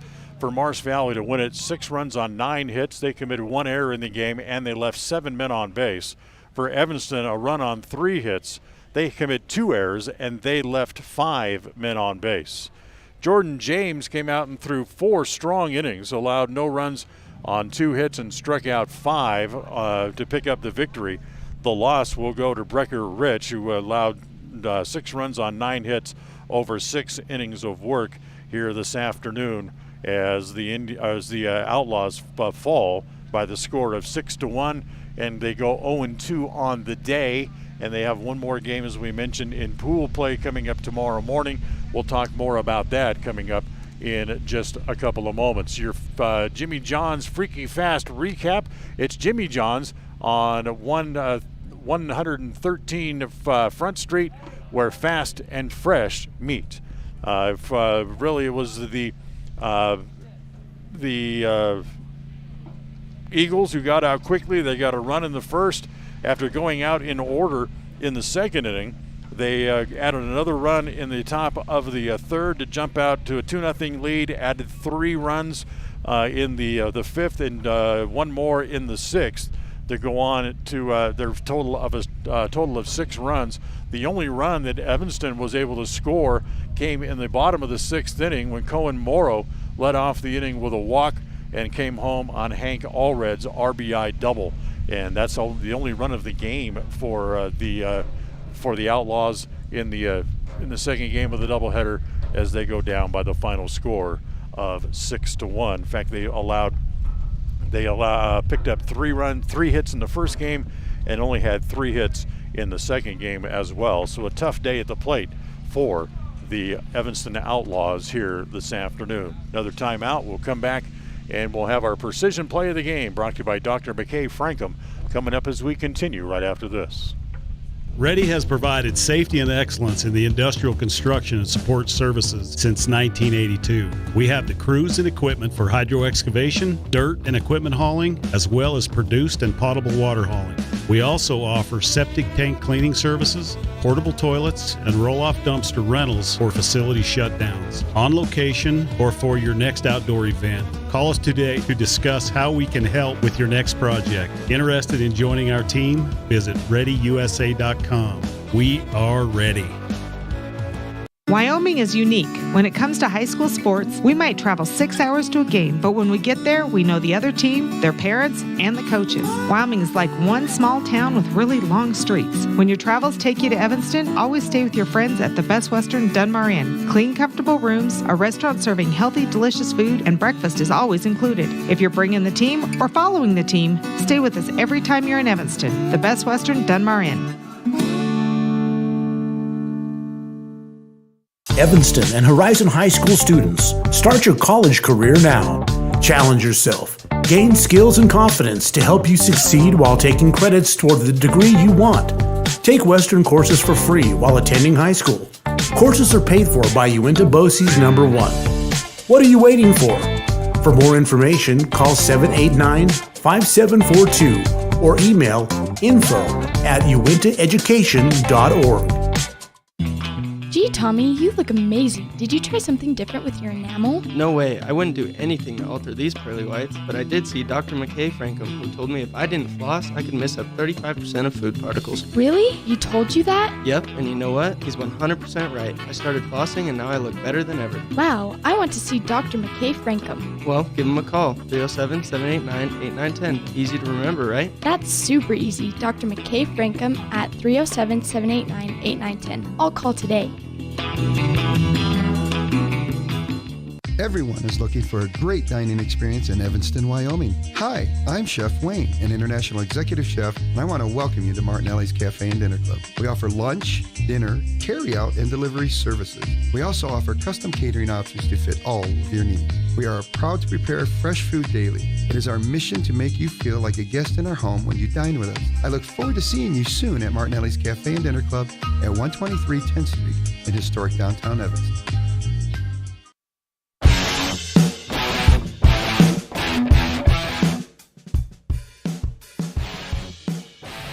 Welcome back here to Pocatello. It's the post-game show. It's time for our Dr. McKay Frankham precision play of the game.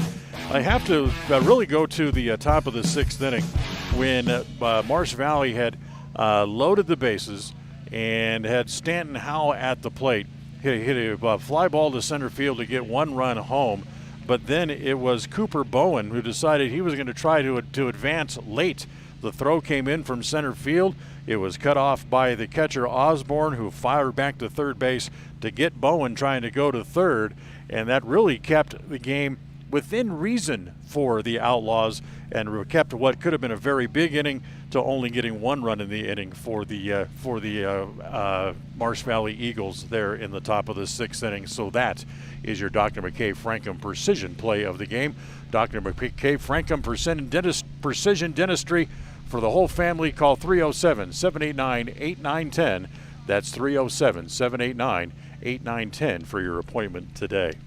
What's on tap for the Outlaws? Well, coming up to back out here early again tomorrow morning as they'll play their final game in pool play, 8 o'clock tomorrow morning over at Hollowell. So we'll jump over to the other field tomorrow as they will face the team from Billings, Montana coming up tomorrow. We'll be on the air about 7:40 with the pregame show. Fingers crossed that we won't have any any more technical issues tomorrow. I got to go find a cell phone store and see if I can buy a new cell phone here this afternoon, as my cell phone died this morning, which was part of the problem why we were getting a little late in getting out on the air. So we will talk to you then. Want to say thank you to Colin Bagley back in the studio for helping us out today. And I'm Dan Hubbard, and we'll be back again tomorrow morning, bright and early, 7:40 pregame show. First pitch tomorrow for the Evanston Outlaws coming up at 8 a.m. You can hear the game here and, of course, on mylocalradio.com coming up tomorrow. Until then, have yourself a very pleasant Wednesday afternoon. The proceeding has been a wholly owned production of mylocalradio.com and Cook Brothers Broadcasting, no portion of which may be used or rebroadcast without the express written consent of Old West Media Incorporated. Thank you for joining us on this First Bank of Wyoming presentation of Evanston Red Devil Sports on mylocalradio.com. Until next time, go Devils.